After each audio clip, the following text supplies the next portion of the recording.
Hello, PUBG Esports fans. PUBG's second global offline tournament in 2023 after PGS1.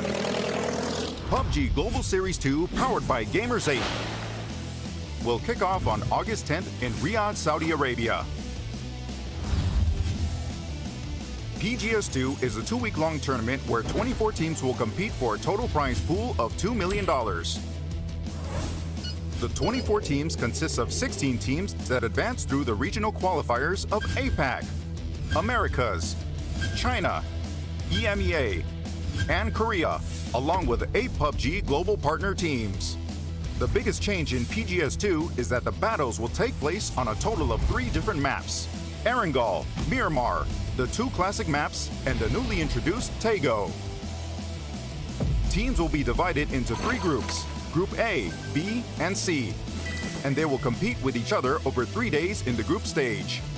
Then, the top 16 teams will advance to the winner's bracket, while the bottom 8 teams will fall into the loser's bracket.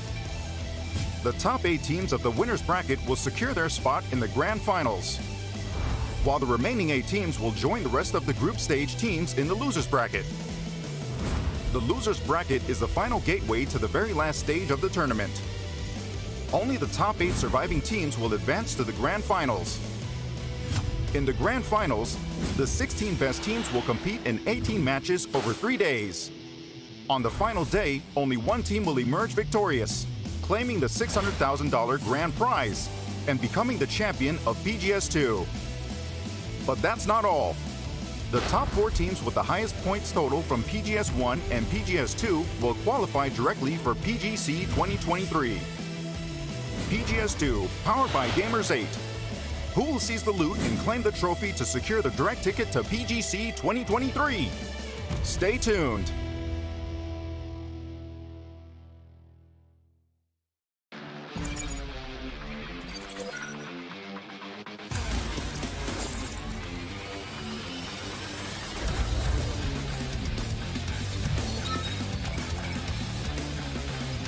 Goes for the spray, gets some damage up, spots out another one, and the other one refuses to go down. Here we go into it. Your 2021 PGS Champion. Looks at a similar scope and how in the world? Your PGS1 Champion.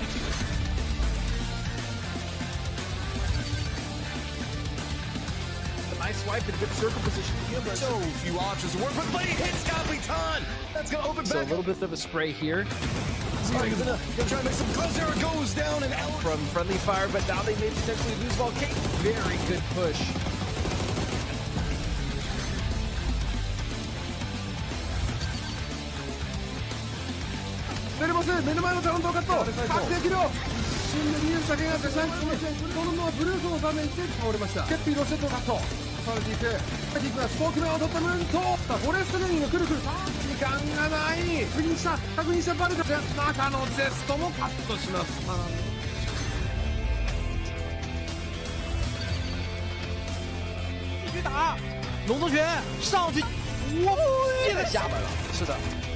但是这是一颗雷。他其实现在唯一机会就是打那种，你看像现在的一个扣连打上来了，扣连。张德胜的出枪，但还是被抽奖。但是。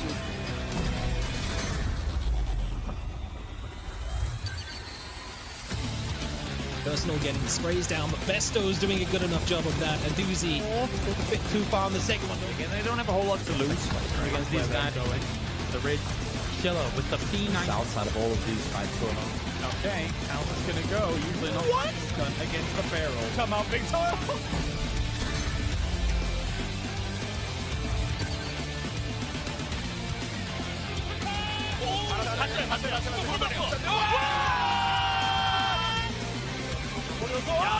이하는 계속 전성적인 전략에서 뛰고 있습니다. 자, 그렇죠. 들어갑니다. 야!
like you need my help. Go down! Let's go. Water clears the mind. Soldiers, give me strength. I'll take care of it. I shall protect my kingdom. Trust my shield. Stop right there. Come at me. All right, here we go. Hey-ya! Surrender to the power of the dragon. Go away. Back off. Now, shall we fight? Fire away! Rapid fire! May lightning always be with you. Get struck by lightning. Thunder, lightning. Oh, is it time to go? Ha! The power of the land! My heart is burning up. Go to hell. I'll show you overwhelming power. My turn. Take that.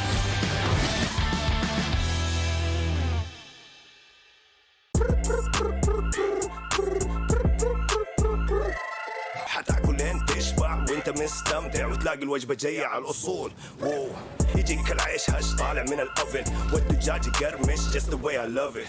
وتسوي كده وتسوي كده وتسوي كده مع الحشمه وانت بغراب خفيفه جيب تويستر. انا تجيب لي وجبه الزنجر بس كله يجيب اكسترا تشيز على الكرانشي تشيكن في السنتر. حطلب باكيت حطلب زنجر حطلب مايتي حطلب تويستر. جيب له باكيت جيب له زنجر جيب له الاصلي جيب له تويستر. delicious. Yeah.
Welcome to Update 25.1, where we introduce a powerful new armament, new desert gales that will reshape your strategies on the harsh landscape of Miramar, and an iconic collaboration that's sure to turn heads. Let's get right to it. First, get ready for a seismic shift in your arsenal with the Dragunov, a formidable DMR that's tough to handle but hits like a freight train. This 7.62mm powerhouse, available as a world spawn in both normal and ranked, not only provides a gameplay balancing between high risks and high rewards, but also heralds a chance-based high damage system. For a comprehensive rundown, don't forget to visit the patch notes. Up next, we have the Miramar sub-update. Discover Pertona, a new territory with opportunities for exploration and looting. Watch out though, the familiar red zone is now replaced with a unique sandstorm that sweeps the battlegrounds. This isn't your ordinary storm. It inflicts damage, obscures your vision, slows your pace, and wreaks havoc on your electronic gear. If you're craving more agility, we're also deploying the zip lines. Utilize the zip lines for swift, strategic traversing between islands and bridges. Plus, we've modified some locations, cut back unnecessary areas, and much more. But wait, that's not all. The Crafter Pass returns, featuring an ultra-luxury collaboration with the iconic sports car brand, Aston Martin. Blaze across the battlegrounds embodying style, luxury, performance, and exclusivity. Want to know how to obtain these iconic skins? Check out the upcoming Aston Martin announcement for all the details. We have heaps more in store for you this update, including a brand new Team Deathmatch map, the Boardwalk, and more. Be sure to read the patch notes for a comprehensive rundown of all the new updates. And we'll see you on the battlegrounds.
وانت مستمتع وتلاقي الوجبة جاية على الأصول. واو يجيك العيش هش طالع من الأوفن والدجاج يقرمش just the way I love it.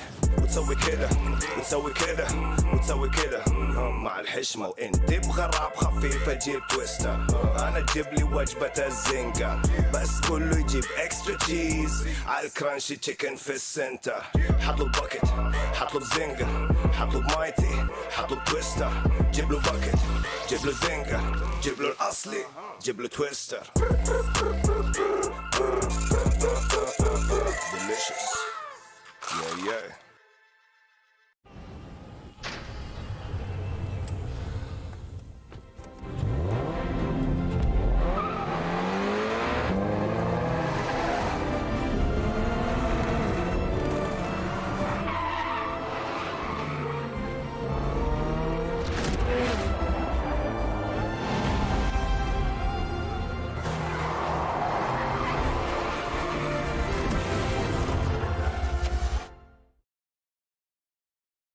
Welcome, ladies and gentlemen, here to PGS2 once again. We've done with the group stages here. We've gotten rid of the chaff down into that losers bracket. I joke. And now we are going to be moving on into the winners bracket. Welcome, ladies and gentlemen, here to the pre-show brought to you by Savvy Games Group. My name is Kyle Loris, and joining me to start things off, I have good old Matrim, I have Toby, and I have Avenger to talk about some things. Matrim, you weren't with us yesterday, but obviously we had a great kind of conclusion to those group stages and how it was all good to go. The Americas doing pretty well, and then some not even really expecting to be able to make it. Yeah, but they have done. Yeah, I kind of had the benefit of catching the LG guys right as soon as they were finding out that they had actually qualified. I mean, whenever we were looking at it with the amount of teams that were just kind of gobbling up points yesterday, we had a much, I guess, lower threshold than what we were expecting it to be.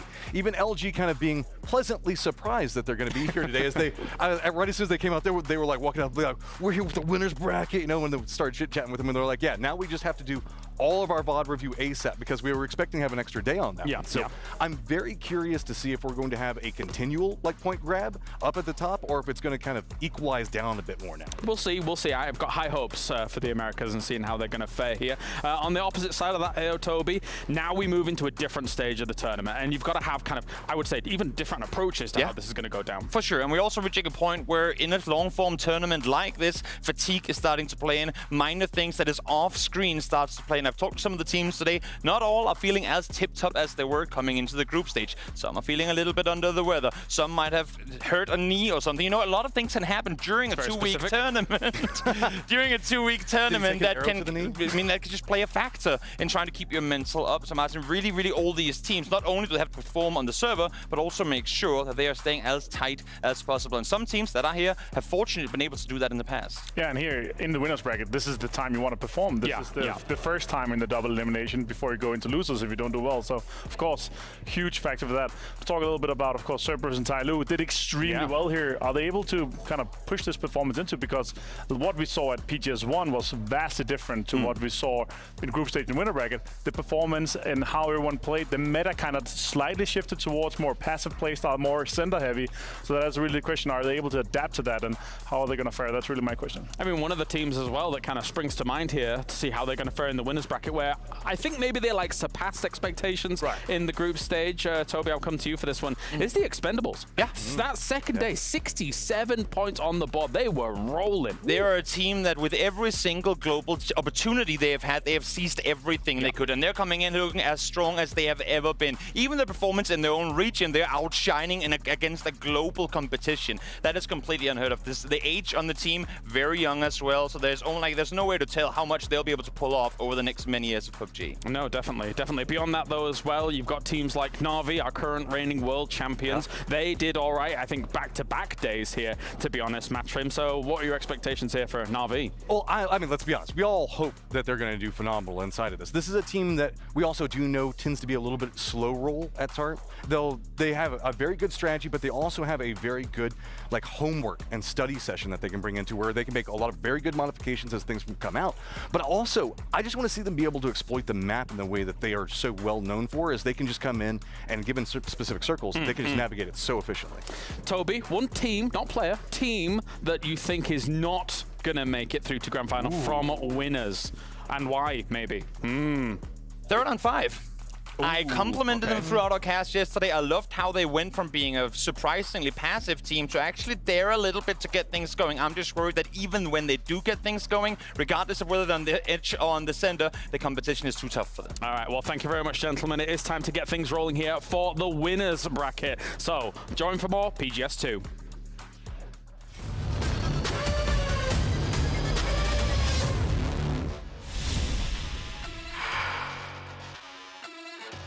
Stage, just getting the cover, I think, is almost better. FaZe says, nah, man, we want to go ahead and get done with what's going on with DK. Blue nades coming out, gonna go ahead and step into it, running right into the smoke. There is no safety to be had. That is just an absolute amount of aggression coming out from FaZe Clan. They do lose Gustav. Vortex is...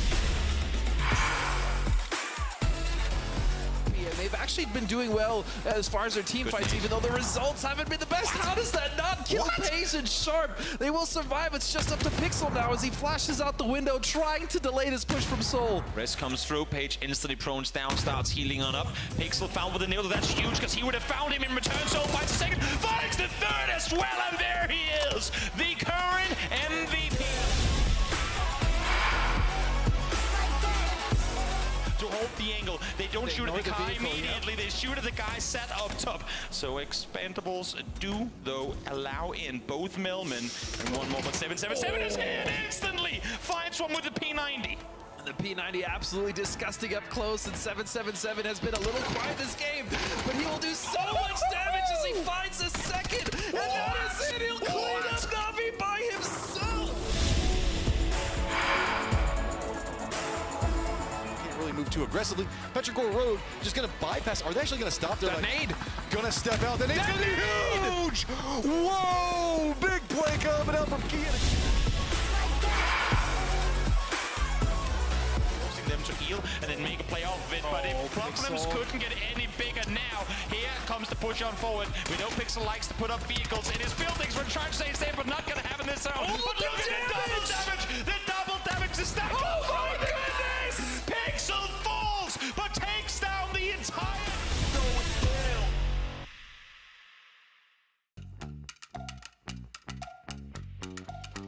So first up, I really want to look at 4AM skins. I really love their color style, the red, white, and black, especially the red. I really think that accentuates sort of their style and their theme. When you see that red on the battlefield, I mean, that's going to strike fear into your enemies for sure. This is a beautiful skin set. I really like the AK, the way it has the team name on it, the way that you can definitely tell whose team this is when you're carrying that gun. The jacket as well, really beautiful the way that the red is on the arm sleeve, so this skin set is incredible.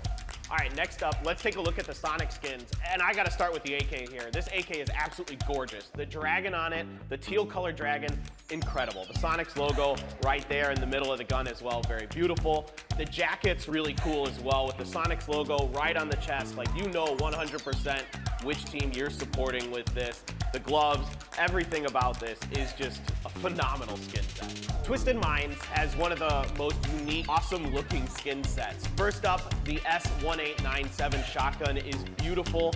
Right there on the pump of the grip, you've got that pink Twisted Minds logo with the blue barrel on top of it. Really, really distinct compared to a lot of the other skins, especially for shotguns. So this is super cool. And then I really want to focus on the pants. I love this neon blue that runs down the pant leg, almost like lightning. Looks super awesome. Can't wait to see these in game. And last but not least is Gen G. Of course, with their classic black and gold theme, along with their mascot, the tiger, across all of their skins. These are absolutely just stunning skins, top to bottom. And really, even though the QBZ is amazing, the pants, the jacket, all absolutely beautiful, I really like the gloves here. The gold on the knuckles, so if you're punching out your opponents at the beginning of the game, they're gonna know it's Gen G coming at you. I really hope you guys enjoyed this in-depth look at the team skins. The teams and the players put so much thought and time into these, and we really hope that the fans enjoy them as well. We really appreciate all the support from the PUBG Esports fans, and we really hope that you guys support and like these 4 global partner team skin lines. They're so awesome. We really hope you check them out. And of course, a portion of all the proceeds will go to the teams themselves. So you're able to support those teams directly, which is awesome. I really hope you guys are enjoying PGS2, and I hope you're hyped as heck for the grand finals. I know I am, so I can't wait to see you guys out there. That's gonna do it for me, guys. I'm Paper Thin. I really hope you enjoyed this segment, and I hope you enjoyed the Global Partner Team Team Edition skins. You can get them now, so go out and get them, and we'll see you on the battlegrounds.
Welcome, ladies and gentlemen. It's time for the winners bracket. I am very excited to get us down to business here. 8 of these teams will be moving on into that grand final. My name is Kyle Laris here, so joining you at the desk. With me is Avenger as well. Mate, I am hyped. I am pumped. We have 16 excellent teams duking it out, going head-to-head for those 8 spots. Yeah, of course, in the group stage, it's all about getting into the top 16. It's all about getting here in the winners bracket. And now it's going to change, like, shift gears a little bit, because it's going to be a little bit harder. We're going to see teams try hard quite significantly more, and we're going to see them not go as crazy as we saw some of the plays in the group stage, because teams are obviously comfortably in the top 16. They're going to do some funny stuff. Let's take a look at the schedule then. The group stage has concluded. Now we find ourselves in the winners bracket. If you're unsuccessful to get to the grand finals, you will go down to that lower bracket. And of course, we have a day off to get everybody prepared. Avenger, get good to go into that final, because those 3 days, they're going to be intense.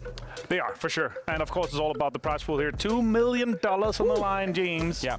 Remember, it's $500,000 at PGS1, so we're quadrupling the prize pool. You could buy at least 10 family buckets at KFC for $2 million in total. Minimum. Easy, no problem. But let's take a look at the format as well. As we've kind of alluded to already here, we have our winners bracket and losers bracket that's going to be ongoing over the next couple of days, and 16 teams will find themselves in the grand final later on, which will be those 16 teams vying for the championship down the line to call themselves PGS2 Champions. Will it be 17 who already has a championship from PGS on the board when it came to PGS1? They are one of our global partner teams here. As you can see, the separation, the spread. But we've already narrowed it down to 16 teams for our winners bracket here, Martin. We have indeed. And it's been, I mean, there's a little bit of surprises, but there's a lot of expected teams that, you know, you're expecting to see in the winners bracket. You know, 12, 13, 14 teams.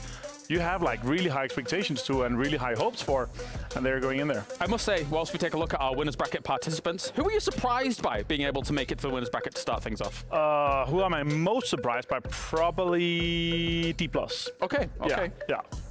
Any particular reasons? Oh, you asked for a team, so I just answered the team. You know, we gotta go Spitfire. No, okay. Yeah, I feel like, you know, compared to what we've seen them do and so forth, it's. I didn't expect them to have such a decent performance to kind of be significantly up there and be safe in there. I think they're a slow and steady team. Is how I look at them here. And the road to PGC is also very, very important with the points that these teams are able to garner. Already that you can see here, 17 has been able to accrue 200 points from taking first place at PGS1. Ascend, 120 points. They are not here, though. So they, to a degree, might be watching with bated breath, but that's actually quite a lot of points to get a second. Tianva's not here either, right? So they can't really take them over. So the really question is, the big question is, does Danoa, Zustermans, and Cerberus take them over? Because that's the top 4 as we're going for. Why are we looking at Power Rank? Let's continue to talk about the teams. There's so much to talk about. Spitfire, there's so much to talk about. That's right. And if you look at the power ranking, Twisted Minds not in the winners bracket, but they're second in the power ranking, right? So yeah, it really comes down to how well we were able to fare through the group stage. I mean, it also shows that the power ranking is not everything, because 4AM did not make winners bracket just yet. However, we have seen as teams have been able to come back from losers bracket to be able to make championships, aka 17 from last year. Yeah, sorry, not last year, last tournament as a whole. PGS, yeah. So you see here in terms of our power rankings as well. Again, I kind of questioned some of these little things a little bit, but when it comes to the players to watch, when it came to those group stages, brought to you by LG Ultra Gear, it is Tycon and Shen that absolutely stood out here throughout those group stages. And the crazy thing is, if you put these two ages together, they're almost as old as you. Almost? Well, no, wait a minute. They're 19. Stop it. I'm not 40. Yeah, but of course, they are in a position where they are looking fantastic. They are prodigies as a whole here. Here's today's matches. We've got Erangel, and then one little cheeky Tego, and 3 Miramars to round things off. Yeah, and of course, tomorrow we go starting with Miramar and then end on Erangel. So yeah, super balanced, 2 Tegos, and there's some funny things happening on Tego, of course, and also a lot of changes and drops and stuff. We hear some rumblings and stuff, you know. There is a lot of teams that, you know, they were secure already on day 2 of group stage, so they're already posting the drop spots where they tend to go. And then there's some other teams that weren't until the last game of yesterday sure that they're going. So there's some rumblings, and it's really interesting to see where they end up, because priority on the map is quite important. Fight for pride, fight for honor, and you guys at home can go over to highhonor.com as well for the Magic 5 Pro and unleash the power of magic like a wizard, and be able to go and do that. So you go check that out as well. And also, whilst we move on to here, we've got Spotify as well. Head over to spotify.com. It is my daily source of excitement, is Spotify, and I'm sure you're able to watch or listen to all of your cool tunes whilst in the gym with me. No, I forgot my in-ears, so. Did you? Yeah, so I'm trying to go alone so I can just put my phone on, just blast music in the whole gym. But yeah, it's good. Use it every day. Now let's talk about some of these teams, because obviously Cerberus, Tyloo, the Expendables, up towards the top, great group stage. Can they carry that same kind of energy, that same kind of fire here into the winners bracket? They thrive in this very chaotic environment that we have in the group stage that they have at home in APAC as well when we saw the qualifiers.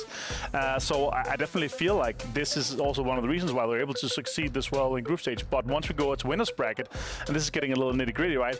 Please do. What we saw with winners bracket also at PGS1, right? It's way more slow play, way more center heavies, trying to survive, trying to keep 4 players alive, because you need to have top 8, of course, instead of just top 16. So again, it came down to one of the last games, and it will probably come down to the last game again here, who's going through. So you need to be super steady. You need to try to get as many points as possible from the very get-go, and also make sure you get points in every single match. If you're able to build, you know, your 3, 4, 5 points, rather than have your 0-1-2 games, then it's a huge difference throughout those 12 games. There's so many excellent teams to talk about here, but we don't have any time, unfortunately, here for now. We're ready to get into these games. Thank you very much, Avenger, here for PGS2. Let's get to the games. Let's get to the winners bracket.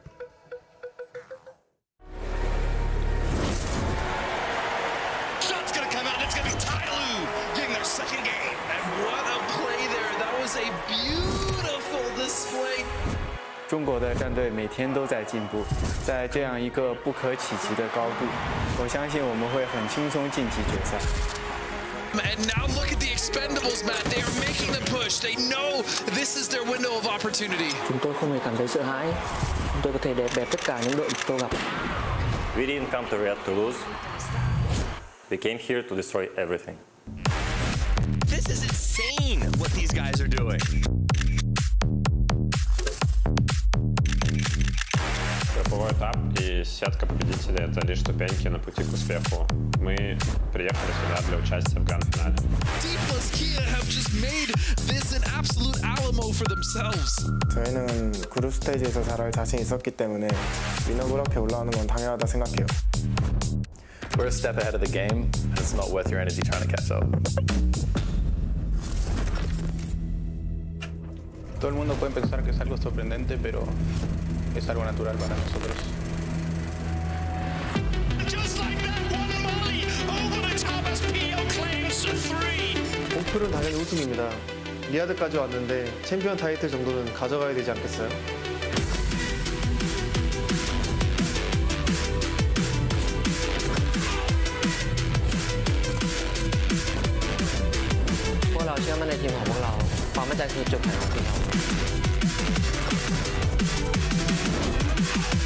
증명해 볼게요. 오늘의 주인공은 바나가 될 것입니다.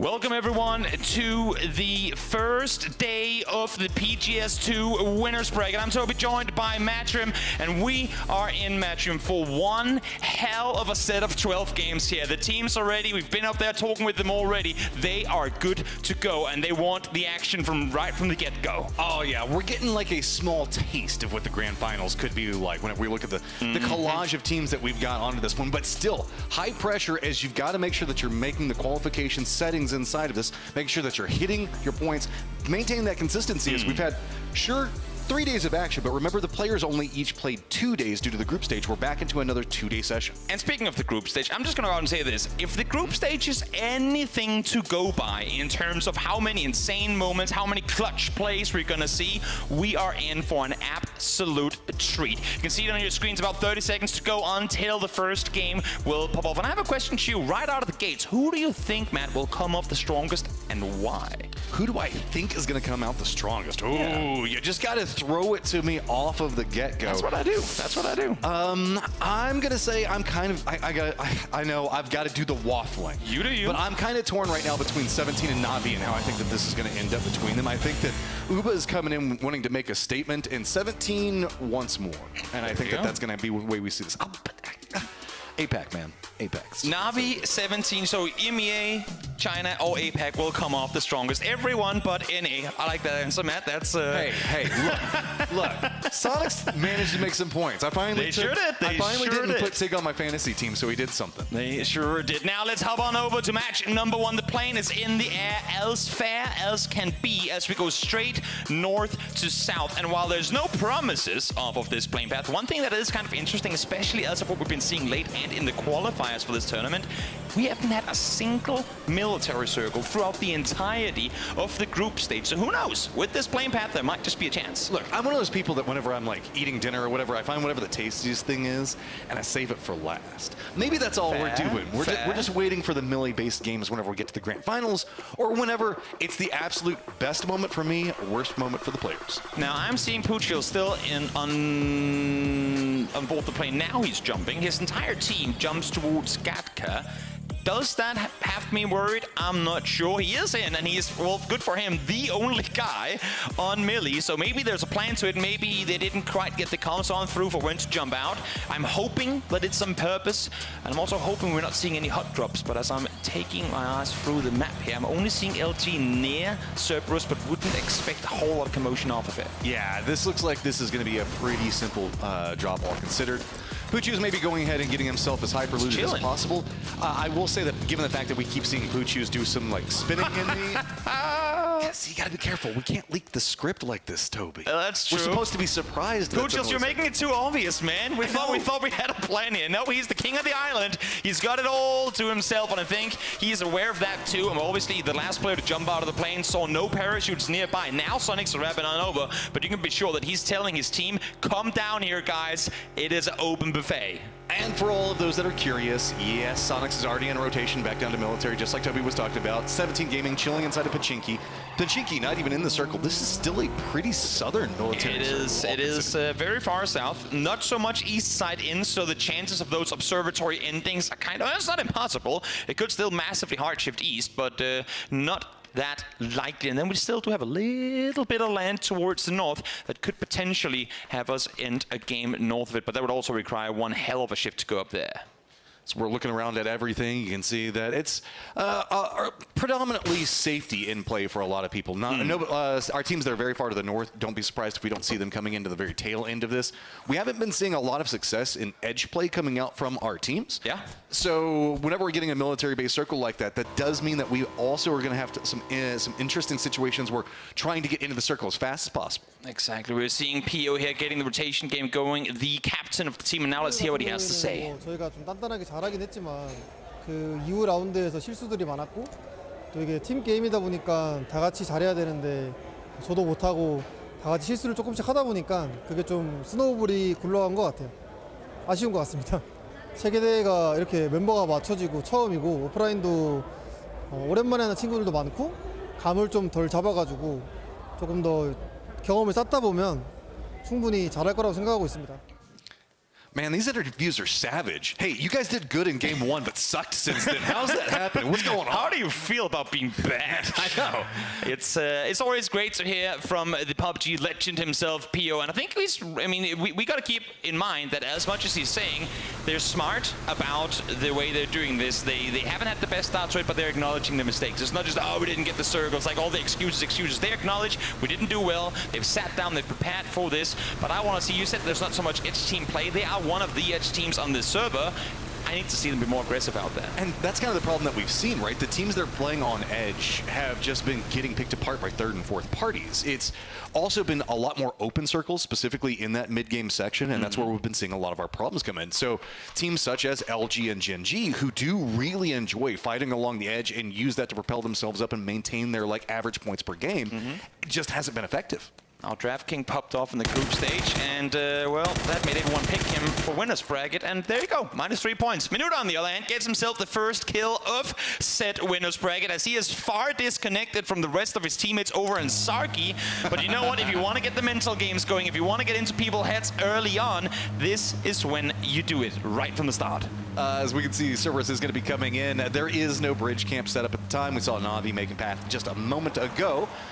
Don't be surprised if we also do see emergency pickups be a pretty common thing inside of this round, as we all know bridge camps can be quite problematic for a lot of teams. Cerberus actually taking the slow, just scouting. But on the opposite side, 17 actually does have a bridge camp set up. They are sat there ready and waiting. Not sure if Cerberus is going to go all the way over here either, or if they're going to stop just on the other side. We'll see in just a few. I would imagine Cerberus, Cerberus is a team that throughout group stages set up a lot of traps. And what better place, what more iconic place to try and set up an ambush play than here. But as you can see, not quite the case. They're going to continue further forward. They're going to want to get their way further inland down here on the south.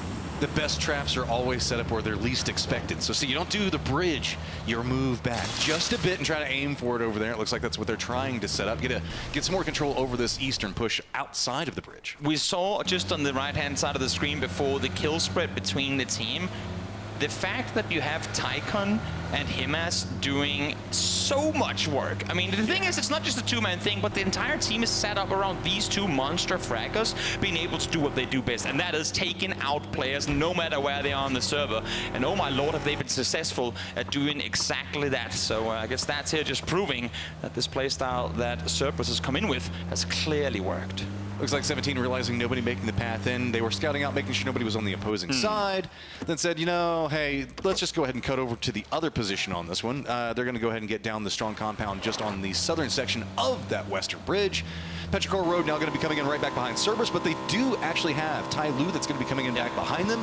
So if we see any shots really come out from Cerberus to slow down, or railings come out of nowhere to slow down Petrichor Road, they might have a problem behind them. You talked about emergency pickups just before as well. Third on 5 just flew themselves from North Georgia all the way down to the southern side of Millie.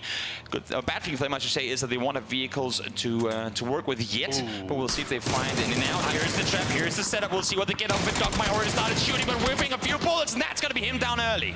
And now we can see Haisaki wasn't quite in a position to exploit this as much as they wanted to.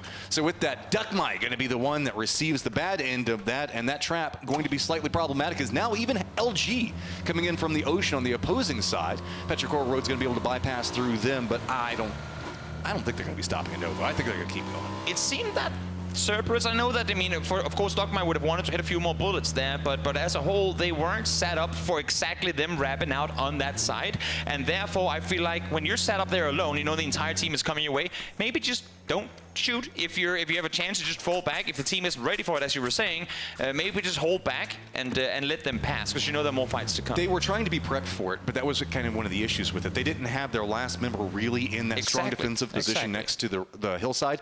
And I think that we saw the callouts come for, hey, look, they're cutting this direction, and we saw the shift out, but not a lot too much happening. LG actually are going to hit the shots onto Petrichor Road, pick up a kill outside of this one, as Petrichor Road going to be... I was actually kind of surprised that they stopped into this one. This is such a edge position inside of a military-based circle.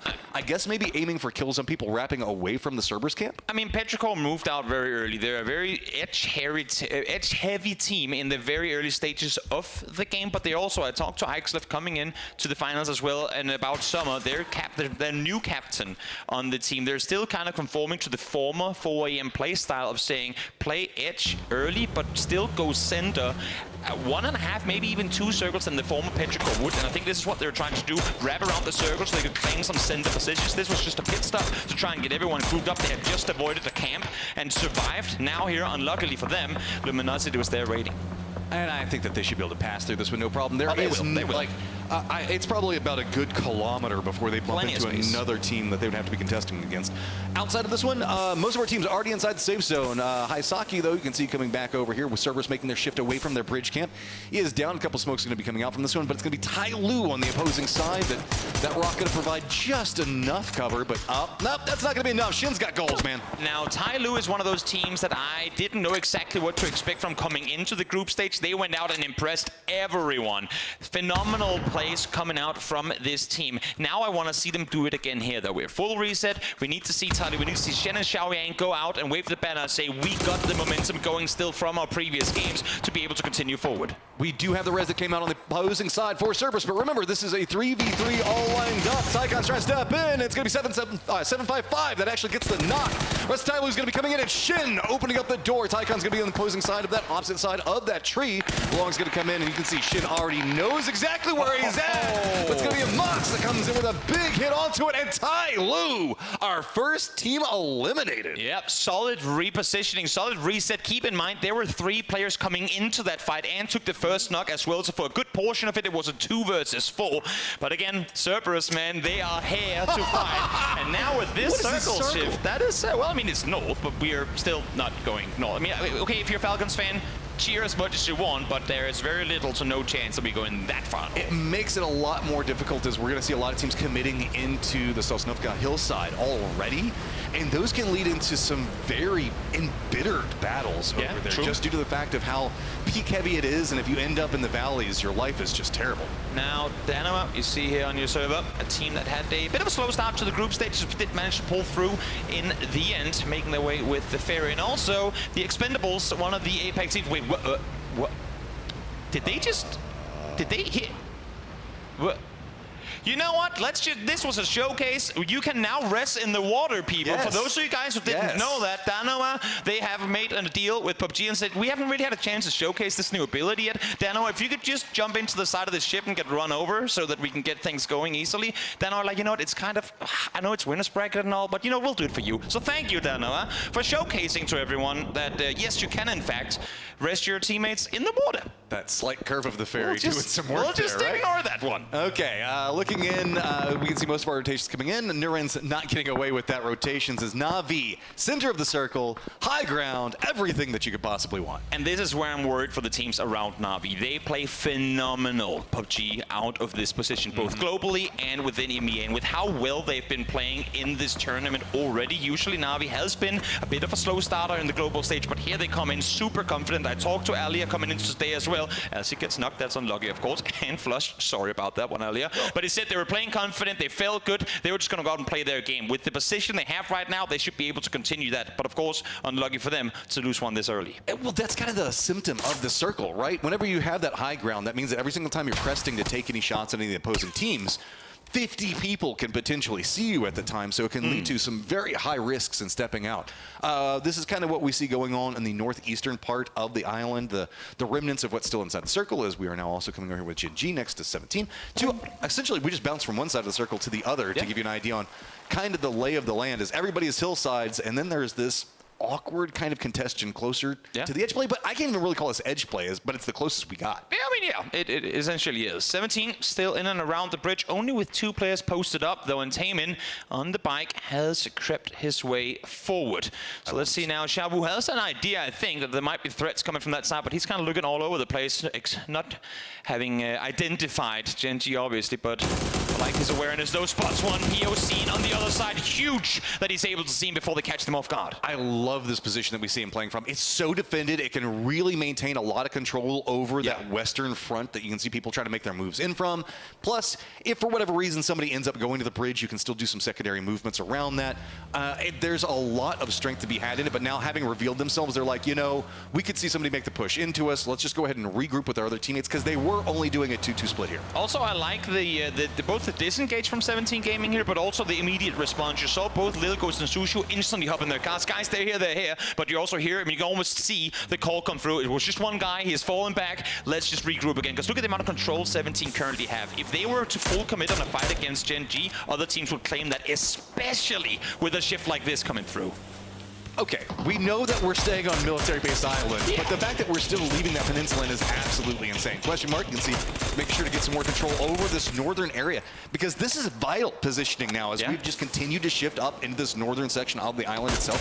Question mark have gained themselves just such a control point to be playing from. Like, look at how many teams they're presently capable of taking shots at. And these shots could not come through at a worse time. Dano was trying to get back to the compound, but while they're running and getting shot by Question mark, now here comes Falcons as well.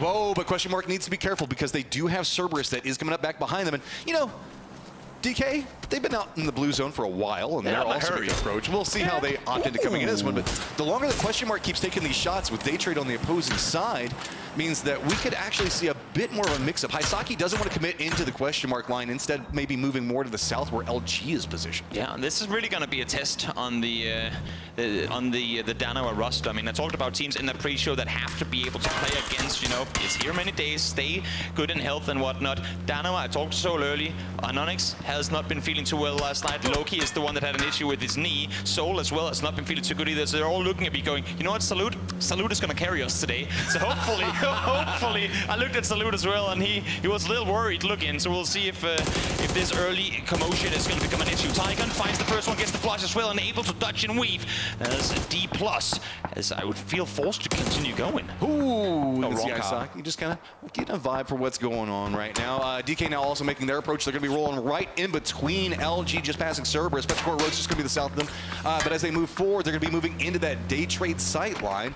I wouldn't be surprised if that Wizard Tower is going to be what they're going to opt into, because, Sneakers just out of the car, right? Should be right. Oh, no, hey, maybe you say not. that, but nope, underneath the tire, he finds a Belmoth, tried to find it with the bolt, but not going to happen. And for D+ Kia, I mean, their strong suit in this tournament was never going to be aggression. The only way they've really been claiming points here is by playing super defensive. So maybe Americano in this shack will be able to get something done. What we need to be looking at right now is we've got a build-up that's going on to the south. And yes, that's going to be Cerberus, Petrichor Road just getting picked apart, FaZe on the opposing side of it. And it's just down to a one-member. Cerberus still living in, putting in a ton of work, and they're going to go down. But this is not done yet. FaZe has still got some vision, some mindset on what's going to be happening over here. But this is also happening over on the western side, where we do have, it's going to be Gen G and Sonics. With the circle shifting far north, it's obvious that these edges are going to be burning. Question mark now out as well as Loki finds a three-piece.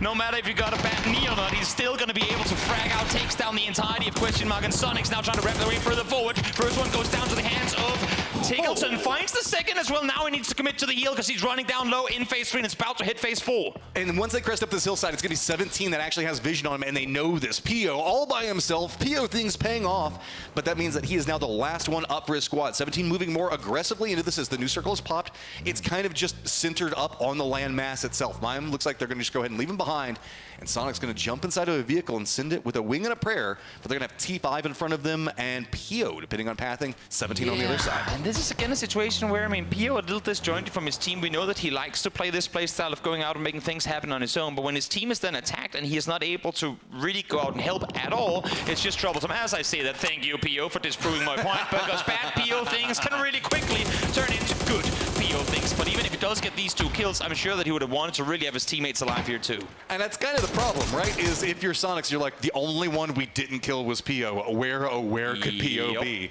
And now it is just going to be H1 having to make pathing into a, I guess, a very caught out circle. Now, yep, there's 17 coming in. 17 is going to continue moving south.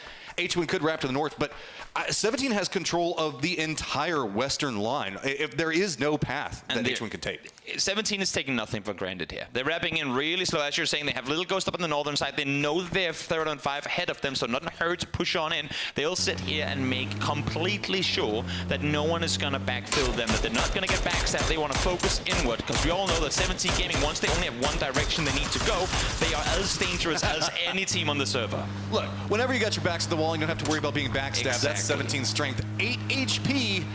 Oh, H1. He is going to find himself a recessed hillside that he can play in, but that is going to have some vision coming out from James and the rest of FaZe. So I think that they're kind of focused on the circle right now, and with that recess in the hillside, I don't think he saw it. Yeah, he should see it. Yeah, now. Trying to get an angle now as well. The thing is, FaZe hasn't really been shooting a lot from where they are, so not a lot of teams knows exactly of their spot. So James might be a little hesitant in giving up his position. Not so much that he cares if H1 knows where he is, not more so the teams around them towards the north. But now shots have been fired. It's actually Fex shooting down in this direction as James is trying to flex further towards the west. But again, they know that Na'Vi is nearby. They don't know exactly where they are. So again, James always really wanting his off-angle kind of surprise element. Don't want to shoot too soon. And I got to give respect to H1. This is a good read on the circle, realizing the approach area to come into. He has no targets other than FaZe. If he can manage to make it to the hillside, use the crest in the hill to kind of block out any sightlines that they've got, he's got survivability, and he can kind of let Na'Vi protect him from that stage forward. I mean, for a little while longer anyway. He is inside the circle now. We're close to placement points too, and in a best of 12, you know that every single point could be the deciding factor in, and just that one extra point could be the deciding factor in whether or not you make it into those grand finals directly, or if you have to go down into losers bracket. Okay, we're getting into that stage, though, where it's kind of Na'Vi can see everything that they want to see, right? Yeah. They've got vision for pretty much anything. TE is going to be playing the lower section in front of them. LG still playing on the edge. They've just got Loki in front, as well as a weakened Falcons, as we're all just kind of waiting to see which direction this goes. It's going to lean in the south into the hillside, move away from the coastline itself, which is going to be great for FaZe, oddly good for H1 as well. But look at that T5 Na'Vi 17 mix-up. Yeah, Melman is on a solo flank right now, and currently is a little further down the hillside, but I think once he realizes it's 2 full 4-man teams up here, he's probably not going to want to be gotten over. And he is now running back towards his teammates. So you know what, as much as more kills could be good, as long as we know Na'Vi likes to kind of flex out and do damage on the edge, it's just not worth the risk. They have the compound, they have the edge to hold. Let's just let these guys wound each other and take what's left. And 17 needs, and they know this, right? But they need to be very aware as they're moving forward. They're going to be moving hillside to hillside. It's kind of what we were alluding to beforehand. Yeah. It's great to get control over this western hillside, but the circle now heavily flavors Na'Vi, and they're gonna have to move down into this like valley position, and it is so hard to survive through. They want to take out T5 quickly. They want to start trying to harass what's up in front of them, and they want to try to move. That's why you see so many throwables coming out of the stage. They're like, we need to clean this fast, and T5 just will not relent. I like what Pathenpong is doing here. It doesn't matter that he might be the cheapest player in Fantasy right now. He is buying so much time for his team to reset. He is not just constantly peeking with them 24. He's sit back waiting, forcing 17 to prioritize him in that shack and allowing for his team to reset. Unfortunately, though, Xiaowu is there. He has another plan and has about his first to fall. Now, Loki again? Just making go of it, and LG just cannot find a path inside of a circle to save their lives. Hence why they're always dead, right? But anyway, T5 still just trying to hold it together down here. This is going to be Rosted taking the shots into 17 Gaming with a little bit of combined effort. While we do see TE taking some shots into T5, who really can't move too much. This is just that valley fight, man. Yeah. It's just nobody really comes out of this clean. And now is when Na'Vi can consider going down here. They've seen the elimination of one team. They've seen all the damage done on the other side. This is when they can start harvesting on the edge. Xiaobei should be down to this nade. Nope. If not the first one gets him, then at least the second one should. Nope, not going to happen either. Able to dodge and weave, get out of that one. And in the end, it's actually going to be 17 out on top. Pathenpong falls down to blue. Rusted is taken down too. And Loki, the lone survivor of Danawa, continues to rack up points. This is great. He was watching. He saw out the fact that Na'Vi got distracted for just 1 second, tried to send it in, but the problem with it is his face is still going to be defended in. Yeah. Mel is still holding back in that 17 line, as you were talking about, moved in a bit more aggressive, but FaZe, they did a good job of getting control of the southeast early, and day trade has been kind of functioning up into that northern corridor from them, so that's made it a lot more, like, as you were talking about, they really just had to deal with H1 and get control over territory, and they've got that recessed hillside that is so strong. From a group stage now, where everything was pretty quiet in the early game, we have had a very, very action-packed pretty much entire game here. So phase 5, but only 19 alive is not something you see too often. There's plenty of space available. Issue is you can't really use that space for a whole lot, especially not if you're Falcons trying to cross a road and you have the entirety of Day Trade and Expendables sat on the other side just waiting for you. Yeah, Falcons, I was going to say, there's not a lot that's going to be able to be done there. Circle does pop, phase, and a Day Trade feeling pretty good, but let's be honest, also Na'Vi to some degree, even though they're not inside the circle itself. They just want to take out this last 17 member that just refuses to go away. And with that, going to go ahead and feed it over the blue. No surprise on either one of those. You know, whenever we've got so few alive at this stage, don't feed a point over, right? Exactly. You see Na'Vi here. We talked about it with 17 earlier. Just do not allow for any snakes to wrap on through. And they know that there was a Sonics fight happening on the west earlier, and they have not seen that last kill come through. So they know there's H1 somewhere. They have to respect him. They have to be very, very careful. I mean, we saw just before a solo Loki take out 3 from Luminosity. Every single player on this server has the capabilities of really wounding your team if you're not ready at any given time. TE is going to have, I want to say, a bit of an awkward path as the line from Na'Vi is starting to be much more northern facing. Good news for H1 is means that he can creep in a bit easier depending on how FaZe manages to spot him out. But the big factor in it is we're also starting to get some more vision from Day Trade into what's going to be happening with this. There's a hillside that TE is trying to use to block out Day Trade's positioning, as you can kind of see FaZe lining up more into that. But I'm concerned about this. Yeah, you can see that Na'Vi is going to be creeping down more and more to the north, and Delwyn is kind of eyeing this direction, but with the way that these hills are working, it's just kind of like popping in, getting some vision, and then feeding it over. And now Example finally gets it, goes for the shots, going to step away from it, and now feed that information over to his teammates. What do they do in response to this, though, Na'Vi? They have a chance to back off. They can potentially shoot. They want to wrap down on that southern side. They don't know exactly how many from Expendables are looking this direction, but it seems like it's going to be a stalemate for now. Now you see Example starting to wrap back towards his teammates. I like this play. When there's a wrap on that side, you can be pretty convinced that it's not just going to be one guy. There's more people coming your direction. So Example is backing off, setting up with Millman, because keep in mind, they lost one earlier. I really like this. We can see the Expendables were like, look, we've been harassed from Day Trade for so long. We're making the Western commitment. Yeah. They're shifting heavily into that Na'Vi line, and they're saying, okay, we're going to defend from here. We're going to use this. We're going to try to brute force. And let's be honest. Oh no. No, he's gonna go for it. He's gonna reveal. He's got to hit these shots. No! There's no way.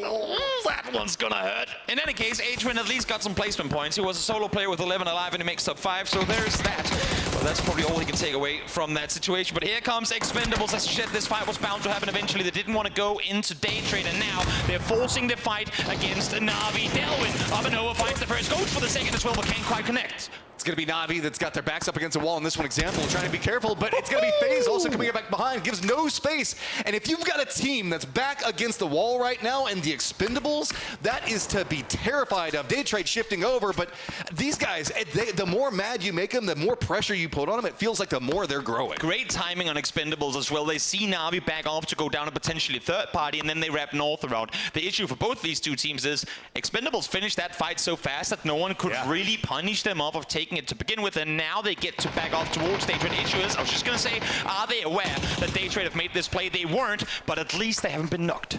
We have Delwyn that's trying to hold back FaZe at the time, taking a couple of pot shots into him. FaZe with control over the hillside itself, kind of eyeing in as Day Trade without a lot of very good options, now starting to look more into that expendable line. Puchus is really, really close, but this is just not going to be a comfy fight given FaZe's positioning for either one of these teams. The more shots getting fired here from Day Trade, the more Expendables are starting to realize what they're up against. And Flash on this house, they have to wait him out. I know they're on the edge of the circle. They should be wrapping south into, but as you can see here, there's a lot of open space, but that open space is completely unusable for anything. You don't have your cars with you here. You have to take fights and fight. I think right now Expendables are trying to figure out which play do we go for, and they have to push up now. Positioning is massive. He does get spotted out. 777 reads it, moving in, but then the lines open up for Day Trade. It's going to be Flash that hits the shots into him, but now the Expendables know that they need to move. FaZe now going to be more aggressive into this. James, Fex, as well as Kurexi all moving down the hillside. And Flash with just 14 bullets to work with, not going to be any more he can do. Nice reset once again from Tanwu and Expendables. No flushes so far. FaZe have to be real fast if they want to punish off of this. I mean, again, just a clean, quick firefight coming out from the Expendables, sitting at 8 kills right now. And FaZe has control over the circle, and they're moving aggressively into this, but they had to leave Gustav back. So 3 members in FaZe now moving aggressively in, gets the shots, knocks 2 of them, and it's going to be Tanmu on the other side now looking in patiently. Yeah, this is FaZe written all over it. Great timing on their part to come on down. Again, keep in mind, FaZe hasn't really had any good endgame performances in the group so far, so for them to come out with a win, they would rather play it safe, rather claim that win than go out, potentially risk it all, and end up in 3rd. So nice good finish off here for FaZe in a game that I could only imagine they're able to bring home. Yeah, this is going to be it for the Expendables. The hillside just too strong. The defense lined up from FaZe. And his Flash is going to be leaning into Gustav. But remember, he's been holding this line for a while now. He knows exactly where they are. FaZe already repositioning him out. This feels like it's a matter of time unless Flash has the biggest play of his life. The hillside could provide it. There is a world where it could happen. But it's not the likeliest of things. It really isn't. And with the change of the phase, not roster, but role management on the team, they are much more grouped up these days than they were before. I mean, obviously, Naze have been lobbed on forward. With all of them up on the northern side, there's only really so many places he can be. And what other teams would do in spreading and out and trying to find him, look at FaZe. They're set full together again. No risks being taken here. 4v1. Flash literally doesn't have the ammo to get them all at once. But this is really well done by his part, realizing how they were going to be moving into it, shifting back up, moving into the hillside.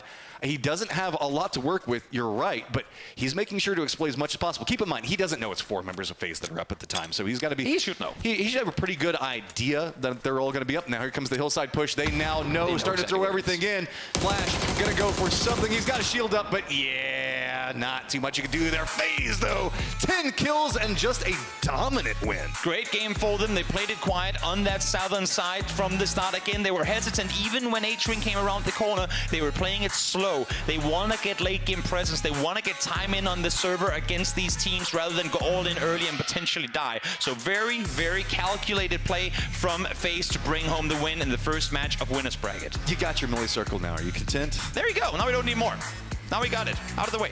Or maybe now it's just the beginning of an era of military base circles. But as we've got everything, we're going to take a quick look back in all the glorious action from the last one. So without any further ado, highlights.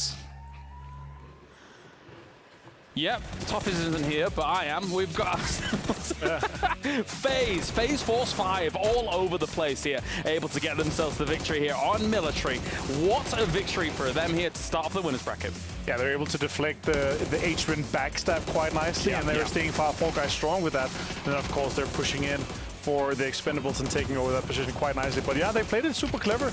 They had Corexi on the anchor position on the other hill, and then they made sure that they were the only team coming in from the south. And doing well for themselves here as we take a look back at some of the highlights. And for all of these teams trying to crunch down on the northern side, eventually when you get to some of these compounds, this roadside as well, you do get kind of bamboozled by a lot of these teams. But once again, the Expendables is able to thrive in that situation and get themselves towards that late game. Thriving in the chaos, man. It's all about the Expendables. Yeah, they did well for themselves. And of course, FaZe here with a big victory on the board to start things off. They are a team that once is given a little bit of momentum, a little bit of push forwards here, I think FaZe might do pretty well off the back of that. Yeah, for sure. And of course, it's very important for them now that they didn't do well at PGS1. So starting off like this here, the momentum that can build off this is something that, of course, they would love.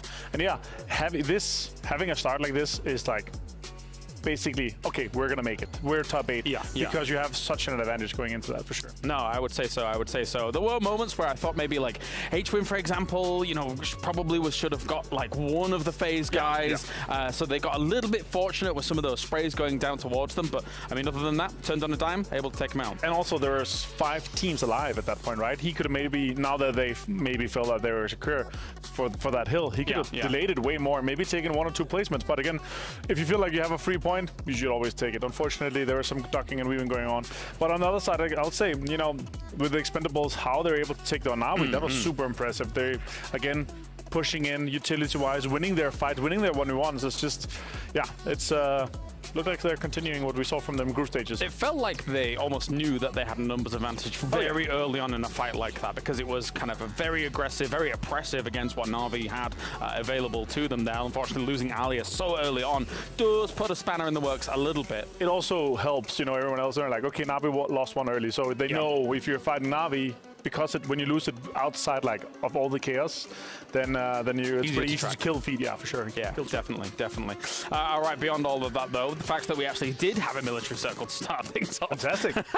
I came back from the maker room and I'm like, oh, okay, because we didn't actually have any during the group stage. I was expecting maybe 1 or 2 to kind of crop up here, but for the teams dealing with it, actually a lot of teams were able to get there quite swiftly, but some teams had a little bit of a harder time, I suppose. Yeah, Dano had a little bit of a rough time out jumping off for the ferry. There was a little bit unfortunate, delayed it a little bit, but Loki still had a huge pop-off game.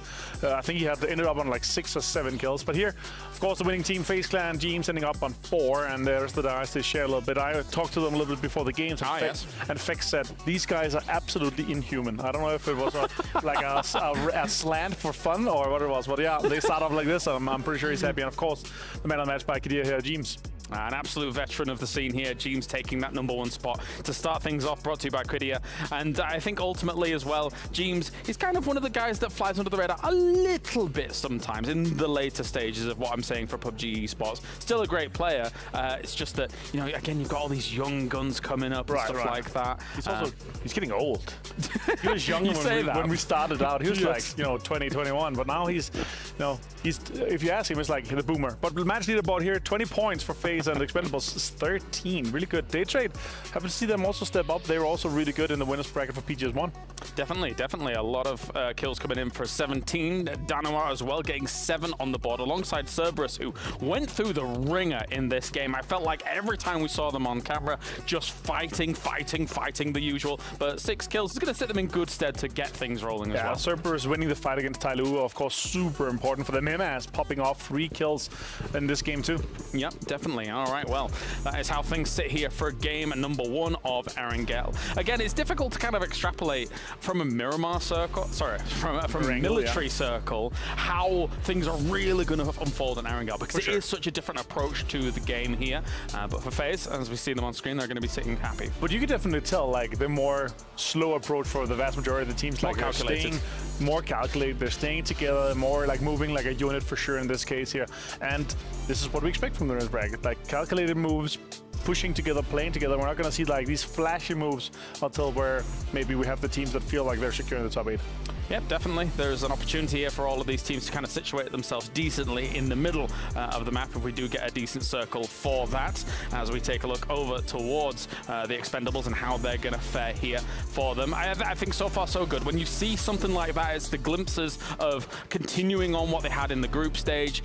We were talking to some of the guys earlier who were saying, you know, they were all laughs and giggles even at the beginning of this as well. So that does sit well for them to try and kind of bring that attitude from the group stage into the winners. I think when it's, especially for their case, like they're here for the first time for a PGS, and it's the biggest PGS so far, right? $2 million. It's huge. It's all fun and games for them. Like if they're able to play the game that they love and they're able to do well, it's just like roll with the punches and roll with how much fun you're able to have with this, of course. And I was theorizing, we were theorizing even backstage, you know, how much it would mean if Cerberus or the Expendables or one of these teams was able to actually win PGS here. Like, it would be huge. Life-changing. Not only life-changing for the players, but for their region as well, because there is a lot of fans down there, of course. Very excited to see them do well. Yeah, 100%. And, you know, we were back at Bangkok last year for Nations Cup, and the fans were absolutely nuts when they won one of the games, right? So it's obviously super crazy to see. And Preshow Groats here on stage, and I'm hoping that they'll do well. They didn't really surpass my expectations so far in the group stage. Let's see how they're able to fare then. I saw that plane path. Let's get into it. It's Erangel, the grassy pastures once again. Let's head over to the commentators.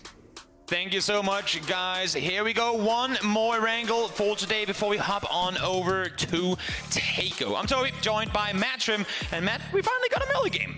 We finally got a melee game, but look at that plane path. We finally gonna get a melee game. We're finally gonna potentially get another melee game. Yeah. This is a very southern plane path. I mean, what? South of Vilda proper? It's safe to say. Going over Quarry? This is as south as they come. Like, you cannot force that plane further down there. It's literally as far south as planes go. Now, last game, we had Pushels on Millie Island.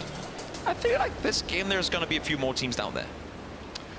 Maybe? I don't know, like, I almost feel like I can kind of see, I kind of agree with some of the players. You can see the players are like, okay, pretty decent chance it could go military base, but there's also a world where Primorsk or any of that other stuff can kind of be a much more feature factor. And I don't know. I wouldn't want to make the jump to military base. Genji says, you know what? what's the worst that can happen? Let's just go ahead and go with it. I mean, they sat in the plane and they waited out just to see, and then obviously sitting and looking backwards in the plane, they don't see anyone jumping towards the south. They say, we'll claim it, because what they did yesterday as well was really smart. They'll take Millie, then they'll find an emergency pickup, and if it doesn't go Millie, they will just fly towards Georgia Pole with that plane in the early game and then loot from there. So regardless of what happens here, they should be all right. But let's see, just about 10 seconds to go where that first circle pops. Oh man, that is messy over there in the West. We've got so many teams. We have to talk about secondary and tertiary drops. This is one of those where you've got to be thinking, okay, what's the 5th down on my list where I want to go? Is no surprise, Military Base Island. What I was talking about beforehand though is I do agree with the players. Don't make the jump to military, because you have to assume that it's going to get messy. It's almost one of those things where everybody was assuming people were going to go military, and then nobody went military. Exactly. But military looks to be the playing ground once again. It's not 100% sure. It could still hard swing north up towards where Na'Vi is currently located, but there's a very good chance that we do end up going down in that direction. I never count out the bridge games anymore. We'll have to see how that's going to go through. 17, though, still going to get over to Pachinki. No surprises on that one. Updating you, we can see that Question Mark's going to go over to Primorsk. We've got Day Trade that's doing Quarry, Sonics that are kind of doing along Ferry Pier itself. Na'Vi playing pretty far to the south. Cerberus, Petrichor Road, the rest of the team still stretching up to north. Oddly enough, Falcons and T5 as well as TE still kind of pushing that Georgia Pole Gatka route. Yeah, I mean, they know they're going to be late anyway. They jumped out of the plane late. Everyone is in a better position. You know what? Go up there. Therodon 5 flew in last game. Falcons had an easier transition in the previous one, but neither of them had games where it was like, oh, it was miserable to get down there. So get that one extra first aid and you'll be fine. I mean, military bases, there's so many options now in comparison to what it used to be. It's not as terrifying as way back in the day whenever it was like, all right, well, you got to get one of the 5 boats or you got to push the bridge, right? Exactly. So we've got ourselves a 777 interview to give us a breakdown on kind of what's going on with their team. Chắc chắn là sẽ có những cái chiến thuật nó khác và mọi người sẽ đón chờ và hôm đấy sẽ biết. Thì em nghĩ là bọn em sẽ chơi game theo là một cái đầu lạnh và chúng ta sẽ cố gắng thể hiện hết sức để đạt được vào chung kết tổng. Mục tiêu là trong top 3 để đến PGS cuối năm ạ. I like his very politically correct answers. We have game plans for different games. We'll show them in the match. No spoilers, no reveals, but I love the fact that he said their goal here is top 3. This is a team that didn't just want to make grand finals. That didn't just want to play mediocre. No, they're coming here for the win.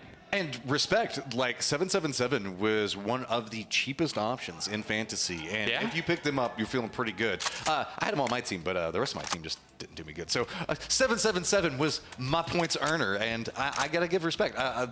They're playing so well, and they're doing a really good job of exploiting like those small mistakes of the teams around them, because they're not a team that's afraid to be aggressive, but it's not like a slam your face into the wall kind of aggression. It's the right there, we can pick that guy. Once we do that, we flood them in and we wipe them off the map. And it's clean every single time. And that's one of the things I like the most about the way they do their up-close fighting is, and I think that's maybe what's catching some of these opposing teams off guard as well, is that they never just come full for like steamrolling straight into you. They'll out-position, they'll spend as much time maneuvering on ground as they'll do sitting waiting to take a shot. Like they'll always be the active team to go out and try and battle against your angles, but every single time someone starts shooting, you can be pretty certain that someone will have an off angle and creep up right behind. So it's a lot of attention baiting and getting free shots on opponents that really is working for them. And in group stages, you can also see a lot of hesitation, or I don't want to necessarily say fear, but some anxiety that will build up by playing those like solo flanked positions, right? The Expendables, they don't have that. It feels like they've got confidence in every single one of those positions whenever they play it, and the team will execute based off of going, I know if the 3 of us push here, they're going to retreat off of that point, and then our guy on the side is going to get him. Exactly. Now, as we're looking at 17 Gaming here, I want to take your guys' attention to the map, because as much as I know it's a melee game, look at how Tai Lu are currently split. They have Shen south of Potato, they have 755, he looted Ruins, while the rest of his team looted north of Volcano. That is as wide of an early game split I think I've ever seen in the center of the map, but it goes to show that with some of the teams that would usually loot in and around this area, 4am in here, Twisted Minds in here, they just have that much more room to work with. It's a very weird predicament that's based off of what's going on with the circle itself. You guys saw the end of the last game, so you're kind of familiar with this area. FaZe kind of come in. Corexy really wants to try to make sure he secures this one's down. Gustav is going to get caught out for him. His time it's going to go through. Shots out, but no! Corexy's going to go down, and FaZe, they had themselves a great first game, but the second game not looking too good already. Wrapping up as fast as they could, but could not get there in time. Gen G full speed forward came here and they claimed the area of the map. Now Jeems is still alive, but are we really going back to the days of the win into 16th curse? I feel like there was a good period back in the early days of PUBG where that would happen pretty much every single game, and well, at least Jeems is still alive. We'll see if he can get something going. D+, we talked about him in the previous game, not so good on the aggression, but really, really impressive throughout group stage when it came to defending a spot against the opposing team. So Na'Vi, well, they had a good game from this spot last game. They want to take it once again. Just stepping in, a good bit of like opening nades just to go ahead and kind of break open the doors, get everything. Now they've got to do the more complicated part, but just the and even that beat. What the absolute hell? That was so cleanly played. Now steps back away, he's taking some damage, and that was just technical. They took damage off of it, but those angles were so tight, and he still hit that. Na'Vi is as warm as ever, and D+ just felt the pain of the world champion team. This is a warning to everyone else on the server that a hot Na'Vi is a Na'Vi that can be almost immortal looking. That Kia just got totaled. There is no reselling of that one right there. We're just going to call that one done and quick. Out skilled. We've got LG now making their approach over from Radio Tower. There is a weird thing to kind of see right now on the map whenever we're looking at how people are set up. The ones that are like, okay, look, let's be honest, let's go on military base. And they're the other ones that are like, well, maybe not. Let's play this a bit like in a safety position. We do have, it's going to be TE, 17 Gaming, question mark, that are a bit more on the hesitant side, right? Yeah. And I feel like that is also going to come back to the emergency pickups and stuff like that. You have a couple more options on getting to the circle, so you don't have to make that commitment just yet. Also, I mean, there's enough space in that northwest that it's not just, oh, it really has to be a wild shift in order to do it. There is actually like a problem. I'm not going to go into percentages, but a decent enough chance that you can say, let's wait. Like, we're going to be down there late regardless, so let's wait and see. If we get it, it's going to be amazing. If we don't, well, we're still going to go late anyway. And there is the benefit as well as playing into the north. You can potentially pick up some kills. Is LG going to be trying to rotate down in, but it's going to be Loki, just good defensive up. Got the walls around the outside, but remember, he's by himself right now. So every single one of these shots is very important. Hey, well, you know, LG, this is not looking too comfy. For those of you guys who are unsure, this is a highlight from the previous match, and as you can see here, Loki just, it's okay, absolutely frag. I mean, this is just, we're always going, you go from stage to stage, it resets, maybe some teams aren't as hot coming into it as how they lift off, and despite the fact that Dana are coming in with sick players, with wounded players, with Loki having hurt his knee and all, they, at least Loki, is out here to frag. I was expecting that one given the fact that I saw LG moving into a yellow on the map, but that's the Na'Vi yellow. Gotcha. So now looking through, back into what I was talking about a second ago. Playing into the northern area does mean the fact that you can set up a gauntlet-style situation and pick up some of these kills as they're making the rotations in. And I wouldn't be surprised if that's kind of one of the reasons. Specifically, if we look at the lay of the land, the way 17's formed, the way TE is formed, they're kind of set to see if anybody does push these bridges or does push the peninsula, they can try to pick up a kill off of it. Yeah. In the meantime, we see FaZe finally get eliminated. Or finally, I say, we're only about 10 minutes into the game, but Teams wasn't long for this world as once again, Na'Vi, we talked about it in the previous game, I saw it too, how they like to flex out. They try and maintain as much buffer space as they can, and luckily for Teams, they went straight into the crosshairs of Alia. Looking in, this is kind of the nature of the beast, right? We've got Falcons being one of the few teams that are coming in, but remember those gauntlets we were talking about? Look at what's going on to the north. We can see that it's going to be Danawan's one spot, Petrichor Road, followed up by TL. It's Falcons need to be very careful on this pathing as the circle is going to go way more military base. No surprise this time, but the eastern bridge is pretty open. It looks like Cerberus isn't really committing into a camp over there. No, I mean, they're sat around clearly, and I think off of the last game where sure they got one kill off of moving in later, they also lost a player instantly. So no reason for them to over-aggress. Sure, they could be sat around, but now might as well take some good real estate in the center center of the circle. You see T5 waving from up high, saying bye-bye 17, we'll see you on Millie, as they come flying across your mini-map in the bottom right corner. Here they are. Well, worry not. 17's going to do the same thing in just one moment. As we've got a lot of very strong shots that are going to be in military base that are going to be capable of looking up and seeing this. Most notably, we've got a stack where we can just see, wow, so many in this window. How are you going to drop into this and not get picked? Imagine this. Theron 5 don't see vehicles up on observatory. They fly all the way up there, and these circles keep shifting east. That would be the sickest emergency pickup, like, area claim off of a circle that just swung towards that east side. If they somehow, it's a ballsy play to even go and check it because you're that much closer to your opponents because of the altitude, but if they get that, that would be huge. And it looks like they are leaning more to the road itself as how they're going for the drop in, as Falcons still kind of make their push from that northern area that we were talking about just one moment ago. But this is going to be right up against the blue zone, pretty far out. So they don't want to get too tangled in this. They want to get to the zone. And this is dangerous timing too, because down where you can see they're trying to get onto attached to this one as well. The plane is here now. Do they get away in time? They're trying to throw smokes now to deny shots to come through, but shots will come through as MX sprays on through all of them, trying to shoot Dano out of the air, but somehow they're able to dodge and weave halfway up the sky and safely get away. And now it's Falcons to move.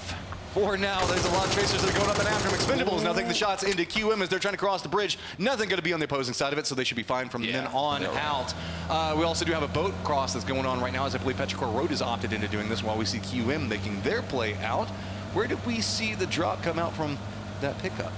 They're on 5. They're towards the north side. And it makes sense to me they don't want to fly further. This is a compound. You see them in the compound now. They're in a spot centered in the map where they won't have vehicles. Okay. The issue is they came in without vehicles, meaning that's the main thing people look for when flying in. And now Danoa is flying into that exact compound. Look at this. They're seeing no cars. The doors are closed. They think it's safe. They're in for a surprise. As soon as they hit the ground, Loki finds the first one. Soul goes down instantly after. And there it's on 5, trying to hold this as clean as they can, but already 2 members down, just descending into this one. Dano is trying to hold it, but it's just getting picked apart on their landing, and this is what I was talking about. Remember, this is the squad that was getting harassed by Falcons as they were taking off, and where they were wanting to drop into, and with the no vehicles off of third on 5, that's where we see the positioning in, but there's no way Tai Lu is add flying in more. in. Our Tai Lu coming in, they're coming in pretty fast. I think that might be going more coastline. They can hear this. They can see the trace. They're not gonna stop it. They have to hear and see what's happening, but where do they fly? They're already committing downhill. They're gonna land straight on top of Petrichor Road. I'm not sure what's going on here. I don't think Petrichor is sure what's going on here either, but they have to back off because they have a whole new fight on their hands. They have got to be so cautious with it. Tai Lu trying to hold it together. They're going to go in with shots. Petrichor Road is going to be out with that landing, though. Keep in mind, Cerberus, here's what's going to be happening. They shifted off of that bridge position to the west, and they're very involved in sightlines on both because they're running a 2-2 split. Now we've seen it all. Emergency pickup third partying. That is, I mean, you have to time it so incredibly well. It's a 1-minute timer on the plane to arrive. Then you have the whole trail over, and then you're parachuting in. Tai Lu could not have timed that any better. The chaos isn't done. The new circle still has a ton of water. We've got QM, TE, Sonics all needing to move. 17 right on the edge. LG is going to be bisecting right in between all of that. T5 still holding on to their 2 members, and Dano on the opposing side with just 1, but nobody's going to move. There's, what, 3, 4 teams looking at this now? So let's try and catch our breath while we have space too, because we all know that this is going to go absolutely crazy in just a little moment. Tai Lu, they've claimed the northern shores off of a very, very fortunate timing in that fly on through. Third on 5, flew in with 4, only set 2 left alive. And Danoa down to just salute. So it's 3 emergency pickups back to back to back that caused a ton of commotion. But the victors in this, not only did they get the position, they also got the circle. Tai Lu are set very, very comfortably up there. I also like what Falcons is doing, making a quick stop over there, getting some vision. Remember, they were the ones that were harassing Danoa? Yeah. And that's gotta suck. Imagine being Danoa, taking off, getting some small damage, being shot at by Falcons, and then you land on top of T5 directly into a firefight. Unofficially, Falcons probably assisted T5 in that fight so much. That's an ambush. That is an ambush set up perfectly by Sonics, and Expendables have no clue what was waiting for them. Once again, we're seeing these trap plays, and this time around, Expendables are completely torn to pieces. Good read on the circle with this one. We have some more problems that are kind of brewing with it as QM was thinking about taking a similar path, but Na'Vi playing from that hillside, taking some shots, making it more complicated on them, allow Sonics to make some more movements that they were having issues with just a moment ago. Again, I mean, we talked about it before. Na'Vi likes flexing out of the compound. They do it here as well. They hear Sonic shoot towards Expendables. They go, if this turns into a proper fight, they cannot focus us up the hill. We'll have a good chance at doing something here. Now, we hop on over to Flash. 750 damage in the previous game, but 0 kills. He really wants to go out and get him, but in the meantime now, it's actually Cerberus who are doing all the damage and finding all the knocks towards the center of this circle. This is a very awkward fight, as the 17 does have a little Ghost that was playing more to the north of this. He's already been taken out. And as well, Cerberus has a lot of pretty decent sight lines with the control that they're playing from, but this is a very wide 2-2 split. If they see vehicles come in and kind of push into them, it's going to make it very difficult, but we've seen so many emergency pickups. Vehicles aren't as a big a factor in this. Not a factor at all, almost. We'll see now if Xiaowu can somehow regroup with his teammates' issues. Daytrade knows exactly where both Sushu and Xiao Bei are currently positioned, so it's going to be very hard for them to get any sort of surprise or jump on Daytrade. Nate slopped on over. That one's going to be close. 40 damage done. You could imagine that the next one is going to find the target and probably do damage too, as it does. Sushu down to low HP. Good thing for them is that Cerberus have still yet to wrap over the northern side. I really like that. It's hard to hit a nade on that curve and that hillside. Molotov will just hit and spread, be a little bit easier with it, but Yahoo says, nah, man. We're getting a little tired of this one. But he's now just him, Suju, the only ones that are going to be up, and Daytrade as well as LG both taking some shots into it. Luckily, this reposition coming out from the Falcons into the east means the fact that Cerberus is a bit more distracted, can't really shoot in the backside of it. Suju got to step in, take down Nurens, and look, so close. He's just stepping in, going for the spray, and he got away with that safely. I thought he was going to be dead right there. He is. There he falls, tried to go for the flash, not going to work out for him. Spellmuth just full commits to the peak. That's one more down, and Sushu now the only 17 player left alive. Now, Daytrade did take casualties too, as Norrens was taken down, but with a half second left. Actually, to say that Sushu goes down as well. That's 17 completely out, as now Falcons, the last team to join the party, have arrived. Finally getting some separation away from that that Cerberus duo a moment ago that let them kind of turn their more attention to the south. Is Cerberus's 2-2 split is still just so efficient right now and putting in so much work. They're dealing with Falcons, but 4 members of Falcons right now are starting to collapse in, and they've got to be cautious. Na'Vi going to send it down the hillside right into Sonics.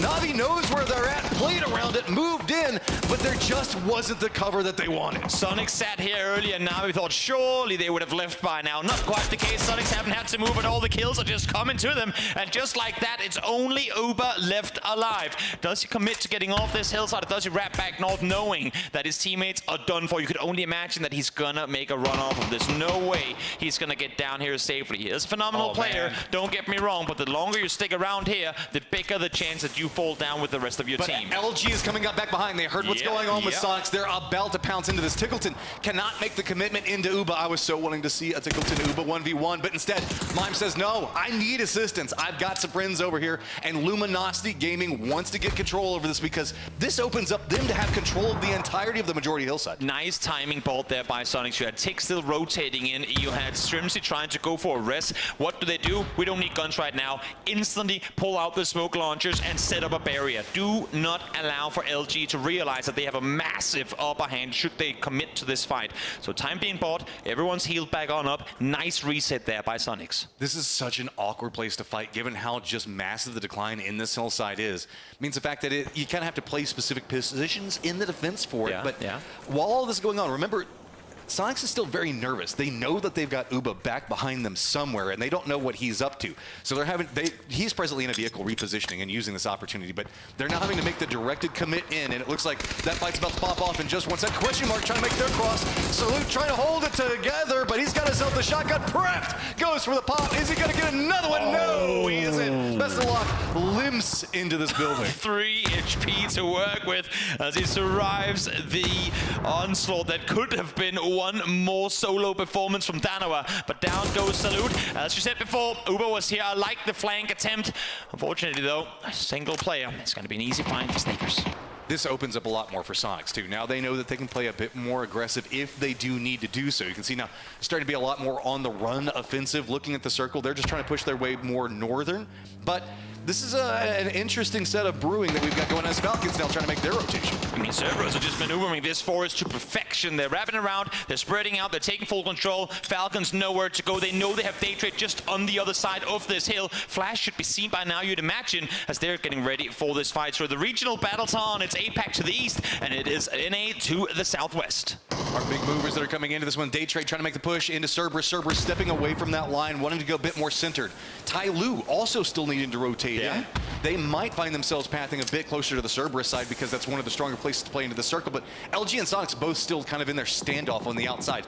This is the thing that we need to watch because this could denote so much of the end game. Yep, one single knock to kick this off, and in what could probably be 30 seconds, you'll see two teams wiped off the board. It's very quickly going to get very crazy, especially also here down towards that southwest side, with Sonics getting ever so much closer to Luminosity, just over that ridgeline. Flood ready and waiting for the push, but Sneakers finds one early with a nade. So well cooked, and now just going to go ahead and sit, wait.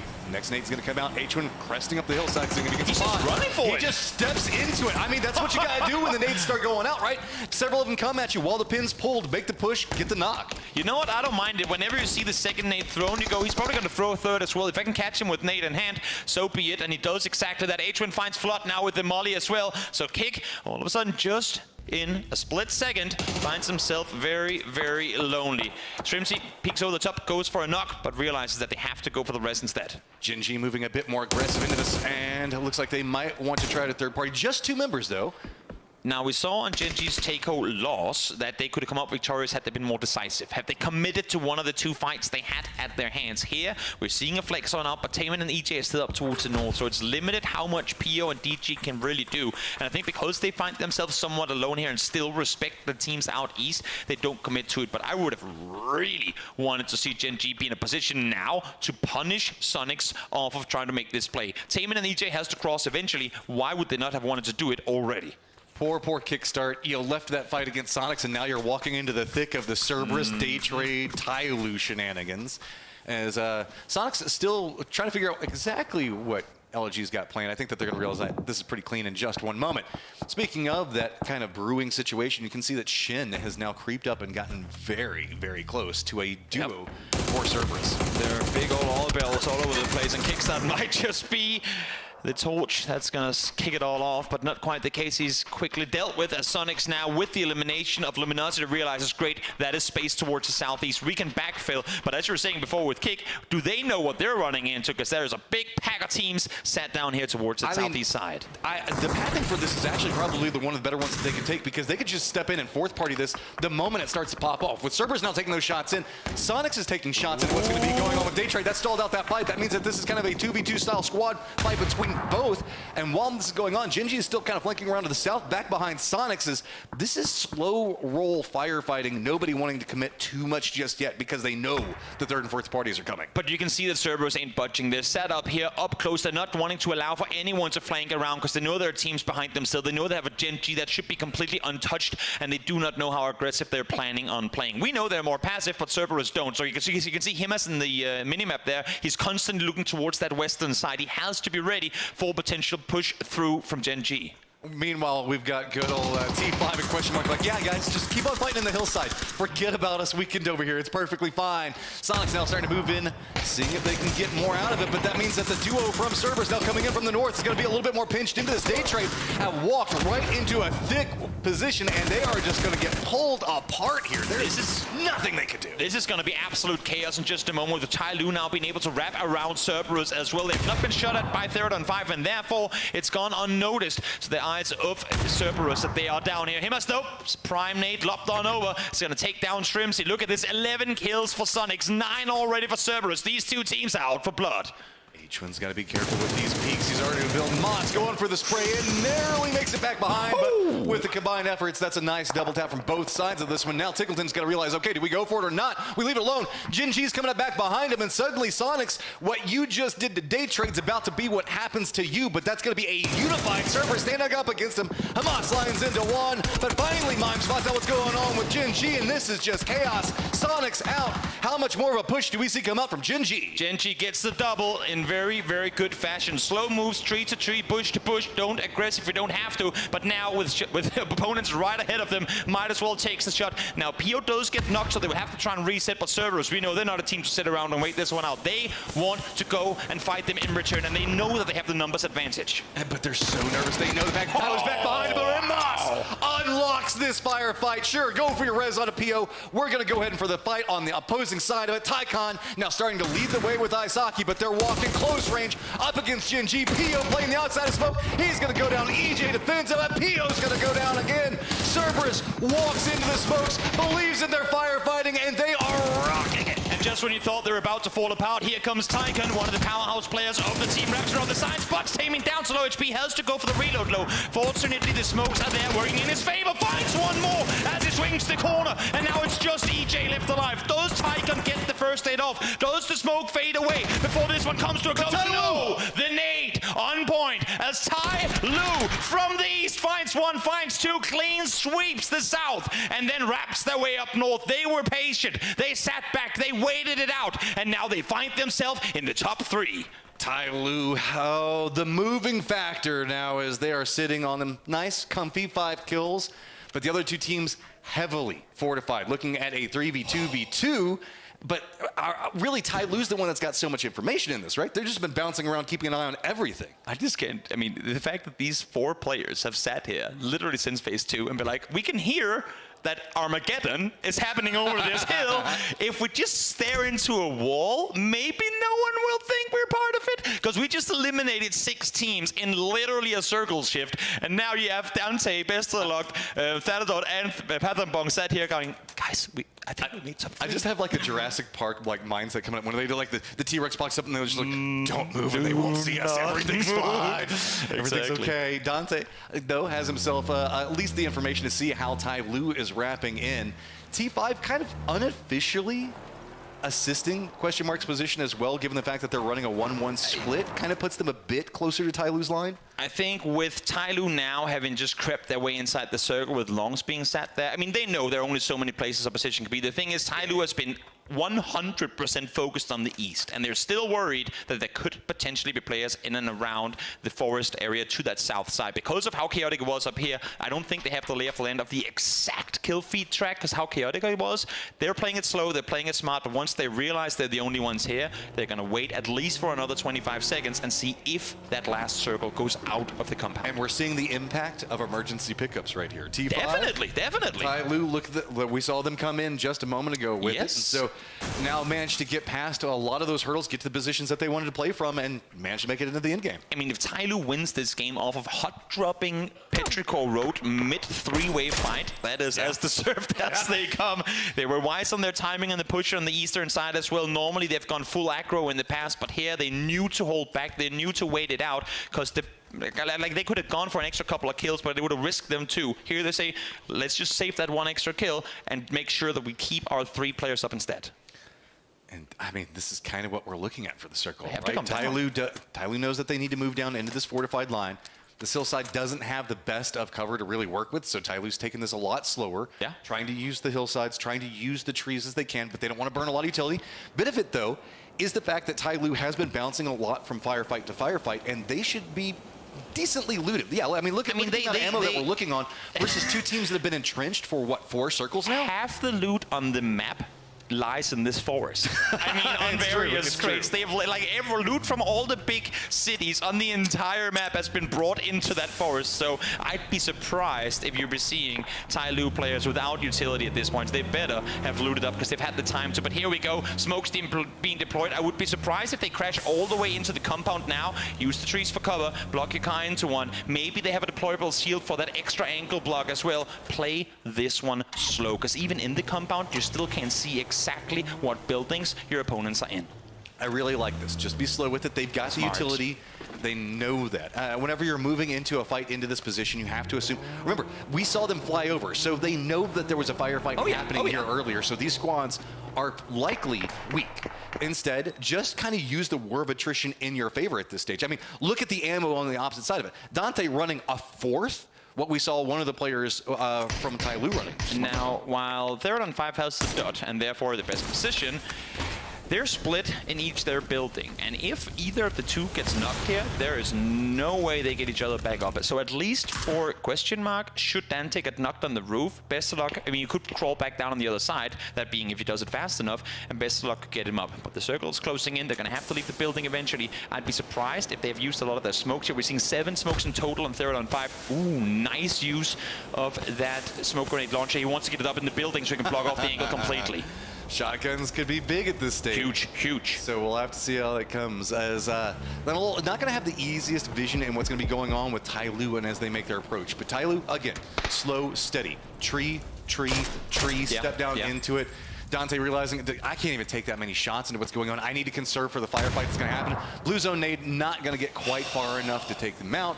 But question mark still slow creeping up into this one. And with this firefight now going to have to happen, that's just even a bigger beneficiary for Tyloo. A lot of damage done, but as you said, that blue zone nade just short. Best of luck now, though, with the smokes deployed, able to get all the way up towards Thanatot. Both of them down to low HP, and Thanatot gets him down with the burst shotgun. We'll see if he can find more with it. The pump action, that is, sorry, as he creeps on down once again. Nade on point, and now a 3v2. They still have the dot. It's on Tyloo to get into the building, but they know that they have them split. Yeah, I mean, they can just sit there and wait, pick up a kill here, or just know the fact that this person gets fed over to the blue zone, and then it's a 1v3. Tyloo has all of the cards in their favor right now. It's just a matter of how much they want.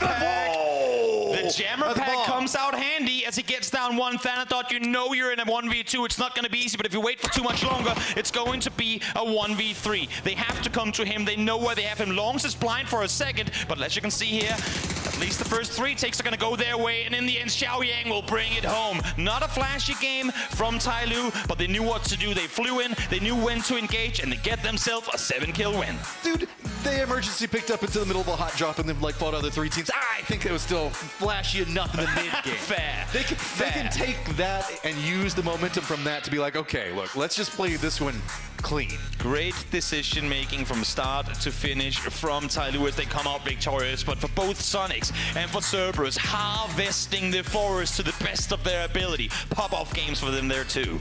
I mean, this is just 2 million aces back-to-back means the fact that we're starting to now see how people can just stretch out into a very dangerous mid-game. And that's been kind of the uncomfortable situation for our teams to have to kind of deal with right now, is you haven't even come into this stage yet with a chance to have pretty much a way to even land at your normal drop and looting position. Yeah. Think about it. It's been at least the last game here very brutal in terms of playing path. We'll see as we head on over to Takeo after this one how things are going to pan out. We didn't see any hot drops here in the first one. Maybe, who knows, we'll see something as we head on over there. And on Miramar, where we'll finish off the last 3 games today as well. There is, yeah, I know, I can't wait. If this is the way we're starting off with Erangel as we're moving into the highlights, I cannot wait to see what's going to be going on Miramar. No, it's going to be phenomenal. And I like the fact that the game realized, you know what, we didn't give them any melee games in the group stage. Let's give them back-to-back ones here. And also, despite the fact that they finished off in pretty similar, in pretty much just 100 meters apart from one another, they played out very differently. Look on the mini-map right now and how just crazy this is at this stage. Tyloo lands over that, moves into the north.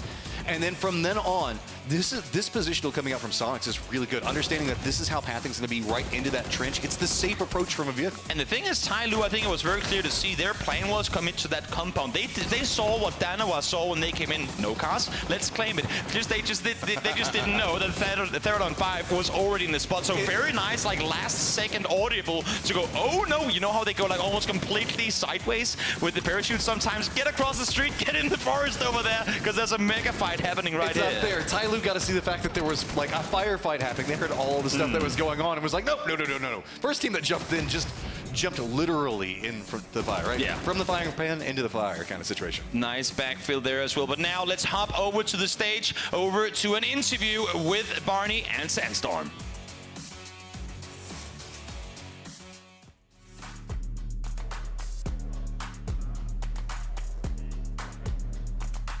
Welcome back to the main stage. It is day 1 of the winners bracket. We're joined by James from FaZe Clan. James, an amazing opening map, we've got to say. It really has been strong so far. Now, tell us what you guys have been working on since, you know, group stage coming into today. It's obviously only been 24 hours, but what was kind of the focal point of your practice?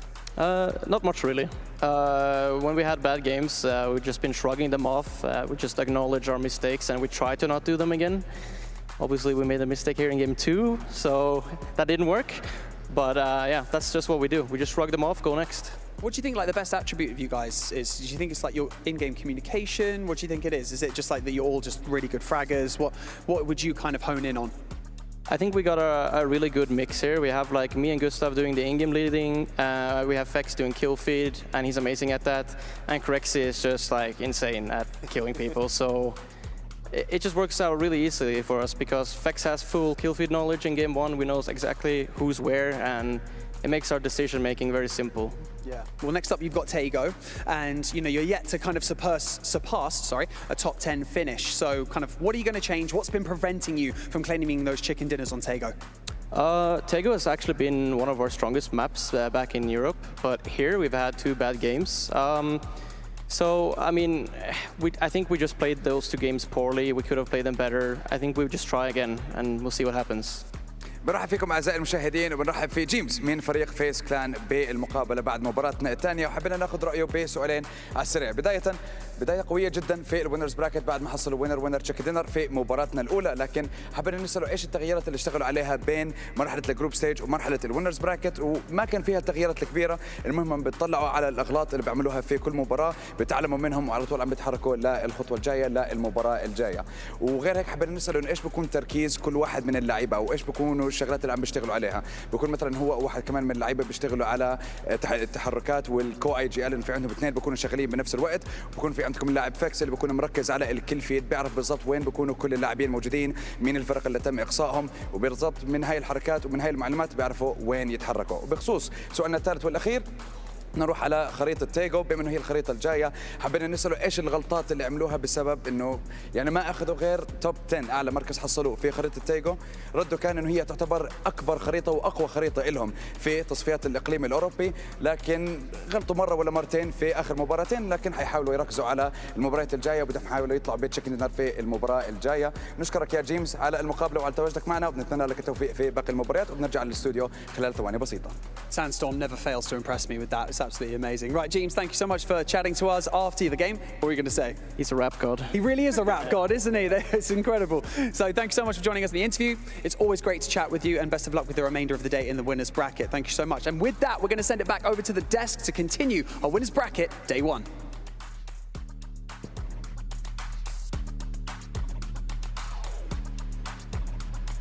That's right, Millie's so nice, we got it twice. We've got ourselves here another win on the board down the line for Tyloo of all teams, without Shen, who was taken out early here, but they're still able to produce the goods here. Joining me, Avenger, to talk about this one.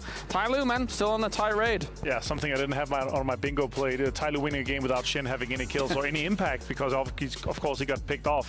Man of the match here, of course, Yao Yang, 4 kills. 200 damage, very efficient with that. A lot of steals, maybe some last hits coming in, but then again, a turnaround for them. That's what we really look at when we have these the back-to-back zones, like back-to-back military, right? Yeah. Is definitely a case for this. But yeah, the man of the match by Kadir here, Yao Yang, and the match leaderboard. Just finishing up here, them being able to go from getting completely torn apart in the first game to then go and win here. The huge difference in that is super important for them to improve on from game to game. And look, same circles. Yeah, and looking at the match leaderboard here, we still see Cerberus able to put up numbers. They were on an absolute barn burner as well. 17 points. And 5 teams on double digits here. That's like super insane here. Overall leaderboard, Cerberus still in the very top. It's shaking up a little bit, but still it's just 2 games down to go, and we of course have 12 in total. Well, it's going to be close up towards the top still though, because teams are getting a lot of kill points, but not being able to get some placement points here and there. Right. Sonics, of course, looked fantastic in this game as well on another Blazer. They popped off again, and the way they're able to defend in general, how they're able to play in like terrain, take advantage of that, winning their 1v1s, winning their fights there, super impressive. And so yeah, I'm really having high hopes for them, to be honest. Yeah, definitely, considering what they were able to show here as well. And I think for a lot of North America's fans, looking at them trying to get something going, very, very important to see them do well. Of course, you can check in with Doritos, Instagram.com patreon.com/Doritos Arabia as well, which are always yummy and tasty. I haven't had Doritos for a while, but I think I'm going to go grab some after this. Yeah, I love Doritos. Yum, yum, yum. And also, as well as if you want to slice through the competition, you've got yourself Razer to thank for that if you're able to do so. Check them out at Razer Mina over on the Instagrams, and you'll be able to potentially pick yourself up some goodies along the way here. So before we actually move on to the break here as well, Avenger, I've got to say, really two varied military games in terms of results here. But again, teams are not going to extract a whole lot from this because it's a little bit unusual to have this much military presence this early. Erengel's going to be different probably in the upcoming games. And you can see how teams were approaching it differently. As you pointed out yourself as well in the green room, like there's so many teams still on North. It ended up being, because of some emergency pickups, Danawa coming in late, Falcon seeing an emergency pickup on Danawa, and they're like, we're going to try to get some points out of this. And Danawa, they landed with low HP, landed with like 20 HP and got taken down immediately from 3rd and 5 because of that, right? So it's some rough situations. The military always have these kind of curveballs thrown at you but if you're able to do well, of course, here, Cerberus getting a lot of points, Jiang doing well too.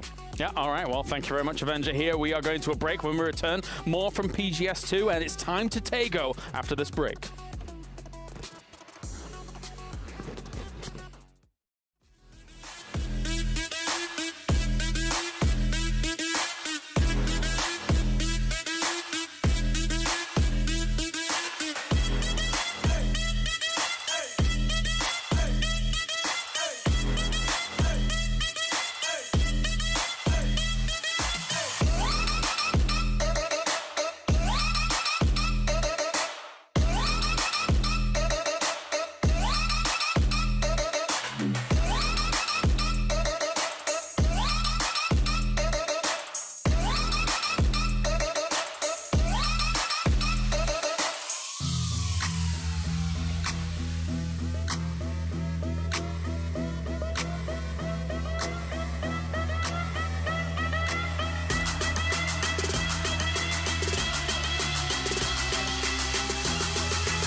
انت مستمتع وتلاقي الوجبه جايه على الاصول.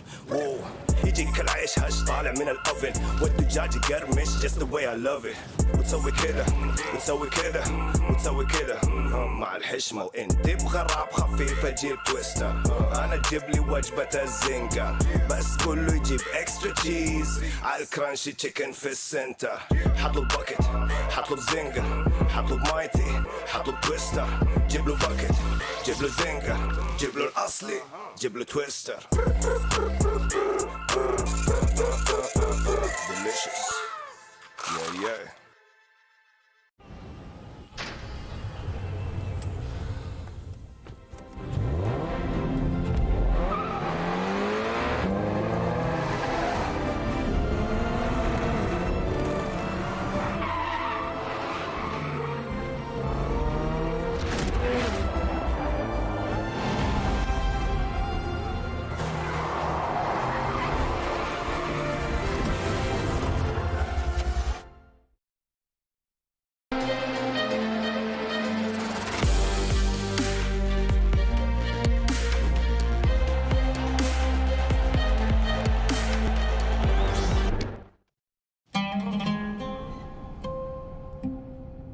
There is a place where you can elevate what's hidden inside. where you can reframe yourself. Tsunomi means the new you. The you can step into. Because when we know who we really are, we become unstoppable. Enter new dimensions of you. Tsunomi.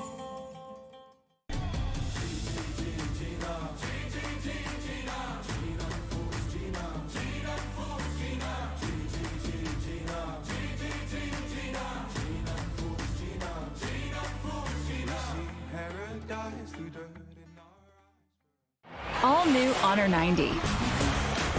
Capture ultra clear detail with a 200 megapixel camera.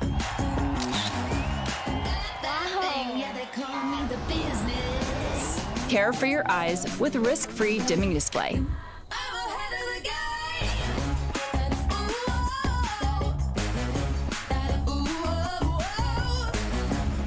Honor 90. Share your vibe.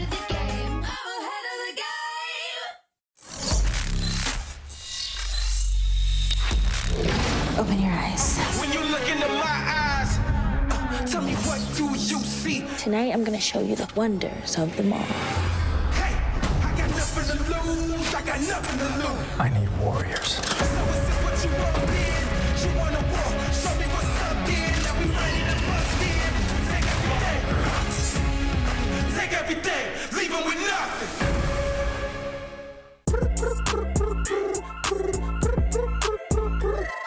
حتاكل انت تشبع وانت مستمتع وتلاقي الوجبه جايه على الاصول واو يجيك العيش هش طالع من الاوفن والدجاج يقرمش just the way I love it وتسوي كده وتسوي كده وتسوي كده مع الحشمه وانت بغراب خفيفه جيب تويستر انا تجيب لي وجبه الزنجر بس كله يجيب اكسترا تشيز على الكرانشي تشيكن في السنتر حطلب باكيت حطلب زنجر حطلب مايتي حطلب تويستر جيب له باكيت جيب له زنجر جيب له الاصلي جيب له تويستر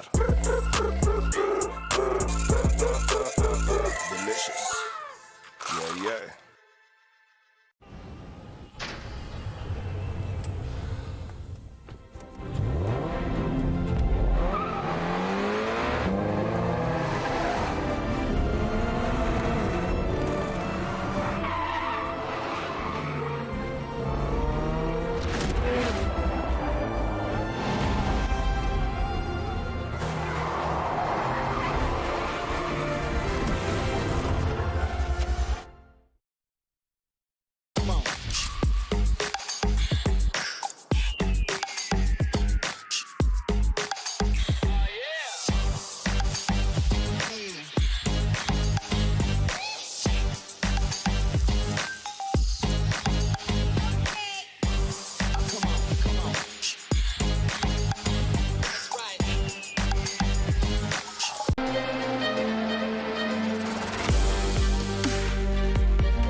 There is a place where you can elevate what's hidden inside, where you can reframe yourself.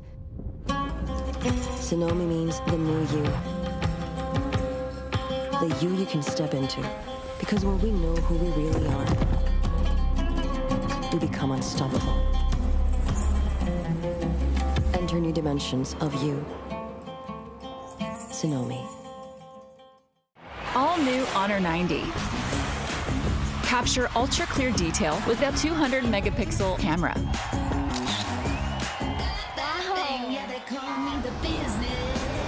Care for your eyes with risk-free dimming display.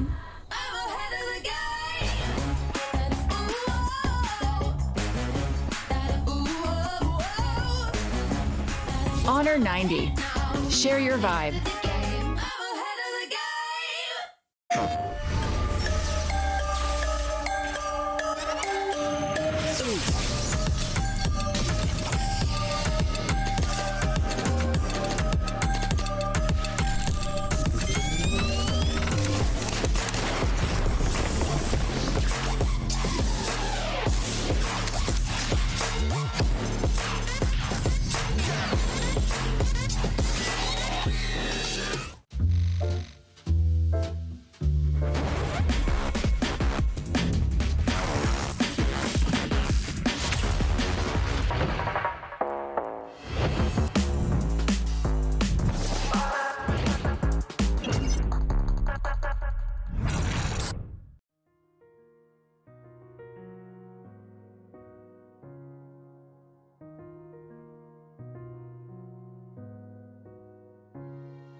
الحياة لحن، ولأننا جزء من مقطوعة عظيمة تحركنا، تلمسنا، تصنع من لحظاتنا ذكريات بديعة.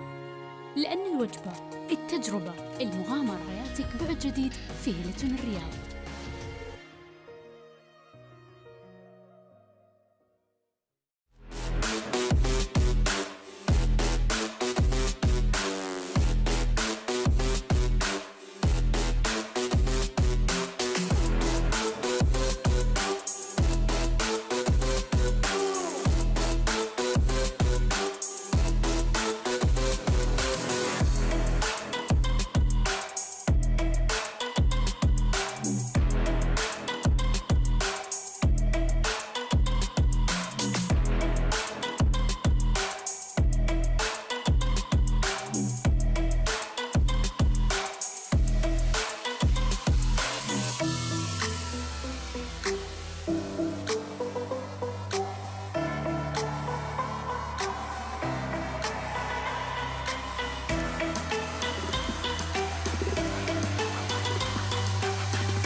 Cause I've been broke. If ain't no pain, then ain't no growth. To keep it 100, I came in to run it and bet if I had to, I'd do it again. It ain't no race if I don't win. I push that way, you get that dough, but I don't break cause I told y'all. All you had to do was watch. Keep it 100, I came in to run it and bet if I had to, I'd do it again. When it comes down to it, it ain't no race. It ain't no race if I don't win.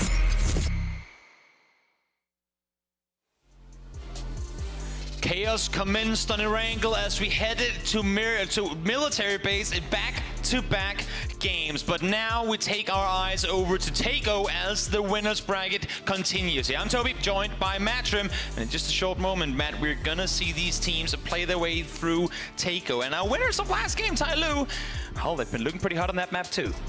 Yeah, I mean, we were just joking going into this one. Hey, at least it's not military base, but as you pointed out, hey, there is technically a military base on it, so you never know. We'll have to see how the circles come into this one play. As we're looking in, consistency in kills feels like a big thing that we're going to be kind of keeping an eye on throughout the day. Is with the circles being this cruel, finding a way to make sure that you can at least keep your points per game average up is going to be big. Like we were looking back into it, Cerberus, not the best first game, but still managed to pick up 6 kills, went out at 15th, but then managed to follow that back up with a 5th place and 14 kills. It's been the kills that have been balancing back out. Same thing for FaZe, right? Yeah. 1st and 10 kills, and then 15th and 0.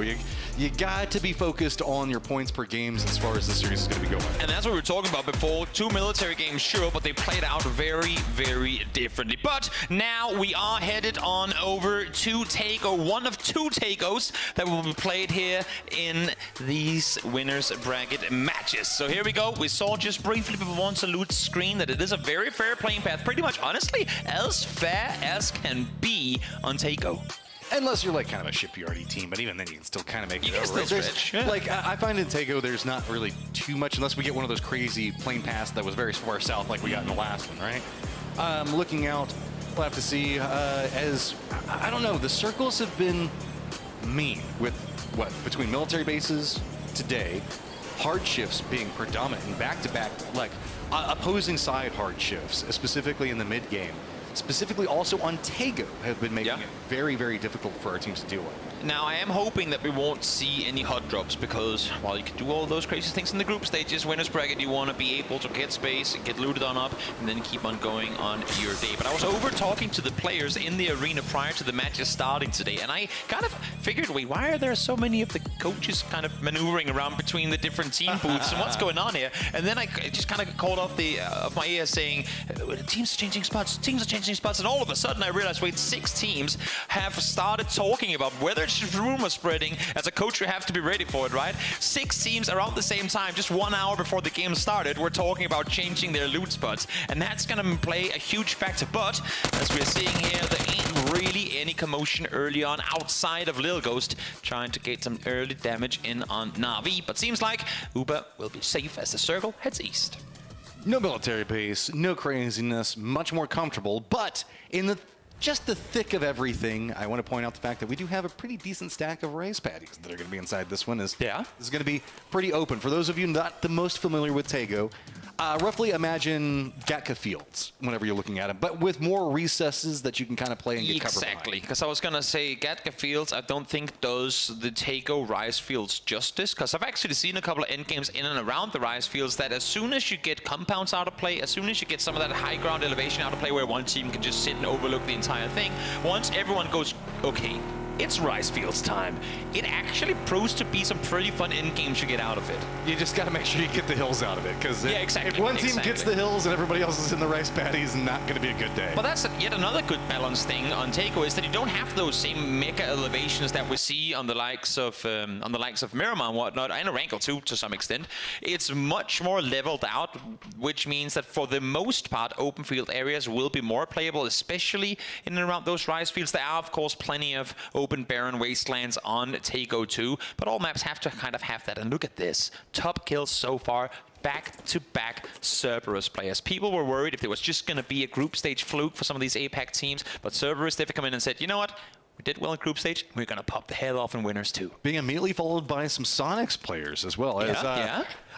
I know there were some eyes drawn to them about some of their performances moving in from the group stage into this bracket, but they had a phenomenal game yesterday, or a phenomenal day yesterday, we should say. So looks like they are definitely coming in with that momentum, with that gusto, even though HWin did have to live some solo lifestyle for a while.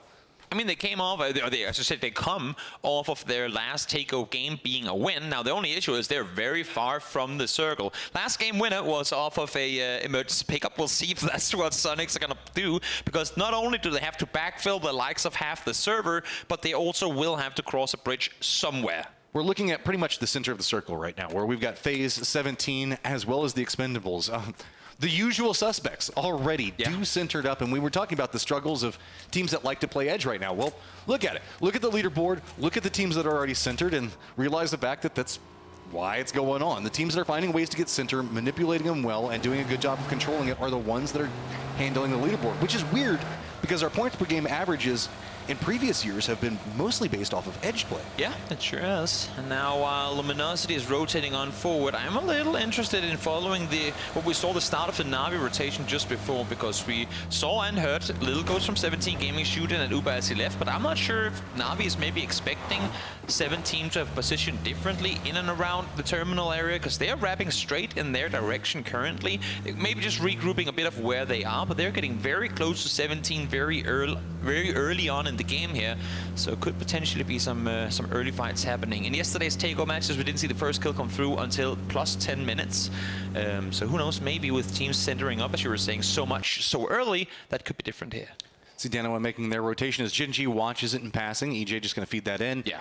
Only team that's even remotely near them is going to be Danawa, so not too much to be afraid of.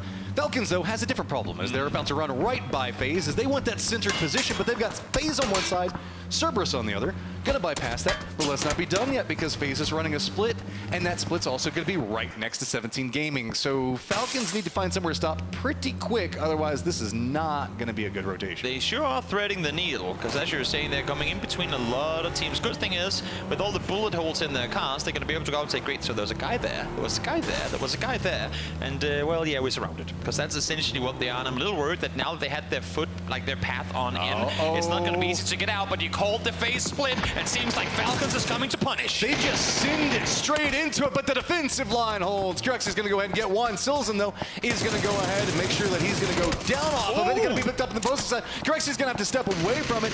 This is just a duo holding up as Falcons just get ripped apart from everywhere.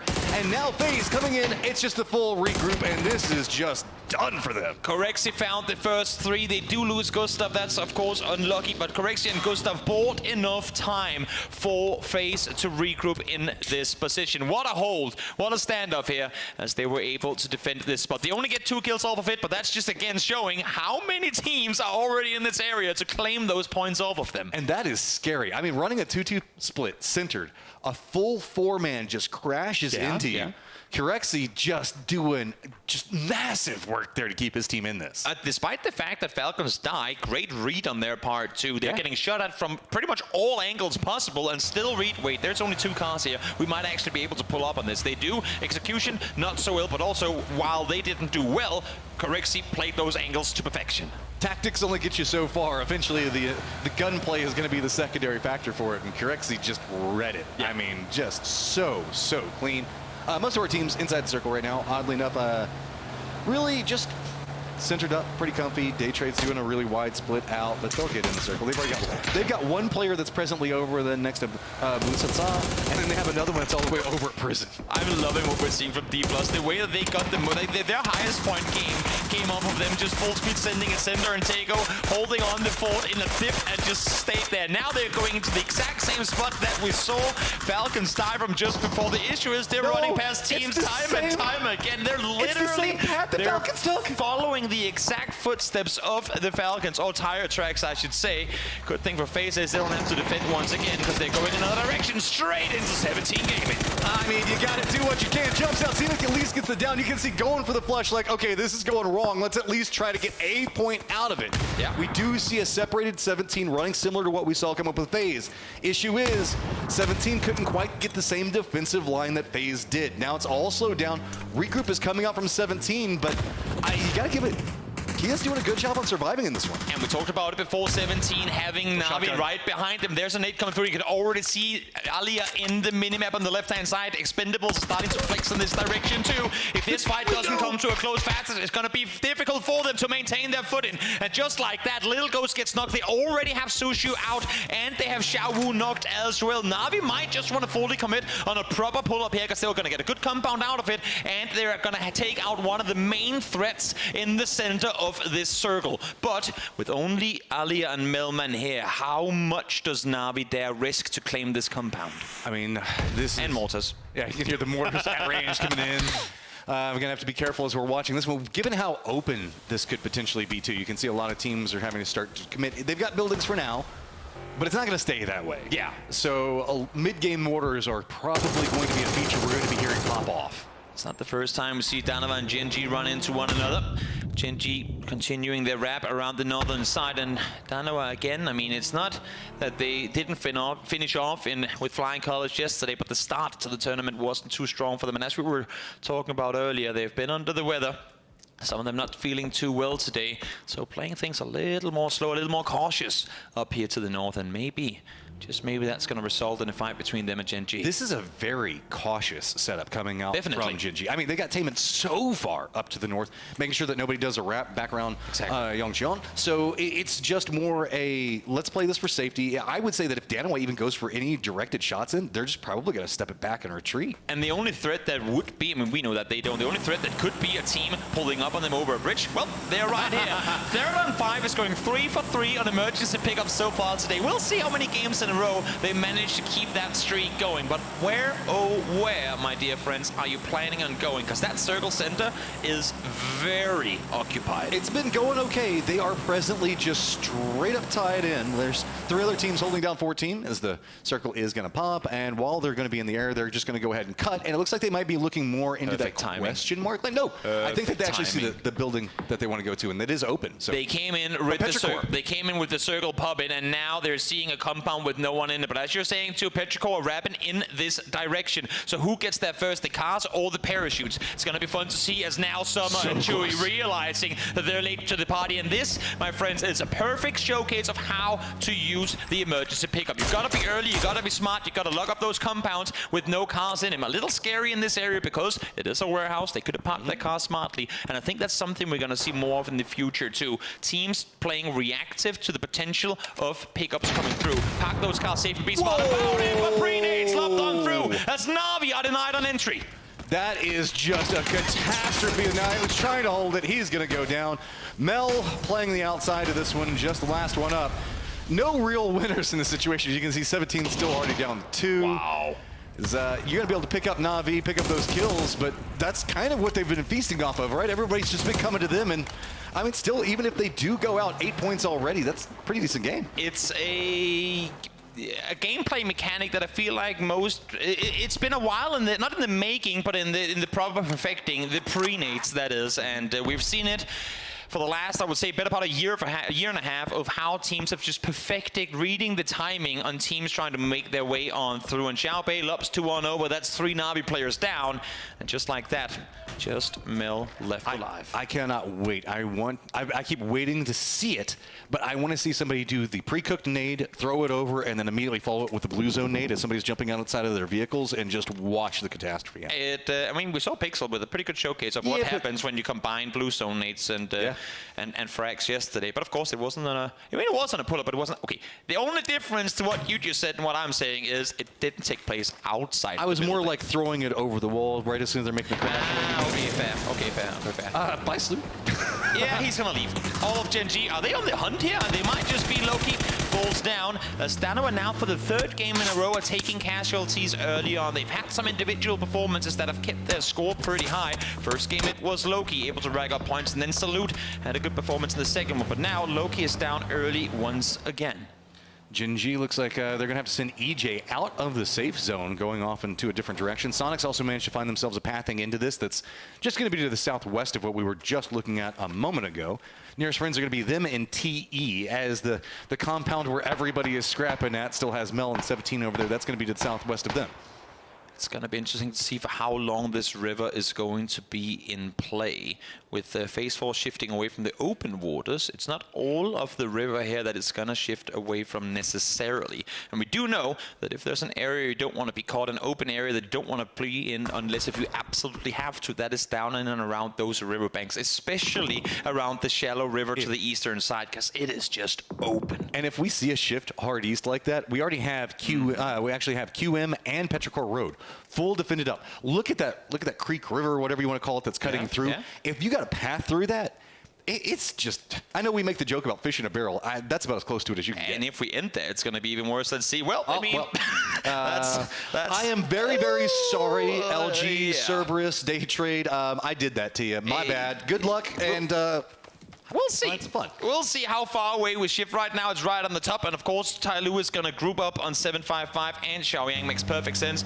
Day Trade are going to backfill. But we're in an area of the map now where there's very little to utilize. A lot of open stretches. And for the likes of Question Mark and Petrichor are the only teams on that eastern shore. They're going to have a field day looking towards the west. Issue is Day Trade is trapping on the southern side. Danoa is trying to flex out on the north. They're quickly getting surrounded. But at the same time, they were trying to regroup and fortify. Danoa was trying to make the push into where we see Petrichor Road at. You can see 17 trying to make the cross through. Remember Mel a moment ago that just sent it in just a few seconds beforehand. He's going to stop, gets those shots onto 17. Looks like the push coming out from Danoa is going pretty well. Well, it was going pretty well. It was going pretty well. He gets the double. Does that mean that Nonix pulls up on this too? They have 2 knocks in the building. It's still doable. It's a 1v2, and unluckily for Nonix, he's down to under half HP, so I think he's going to have to skip this one. And once again, I mean, while they did have individual performances, I guess with Salute and Loki having had their individual games now, it's on Onyx's turn. And look, we've got a party on this hillside. Even Day Trade is there. As Flash is going to be moving up closer to QM.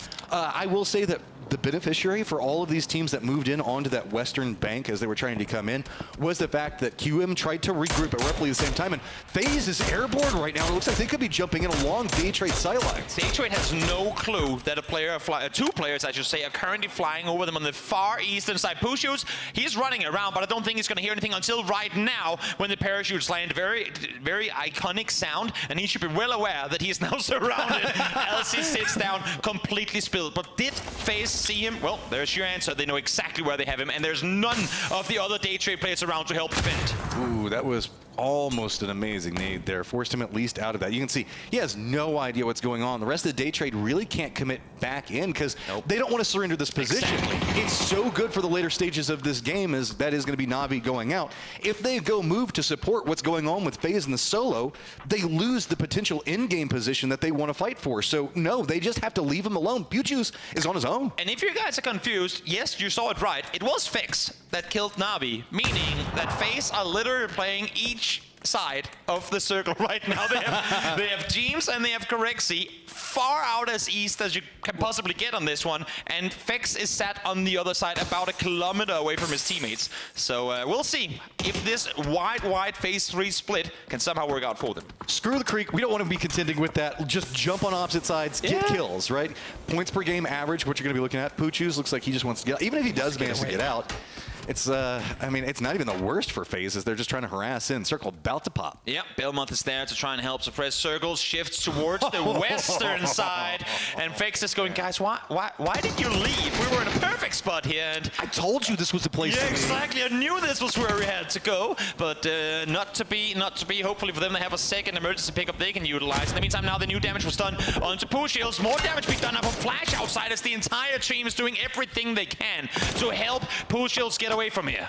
Just such great defense coming up from Flash supporting. Puchu's playing this opposite side means the fact that he is technically in a 2v2, not a 2v1. Just not a comfy range inside of Corexi. Tried to step out. You see, gets punished.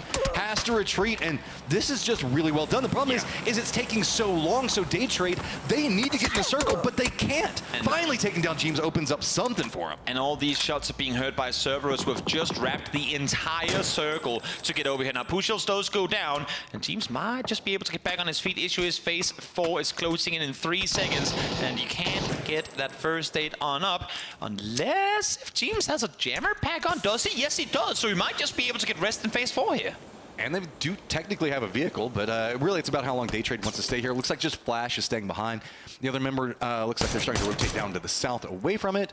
And now it's just going to be more about circle control on a very open, recessed hill. This is actually huge. We've always said that once phase 4 hits, there's no point in trying to rest in the blue because you can't do that anymore. Jammer packs allows you to do just that. And you can see Corexi not in a hurry at all right now. He will get him up eventually. Jeems is dropping equipment, so maybe they say, you know what, it just ain't worth it having 2 players up here. Let's just try and see if Corexi can somehow get to safety. He has 1 med kit, he has 5 first aids as Jeems continues bleeding on out. You see throwing down the smokes, trying to prep out, get the vehicle ready to go. I do believe that Flash is now also moved, so that should be an easy rotation to make out from this stage as well. We've got Cerberus that needs to make their way down the hillside, but that means that they're going to be open to potential shots from T5. Remember that emergency pickup a second ago? Still paying dividends. Exactly. Let's see now the Cerberus going... Well, they were sat on the far western side of the circle just before. Now they're on the southeast. The Snaker sets up shop, finds Norrens. Easy one coming through for him. Did not know what hit him before it was too late in Belmoth. Solo player left for Day Trade is just slowly creeping on in, well aware that he's far behind enemy lines. This is the dominoes falling from what we saw with that phase separation a moment ago, right? Day Trade had to slow down. They had to try to get everything in. They needed to regroup. They come over here. Now they've lost multiple members. LG gets a free kill out of the situation. Corexi is trying to make his way up the hillside, but you can see there's a problem with that as Cerberus also shifted out in the south. Now it looks like Cerberus and QM might be bumping heads in a moment. I gotta put him in the car. Gotta bring him with you. Try and get him to safety. Are they just leaving Dogmai behind? I guess so. That's what you get.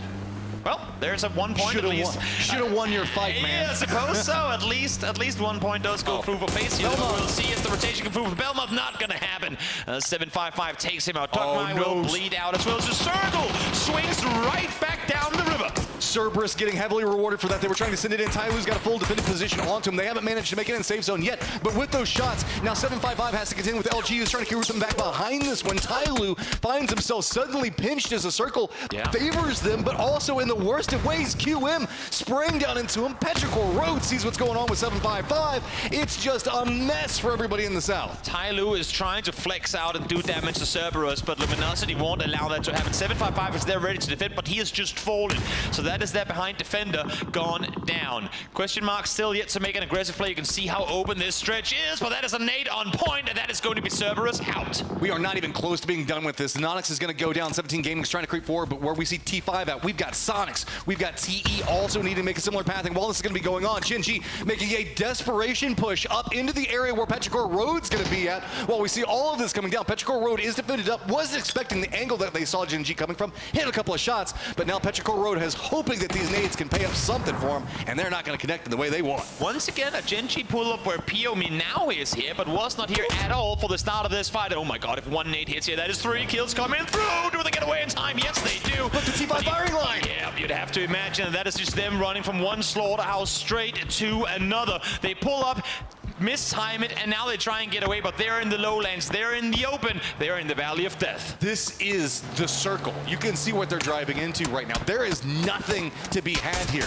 They're having to take these shots, they're having to eat it. They're just trying to find something that they can cower into, but it's the same time the Petrichor Road's moving forward. Oh my god, oh my god, the nade's not even going to go the right direction. He's blocking off the door. That is just a hot box. There is nothing to be done for Genji. That is the most insanely well-timed play there. And you know what, Pio? He just denied 1 point. I'm not against that. They were going to get it. They were going to get it. So for the fact that Pio nades himself, whether it be on purpose or not, at least you denied one, because that was easily going to go the other way. Sonic's now full speed forward, trying to get to the circle. Tanvu finds the flush on the double.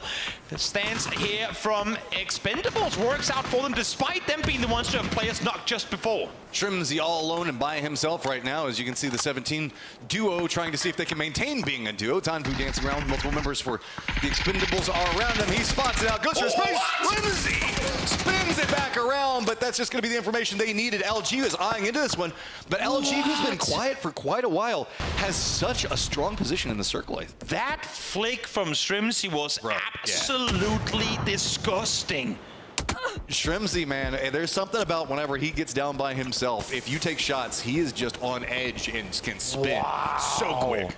Tanvu dies because of it too. I feel like even though I have him on my fantasy team, that is a well-rewarded point going Strimsy's way. What a reaction. What a great transfer in that one from Strimsy's circle back towards the north. We're bouncing back and forth all the time here and can't really fault teams trying to commit to a side because we just continue going back and forth. Let's talk about the circle for a second because T5 has a high ground compound looking into a very open creek bed and a fortified position that everybody else now has to push into. And how did they get that again? Emergency pickup right down the middle. So last game they got top 3 of emergency pickup in their way into what turned out to be a chaotic compound. This time around they beat Petrichor to it by literally a second and a half and now get to reap the rewards. And now who's on the opposing side of that creek? Oh, it's going to be Petrichor. This is the circle. How do you move into T5's sightlines? The only problem with it is T5 is kind of committed in. They're worried about what's going on with 17, with the Expendables, so their eyes are a lot closer focused right now. So if QM is wanting to do anything with Petrichor Road, well, I was going to say they had the opportunity. Petrichor Road's not even going to allow it. They're just going to move over to here, but this is not the best. But as open and as difficult as these sort of areas look, it's always so fun because I've never seen a Takeo ending go down towards this river. It's always amazing to see players make the most of something that we kind of deem as being nothing. There are still dips. There are still micro ridge lines that you can use if you're good enough. And that is exactly what these players are. Xiaobei, well, he takes the head off of Stock Shoes as Expendables are eliminated. A very important thing to note is there is like a weird pathing that goes down this hillside. As if we were to look back up to the right where Petrichor Road is from this perspective, there's like kind of similar to what we're looking at now, right? There's a drop off of about 5 feet that a player can technically cling to the safety of for now. And that's one of the reasons why what's going on over here with Petrichor Road and QM is so important. LG's taking shots into QM. Once QM is gone, this becomes a hillside fight, clinging and trying to avoid what's happening with T5. Petrichor set up early. They wanted to cross knowing that they had question marks behind, and that's why they parked the cars the way they did. You would imagine when they came, oh my god, they have mortars too. Oh god. Wait, who has mortars too? I'm looking at the mortars go down towards Petrichor, but I'm not seeing where they're coming from. If I had to take a wild It guess, has to be Therodon 5. They were the mortar gods of yesterday's game. or LG in their position, they might have some vision on it. Regardless, this is a brutal timing to get mortars flying, and you're seeing the explosions continue as more of the map is starting to be torn to pieces by the artillery barrages. 17 Gaming now looking in. QM trying to make some more of their rotation. They did get to that wall, but that's going to be it. We're looking at contained fights mostly between QM and Petrichor Road, as well as 17 and LG. Nobody else really getting too involved as they don't want to step into T5 sightline. Exactly. Best of luck should be able to get the rest up to 1. And, I mean, both Adusi and Filfirst are inside the circle. So a good thing for them is no one is in a spot from where they can flush him. But, of course, we all know that one single mortar, and that's death to all of Question. There's that hillside I was talking about. See the path as it navigates through. That's going to be how people are going to try to do something about T5. Yeah, that's about all you got. Oh, Adusi instantly headshot, and that is going to be the entire team down, and now Petrichor alongside Therodon making sure that Question Mark could not cross. They get the circle once again, and just like that, Petrichor's position is actually looking really solid down below. 17 Gaming at a ridiculous 11 kills, mostly due to those early crashes and the way that they exploited that. But they're still clinging to life. With the 2 members that they had to do a couple of small skirmishes to get into this one. So it looks like that nade is going to come close, but it is going to be enough to at least shoo them away from it. They're dead. Oh, follow-up nade hits, and now we're going to get the hillside firefight. It is going to be LG, T5, and Petrichor Road is, I mean, T5, man, they're so comfy cozy. Really good nade adjustment from Kickstart there as well. Lobs the first one over at where he assumes that they are. Second one, even though he doesn't see them at all or knows whether or not it connects, sends it a bit further towards the right because you know that that would be the direction they would have run in to try and adjust. So nice read by Kick as they try to maneuver their way further in. I want to point out that the compound that we see T5 playing from, it has a flat section into it before it leads down into that dip. That's one of the reasons why we haven't seen them be too aggressive, because if they step up, they're technically moving into Petrichor Road sightlines. LG's sightlines is, look, see how you can't really step out and look down? It's very hard to profile into this. It's very hard for Therodon to get off of this ridge line and take a fight without being fully exposed to the opponents, no doubt about it. Oh, Snakers, that's a helmet gone for Chewy, no doubt about that one either, as he's unfortunately the isolated player for the team, should be completely done for here.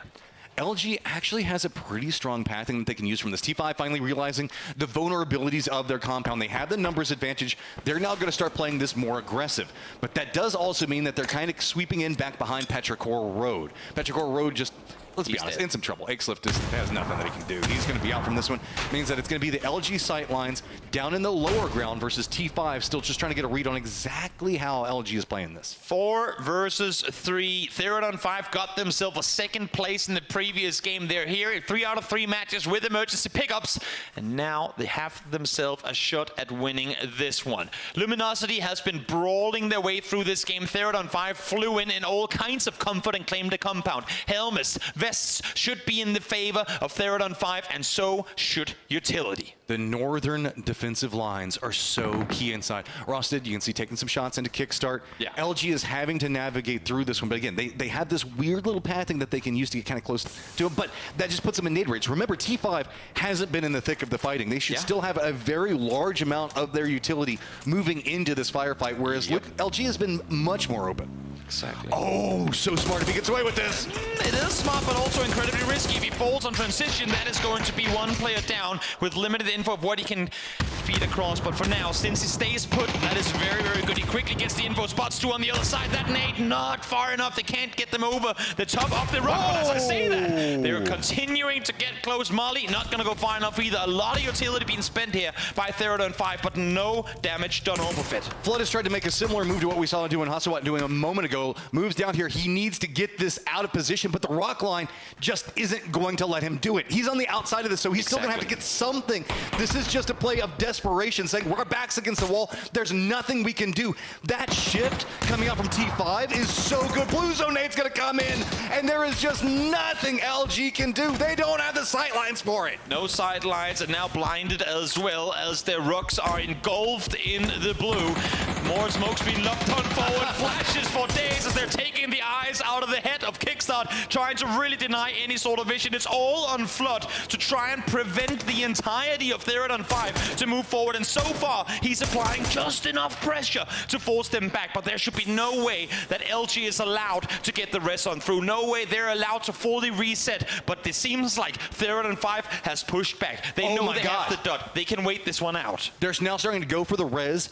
That little bit of pressure that Flood's provided is enough. Now he's going to drop down, try to get himself into the zone. He just needs to get closer and closer to this off-angled position. Maybe somebody on T5 will reveal themselves, because there needs to be something. This is just trying to play for errors. That's all LG is doing. They're waiting for T5 to make a mistake, walk in the wrong angle, and exploit it, but T5 just isn't doing it. I mean, T5 is smart. They're waiting. They know that Flood right now is being the nuisance, and they know he has to move. That rock was not inside the circle. Now it's only the cover that the smokes can grant him, and he has none of his own. He's relying on his teammates to throw anything down there to help him out. Hatsawat, though, soon will be in the exact same situation. He has to come off this rock in just a couple of seconds' time. So right now, I think it's going to be Flood versus Hatsawat on the southern side, and on the other side, it's going to be Snakers and Kickstart against the rest of Therodon 5. And this 1v1 is so big. Hatsawat is focused up the hillside into Kickstart, and the duo, is that going to open it enough for Flood to get anything? He can't find just no angle to work with just quite yet. But somehow, the duo of LG has managed to fight their way into it. Rusted does manage to get down Flood, but here comes the firefight. Stepping in, Snickers gets it down and the flush onto one, but it comes at a cost of him going down. That is going to be LG eliminated, and T5 finding themselves a chicken dinner. Great win for Therodon 5, making great use of the terrain that they had available. They didn't have to do much, but it's a full commit send to the center early on in the game that gets them out victorious. But what an effort by Luminosity to fight their way for so long through this one. They knew what had to be done, but in the end, Therodon 5 prevails. I just got to give respect. There was so much. There was just one small misplay. It was all it would have taken for T5 to lose that. Oh, definitely. And they never put themselves in a vulnerable enough position to allow it to happen. And it was just very cleanly played. And this goes off of what we were talking about yesterday and coming into this one as well. Therodon 5 started off as seemingly scared. Then we see in the second group stage, they're starting to play with a little more confidence. And now we're seeing them. The fact that they said Hatsama down towards the water, that is a very, very dangerous play to try and pull off. But the impact that he had from down there, LG couldn't go anywhere because Therodon 5 put matters into their own hands and claimed the win. So with this, we're going to go ahead and do a quick review of the highlights and all the craziness that happened inside TakeOver. That's right here for the highlights. Therodon 5 getting themselves a huge win off the back of this. It's all about the pong here with the boys getting themselves so much damage. Joining me, Avenger, to talk about this one, and the power of emergency pickups here for them really pay dividends. Extremely strong, but also what a rough circle, circling over and kind of ending in an area with almost no cover, except for the Therodon 5 compound, of course. They held it strong, stayed 4 guys alive for a long time, put out a lot of damage, and then they're, of course, able to close out the end. But I gotta say, some of the emergency pickup decisions were questionable. Some of the crashes were questionable. We saw Gen G go into some of the compound, like, they don't, why did they take this this is not going to be inside the next circle, why are you not going somewhere else, or trying to, and then ending up some rough situation. Question mark also losing out 4 guys where it could have been just like a chill crash on the shack. They could have easily gotten more of that if they went deeper instead of deciding to end up there. Yeah, but it will be a great win for these guys who come as one of the underdogs into the winners bracket, but now that's going to be putting them in first place, which is all important. Welcome back here to the desk, guys. And I think when you look at that, Martin, what you said at the beginning about that was very, very important. A lot of these plays are going on kind of haphazardly because that is a very difficult location to try and play, unless you are Therodon 5, of course, in that kind of compound. How do you play the river? I mean, we saw teams trying to kind of rotate around on that here. So we'll yeah, what do you think? In general, like, when you have this river, right, and you have so little cover, you have to do like what Luminosity did. You have to get an edge, and then you have to move in with your rocks, with your cover, with your terrain. They actually did a really good job considering how much pressure they were under from both 17 Gaming, Therodon 5. Hatsawat was in a fantastic anchor position to hold down both Snakers and Kickstart, right? Flood, you have 3 nades. I was hoping to see him kind of push that, because if they were able to counter Hatsawat and they had the multiple angles instead of Therodon 5 having it, they might have been able to do something. But yeah, Therodon 5 was able to close it out quite nicely. Yeah, very well done. Very well done indeed here. As we take a look at all the other teams that are kind of trying to jostle for position here, we do have them being able to put up quite a lot of numbers here, 3 on 5 overall. Nice. Again, getting to that position is also important. And yeah, Fanadol with 620 damage. I'm kind of surprised actually, because I didn't think he was doing a whole lot, but he was shooting a lot of things. Yeah, you have him on your fantasy team, but yeah, he was dragging out. Yeah, 2 kills for him, but Hatsabat being able to get the 4 there in the end. And in general, what a fantastic game for them, of course. 3rd on 5 in a situation where they're able to hold the compound, defend it nicely, and also get out and take it in the end here. Hatsabat, though, will be able to take the man of the match, brought to you by Gidia, and he is looking primed and pristine. Again, when you've got a location like that, you should be able to convert. Oh, yeah. Everybody else is having to scramble for a location in these circles here, and it's not easy for them. And also with how the circle went, right? When they had that northern shift and their compound was on the edge, they're like, okay, this is a free win. We just have to make sure, try to get as many points out of it. Total kills 23 for Cerberus, 3rd on 5, closely after here for 19 though. Yep, definitely. Very well done here. Still Cerberus, as you say, taking that lead position with all of this. Still looking prevalent in some of these games. Of course, this one was a little bit more difficult for them when it comes to this. But yeah, I mean, how many teams have really practiced for an occurrence quite like this, where that compound is so quickly taken by Theranon? As we will see, also 17. Still putting up a lot of numbers. The way they were able to dismantle Na'Vi as quickly as they did was absolutely catastrophic for the boys in yellow. Yeah, for sure. Unfortunate for them. And I gotta say, with how with Take, of course, it's a new map, it's our newest map, but again, I really want to see the teams go into these situations where they're taking the compounds around the unplayable and close to the unplayable area. But you saw teams, you know, go for emergency pickup on the edges and trying to get somewhere else, trying to get some of those compounds that are like really high priority in these eastern circles here. 3rd and 5 though, end up at the top here, James. Honestly, I mean, what they've got 35 points so far. If they get another good game, they're probably into the grand final, as long as you kind of have middling results from there on out. And again, who would have expected them to be in this position right now? I don't think a lot of people would. Yeah, the cutoff for winners bracket for PGS1, just to compare, it was in our mid-60s as well. Yes. 66, something like that, depending on where they end up. So having this just after 3 games, fantastic for them. Just a win with double digits, they're looking fine. They're into the winners bracket. So looking good for 3rd and 5. Cerberus 2, of course, phase tied on 26. Not bad at all here as we look all the way down towards the bottom. Cerberus only 3 placement points, but 23 kills. I mean, I keep saying it backstage, right? Are these guys just god gamers? Are they actually, like Himas and Tycon, constantly able to put up these big numbers? And if this kind of proliferates through the rest of the tournament, like it's actually quite hard to call who's going to be the champion of this tournament. But if you watch as Cerberus is playing the way they are, they could easily be the champion with that kind of fragging power Avenger. That's terrifying. Yeah, I mean, and also for them in terms of securing a PGC spot, because it is that hard in APAC, right? If they have another good event, if they have a top 4 here, they're going to PGC on PGS points, so that'll be huge for them too. Of course, I gotta say, like, I've been super impressed with what we've seen from APAC so far, you know? Absolutely. They have really had a rise through the last couple of years. Yeah, and it shows that they're all grinding. It shows that they're all trying to push as hard as possible. Yeah, I mean, ever since, of course, we saw them do okay before our previous PNC, but it felt like that almost was a turning point where we saw like the crowd come alive for them, where we saw kind of that grind slowly coming to fruition and at PGS1, and then also previously when we watched PGC last year at the end of it. And then we got to see as people were all picking Tycon because he was in a coach position.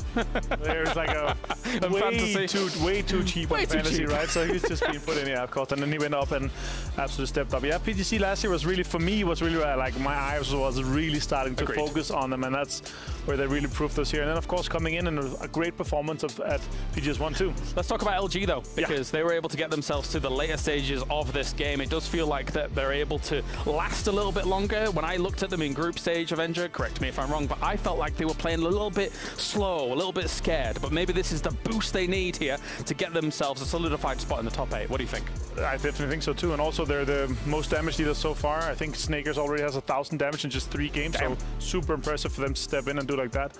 Of course, here in another situation, down on screen, rough, let's go back to Erangel. Rough decision making throughout. Late emergency pickup into compounds that you have a hard time scouting. I would like to see them play a little bit more slow, a little like well considered in terms of their decision making, because once they are on foot, they're like certain that there's no one behind them. When they full focus, they 180 forward, they just completely slay. But that decision maker is just questionable for me. Did you say they slay? Is that what you just said?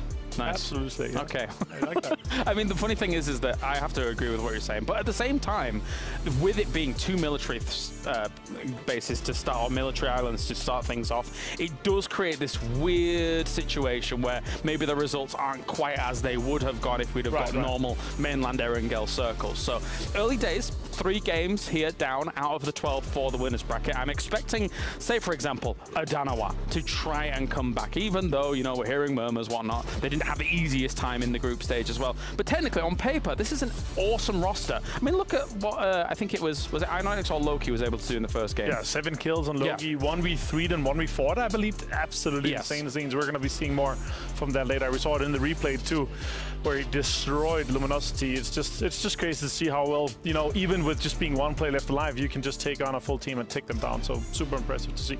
All right, of course, as we're going on to Miramar, any thoughts before we move on? No, 3 Miramars here, 2 to start tomorrow. Like, if you have a great start here and you're able to secure some of your loot spots, that'll be a huge thing for some of these teams. All right, let's get to it then. It's the Dusty Dunes, as Toffees likes to say here for Miramar. We've got 3 of them. Let's head over to the casters as we've got our first one on the way.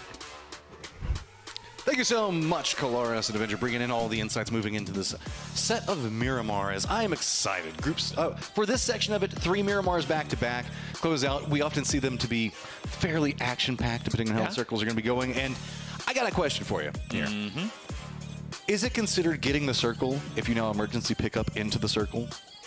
Well, I mean, if you're in the center of a circle, you get a circle, that's getting a circle. But you also, it's not like you were sat in the same spot that you looted, and then you just didn't do anything. I need to know so that way whenever we start saying the fact that, oh, look at LG and their rats or whatever else like that, whenever teams start managing to jump in and they start going, oh, look at all these snakes and getting circle favor. You know what? If you're sat on the very edge and you dare to fly past every single team and just hot drop straight into the middle, knowing that we have some pretty damn skilled teams here that can shoot you out of the sky as easy as nothing, and you get that, and you get circles with it. I'm in the same boat as you, so let's just go ahead and make that the everyone else is too. It doesn't count. Yeah. If you do an emergency pickup in there, it makes you smart, not lucky. I mean, it would be. It is pretty smart. What isn't smart is for this pilot to send this plane so far towards the east, because it's the first time we're on Miramar with this set of teams, and we do know that with very hard edge plane paths, it can sometimes get pretty tricky for teams to get to where they want to go. Look, okay, it's no surprise. The plane path wants to go to military base. Yeah, I suppose so. That's the trend today, right? Yeah, I guess. Hopefully the circles won't catch on to that, because that's a little far away. Soon to be closer in competitive play, as we have seen the new Miramar. It's been put in play as well, but not on competitive yet. But I guess the Circle Master had other plans this time around. No Campo Militar, no. Instead, we're headed far down towards the southeast. And I'm just saying, Matrim, imagine. And then I'm not going to say anything else. But see, that's the thing. I prefer the actual hillside fight. This is one of my favorite circles to get on Miramar. I love the hillside fighting that happens just to the north and the west of Puerto Paraiso. I think it's just a really strong position to be able to play from. Plus, you still get the outliers that come out of Los Leones. We still also do have the capabilities for a Los Leones ending, but I mean, we even still have Impala in this as well, which is just a crazy cool section to have that game fight at. This is definitely going to be quite a spicy circle, regardless of whether we go far out towards the east or we stay on the mainland. It's going to be an interesting one, because half the circle is water. Los Leones already houses 2 teams, so it's going to be dangerous to rotate on through, and there's going to be a lot of teams that really have to figure out how do we maneuver on this. And keep in mind, we haven't been down here in any of the previous matches, and this lobby, this specific set of 16, has never played each other on Miramar. So it's going to be very interesting to see exactly how this one's going to play out. I just really am going to be intrigued to see how people play around the outskirts of Los Leones and that hillside. Jinji going to be very, very happy right now, given the fact that they've got their positional. You can also see that 17 Gaming is going to get the Picado area. LG, for those of you that are kind of keeping an eye on where all of these secondary drops are, I know the fact that Sonics tends to be more of a Picado drop. This time, we're actually going to see them go much more up into the power grid area. So let's see what's going on with our team over here in Picado right now. Yeah, a doozy. Let's see what he has to say. It's our first World Tournament after half of the year, I think, because we missed PGS1. But I'm happy to back on the big stage and play against the teams from all world. I think TE, Team Expendables, they are doing really good job. They, if I'm not wrong, they finished top 16 in the PGC, and now they are playing like best team of the world. So I think Expendables We are warming up only right now because, as I said already, we had a long break. We didn't qualify to PGS1, so we kind of missed the world competition. And now I think we just need some time to show our best performance, and I hope we will show it in the winner bracket. And when we will qualify to the grand final, we will show our best in the grand finals. I mean, they've been playing out their minds, and in this circle, you can see that they managed to wrap into the south. They're in a strong position to already be playing from.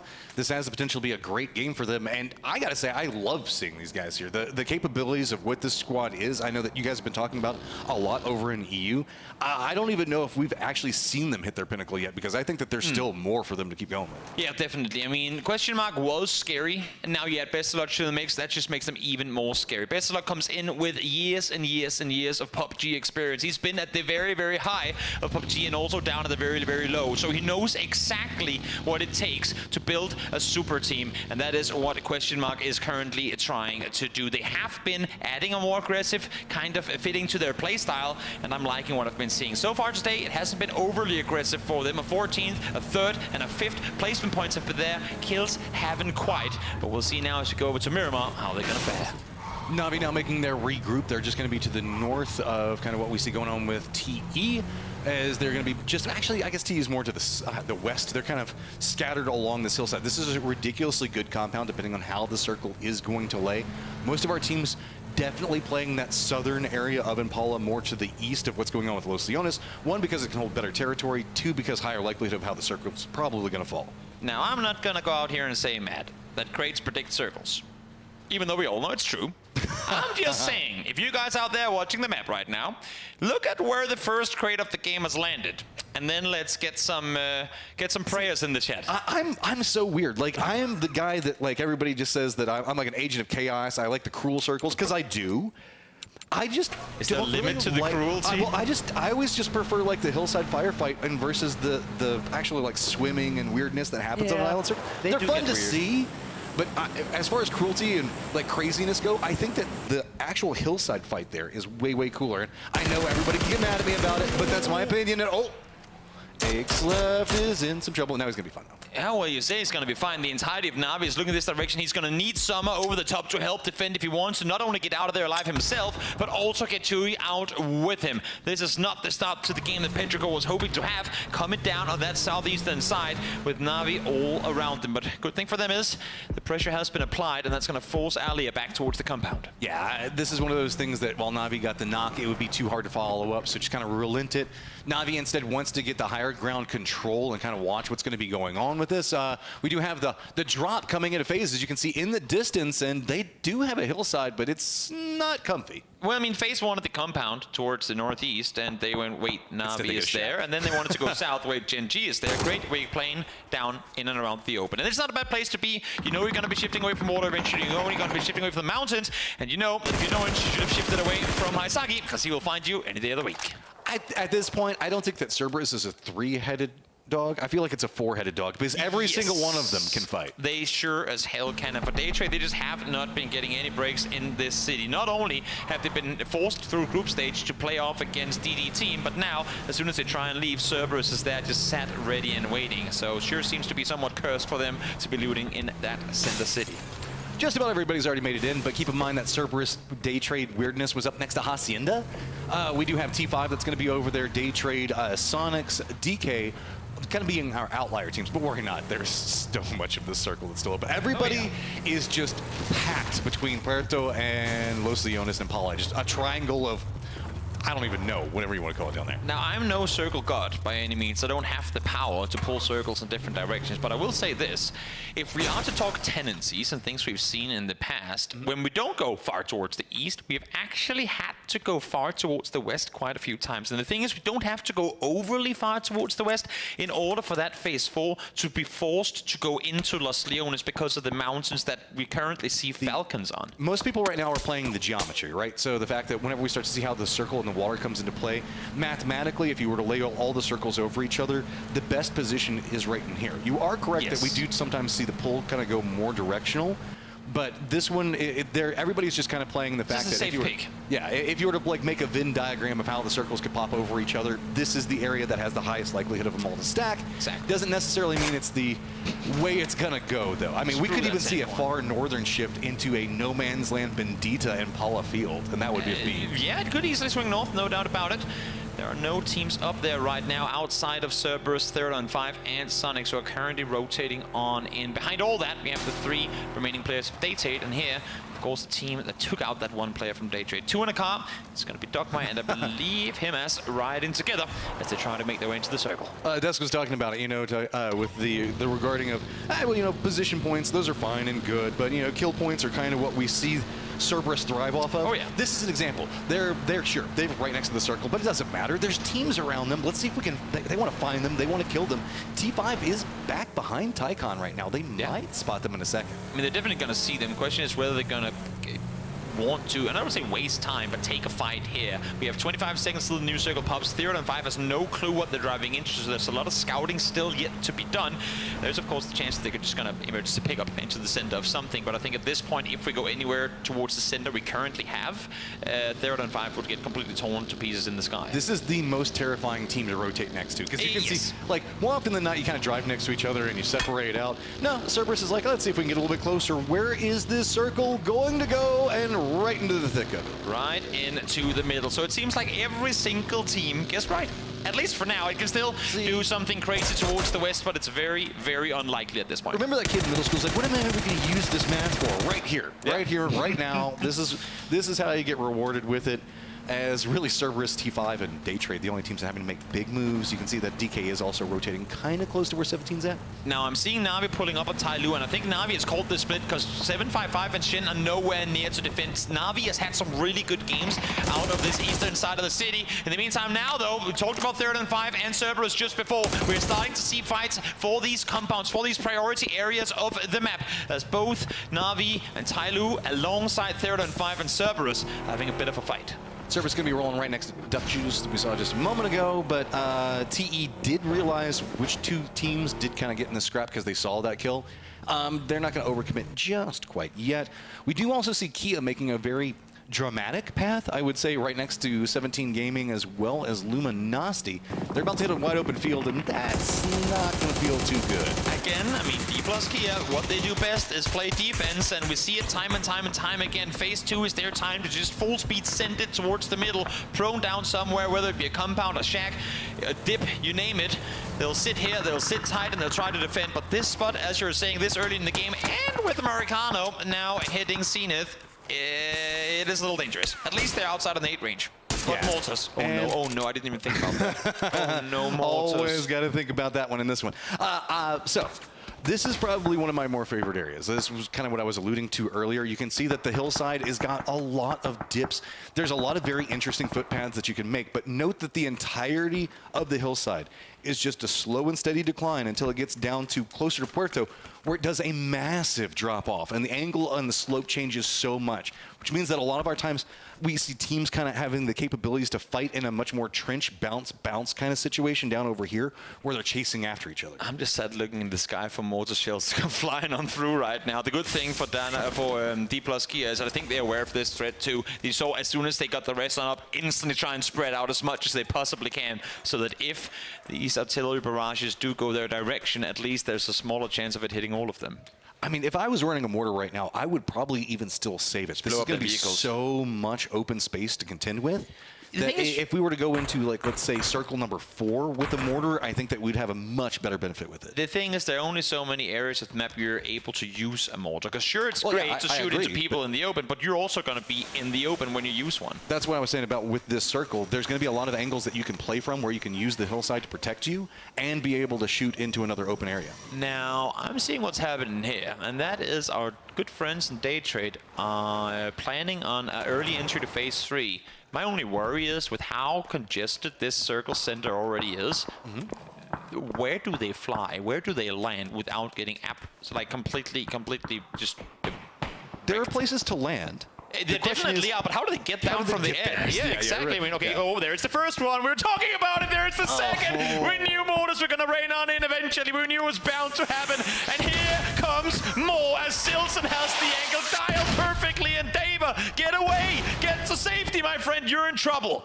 Just kind of juke in and out between them, and you can see a couple of shots going to at least make it scary there, but with the vehicles now being gone, it's going to make it more complicated. The circle did pop, and it leaned more in the Impala direction than it did in the Puerto direction, but that still means that there's going to be a lot of good territory. More shields. Oh, yeah. He's running around looking for more shields. He knows he has flushes. He knows he has people lying around. They're just waiting to be taken down. Of course, he runs in and picks back up his mini just to make sure that he has his DMR with him in case they have to leave. Thirsty shin over there. I mean, they saw the Nux too. They're seeing smokes being deployed. They're seeing the smoke from the car too. There's more nades now coming in. And Luminosity wants a piece of this. All these teams are eyeing down D plus Kia. They want these points for themselves. There is blood in the water, and the sharks are now starting to circle. Where do you go if you're Kia? Because you were the target that was picked. Shin's on one side, LG coming up back behind you, but LG has got to be careful. Yeah. 17 Gaming's going to be coming up right back behind them as the firefight's going to continue. It's just going to make it more complicated. So with these teams now having to take a moment, realize what's coming after them, that has allowed for Kia to have a moment of reprieve and to breathe about what's going to be potentially coming after them in a moment. Able to somehow reset. Thank you, 17 Gaming, for that.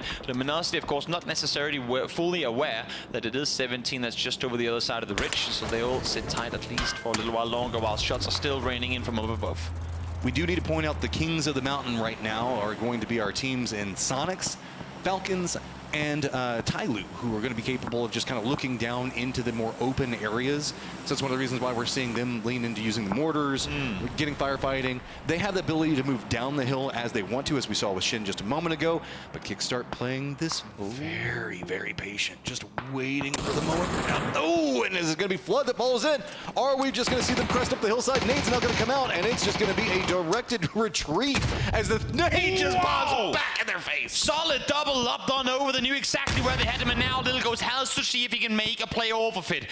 Trying to wrap around one side. Xiaowu is going to try and help him out on the other. It's just Flood lying over here. The issue is every single time they peek over the ridge, not only do they have Luminosity to worry about, but multiple other teams on the other side too. We hop over towards the East Coast now. There's space, and Dynamo fight one another, and Fex finally showing up here on the global stage. Finds the double. A little bit of help from Grexy and James there too. And once again, Dynamo, 4 games in, only been able to catch 9 points. Oh, this LG, man, that felt like a, sometimes it's better to commit to a bad plan than it is to like try to figure out a good plan. They had a goal in what they were wanting to try to accomplish and then stepped away from it, and that nade just destroyed them. Molotov going to continue in. Snaker's going to go down from just more and more continual harassment. This is just a matter of time, it feels like, as now all the attention that Kia had has been shifted into LG's direction. You say that, but you can see here, as soon as they peek on over, once again, Falcons up there defending. They don't care who they have to defend. They will defend both if they have to. And now Gen G are starting to backfill. PO is far, far away, doing PO things as he always does. But Tame and EG and DJ98 are starting to creep up behind 17, so they have to be very fast if they want to be able to turn around. They do get them down in time, but here comes the push from behind. It's going to be Gen G now realizing the fact that, okay, we've got the numbers advantage into this, start making sure that we can exploit it. Nade's going to be coming out. Suju's going to step away, use some cover, but again, this high ground positioning from the Falcons is just refereeing every bit of this firefight. As though the blue zone nade is going to be able to get away from it, and just narrowly. Yeah, Xiaowu does get flushed on out. Suju now goes down to Silson as well. 800 make that almost 500 damage come through from Silson. Probably just a little bit of the damage that is currently on the side of the entire Falcons team, as they have been farming up from the west side mountains. Those are just massive damage numbers that are going to be coming out from them. Sonic's been pretty quiet next to him, instead kind of letting them control what's been going on inside of us. To the north, we also have a crazy situation that's potentially brewing, where we've got, Cerberus right in between multiple members of T5, while Daytrade looks like they're trying to path more into the center where Bellamoth is going to be at. Gen G still being the aggressors. They have a couple of pounds that they can play over here. And there we go. Here's that Cerberus fight we were talking about just a moment ago. Once again, APAC action towards the north. We have Daytrade up here joining them as well. Stanadol, one of the prime players for Therodon's 5 success so far in PGS2, will try and creep further forward. Tycon did get rest. Haisaki forced to prone down, no best available. They have to be ready for the push over the top. And with a few bullets missed, they will be. Tygan finds one, instantly traded as a double from Thanathol comes through. Server's gonna play this one as clean as possible, and they cannot do it. The sight lines just were not there. It got close. That's why being the last one up needs to commit in, but here comes Daytrade, as we are also got Petrichor Road wrapped in back behind this. Jeebus was making a play into what Petrichor Road was doing, was taking a couple of shots in and forced them to kind of commit to this faster. Should be able to pick up a couple of kills out of this just with nades. 3 knock players, that's a double coming through. Cupid and Vibe as a whole, and indeed it is. 1 point gets gifted to Tycon, another to Haisagi. The remaining 2 goes the way of Summer, and that is Petrichor wrapping up a lot of points on that northern side, and even more importantly, getting themselves way more space to play. And don't forget, as we see FaZe being a bit more aggressive into Petrichor Road and they're playing it, Jeems is the teammate that is cycling so far out and around into this. I don't know if Petrichor Road is entirely certain on how much of this flank that he's going to commit into. So we do see a bit more of this Falcons Tyloo fight, as Falcons have had to come down and descend from the heavens. Down they go, down towards the compound. But a little bit of help coming from the side. That's Mime finding one that nade. Oh, bouncing a bit too far. Could have been really, really good, as all the Falcons are running on top of one another. But now they've made landfall. 3 of them are in. What can Longs do as he meets them up close? Imix able to get the first one down, but here comes one from the side, and Imix turns on 755, and that is Tyloo down. Immy just playing that one right there, as Falcons sitting on 6 kills. Starting to feel pretty good. After what coming into this one, they were sitting at a grand total of, I believe, was it 5? So already just going to be coming in, climbing up that leaderboard. Circle's even going to favor their positionals, but with that bit of a skirmish, that means that 17 Gaming, and well, the remnants, I should say, of 17 Gaming might be eyeing their direction, is with this Petrichor Road still on the outside, Daytrade's going to be in front of them, and FaZe, who's just been kind of chasing them for, what, a circle and a half now? Look at where 17 is. They know that if they run any further up that hill, Gen G is going to completely shred them. Good thing for them is they aren't, I mean, Gen G isn't fully aware that FaZe has opted to wrap this far north, so they're still a little worried, look in the other direction, but again, this is where I'm seeing Gen G as being more indecisive. Make the push, go down the other way to fetch that info that FaZe is going the other way. And now, 4-man vehicle. We have seen this go wrong so many times. This could be problem. Where do you go? This could be problematic because they're doing it roughly the same time Sonics were trying to make their move in. H1's already got himself down into kind of a foothold position, but it is looking like they're going to stop right before that hillside. So H1's not going to have vision.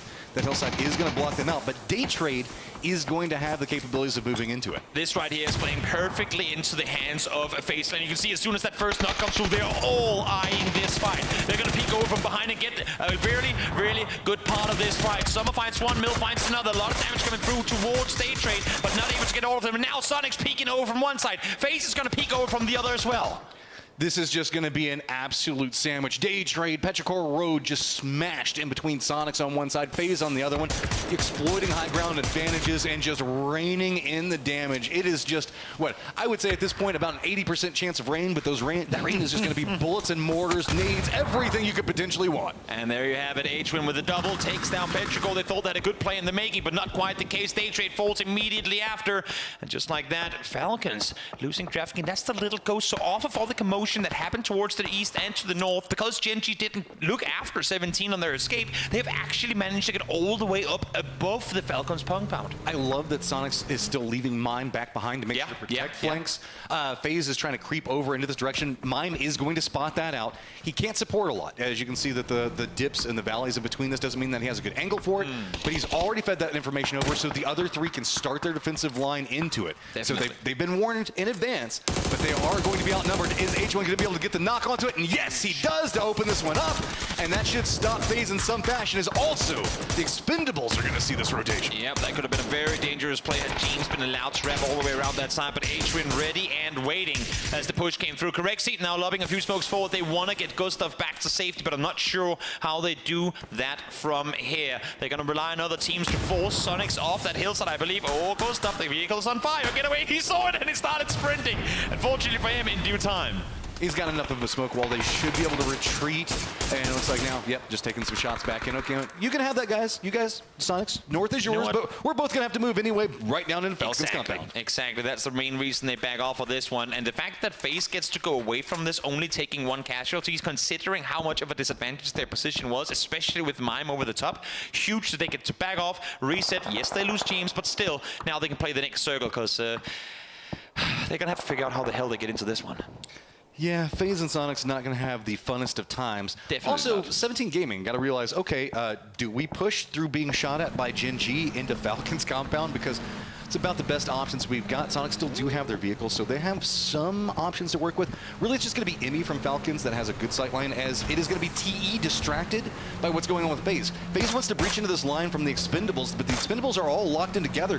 This is allowing Sonics just to kind of roam right into this, and a free circle rotation at this stage is insane. Sonics is reading this perfectly. They saw the flush from 17 on one of these players from Falcons earlier. They know that because DraftKings fell to 17, that's players up there. That means Falcons cannot play out in the open. That is allowing them to push further forward. And now FaZe again trying to make something happen where there is nothing to do.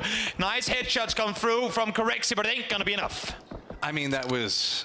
there's not much FaZe could have done there. They've been so loud, they've been so aggressive on other teams for so long.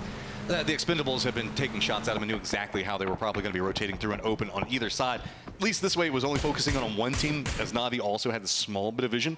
I do want to point out, while all this is going on with the Sonics taking shots into TE and distracting Falcons, Gen G has crept down to the south. You can see them on the mini-map down there. It's not the best of places to play, but they have managed to find a way to get into somewhere that they probably should have died at. I am a little worried for Falcons here. They're still trying to claim both the warehouse and the main brick building up towards the north. They should prioritize one. Just give up the low ground to the opponents. Play 3 out of the top. Now with Capitan getting the knock, run off, Fred. You're 36 HP. You got the flush even. Get back up that hill, because if you're focusing south, you can be damn sure Sonics are going to be backfilling easily on top of you. I mean, I do like the fact of clearing out 17 Gaming, making sure that they have this unsecured. They've got 3 members commit into this compound. Let Sonics have the northern one. PO, though, is going to make it more problematic, as it is going to be Emmy going down. Now, exchange of shots, as Shrimzy is going to get some vision into it, as the entirety time that this is going to be going on, Gen G is going to have to contend in with the fact that Na'Vi is creeping up right back behind. Exactly. All of Gen G was looking up towards this compound. No one is holding their backs, and Na'Vi is saying, thank you, we'll take full advantage of exactly that. Taemin first one to fall. PO caught out in the middle of the open as he goes down as well. Now EJ falls as well, and what looked to be a good push from Gen G, they did not have the eye in the back, and therefore they crumble. Bounce around the vehicles, and Sonics is making the concerted push into Falcons territory. But remember, it's going to be Gen G remnants coming out from this one, so it's going to be a 1-2 punch combined together to take out the Falcons. Is Sonics going to continue this rundown? As they've got the entirety of this compound now in control, and it's just going to be DG that they're going to have to contend with in close range. But the circle pops so far away from it. Yep, nice read here by Expendables. They see Na'Vi wrap on up. They get Millman down. That's the one player they need to deal with in order to claim the compound. Now it is outside the next circle, but this is a foothold in for Expendables, who is sat just outside by a meter or two on the northern side. They're so aggressive. They're so decisive. We saw it in the Stalpa win during the group stages here. They are so fast at making new ideas and executing them. This is a carryover. Remember, we saw Na'Vi moving in to try to jump in back behind Gen G to see if they could pick up a couple of kills. They got stalled off of that with the shots that came out from the Expendables, and now they have just shifted it. Expendables said, hey, you didn't want this anymore. We are going to take it. We appreciate you leaving at least a member behind so that way we can try to pick up a kill point on top of it. Exactly, and as things slow down for a moment, we also have to keep in mind that, again, D plus Kiev, all they do is send up, and then defend. Well, they're still alive, still defending, and they're going to be chilling at least for a little while longer. They might not have any kills, but the placement points keep ragging on up. Back into the Expendables as well. Remember, Duck Juice did get left behind. Yeah. He's playing into the north, so that gives them a crossfire into a very open section of terrain that we're going to be dealing with right now. As while Sonics have been doing a good job of kind of bouncing around, sitting up, picking up some kills, they are going to be walking down this hillside, and it's not going to be comfortable to deal with. I mean, look at even what Kia's got. This is the cover in the circle. Everyone but Expendables and D+ has to make a move here. And even if Expendables don't have to make a move, they're still going out to try and force Na'Vi. I love this. Again, show presence down on that southern side. Force Na'Vi towards the north into what's remaining of Sonics and Gen G. Sonics using the small bit of firefighting that happened over here, a couple of bullets being exchanged as an opportunity to jump up into the north. 2 of their members, technically 3 of their members, about to be all 4 of their members, getting in this high ground, takes out Duck Juice. That crossfire now gone. North belongs to the Sonics, as the south is just going to be a massacre. Gen G is trying to get out, and they're going to have to run right next to Na'Vi, as there's nowhere for them to really go, while TE is going to be flanking it right back behind this one. Uba's going to go ahead and go down in this one. Gen G still fighting for their life on this hillside, but there is no winner to be had over here. Nice plays coming through from DG, really using the fact that his teammate is back up on the other side to his advantage. EJ, nice 1-2 punch for them. Issue is that they've allowed Expendables to claim up all over this hill. They're down to low HP, but somehow Expendables just can't find the flushes. They're going in the hands of Sonics, who are starting to take more and more control. 8 kills and counting as the boys in blue start to really run away with this one. By losing Duck Juice, now it's going to be a reposition coming out from TE. 777 has had to move himself up into the north, which means that TE had to be a little bit messier in that fight with Gen G down to the south, and DG is still alive for them, and everybody is just kind of fighting around where Kia is at. They realize, okay, you've got the cover, you can kind of maneuver. Instead, it's kind of better for us to use these hillsides, play opposite,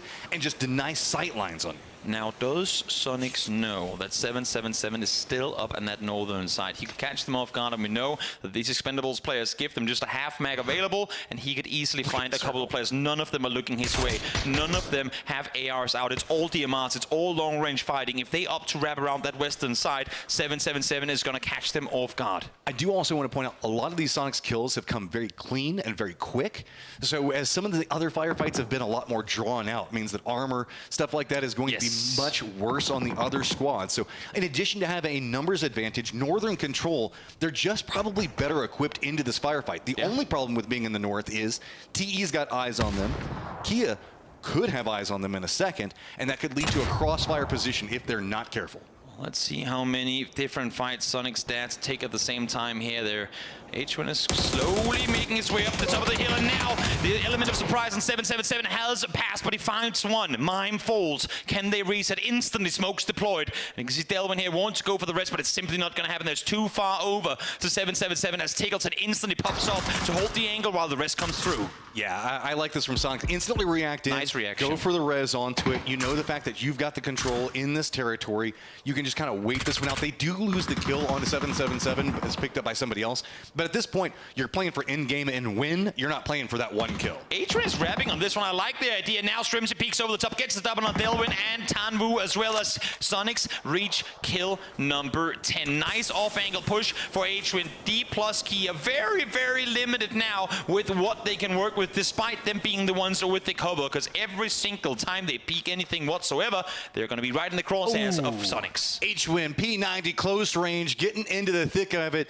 Kia, you got yourselves a Gen G player back behind you on top of this. The deck is now stacked against you as you have been hearing these shots, but look at how close Gen G. DG is just creeping up on him moment by moment. Almost feels like Gen G just wants to try to pick up a kill right now. That's the only thing that they want. One more point, we're good. You say one more point, I say second place at least. That's what he's trying to claim here, because the issue is now he's going to be crawling over the other side of this ridge, and he will be in the scopes of his opponents in just a brief moment. I think 1 or 2 more meters, and they should see him. Keep in mind, we also do see Sonics deploying those shields out. Yeah. That's massive in a circle like this. So that way, whenever you throw down the smokes, you give yourself a bit more dancing positions to play from. You don't have to worry about it being as vulnerable as you normally would be in this, or having to do what DG's doing right now. I mean, they know, you can see they're looking in multiple directions right now. They don't know exactly where DG went. They know there's still a solo linker in somewhere, and they know that the game is ending outside the compound. So they're sitting on the back, with their backs against the blue, just waiting for the snakes to present themselves. They've been tracking the kills as it moves forward. They want this fight to happen,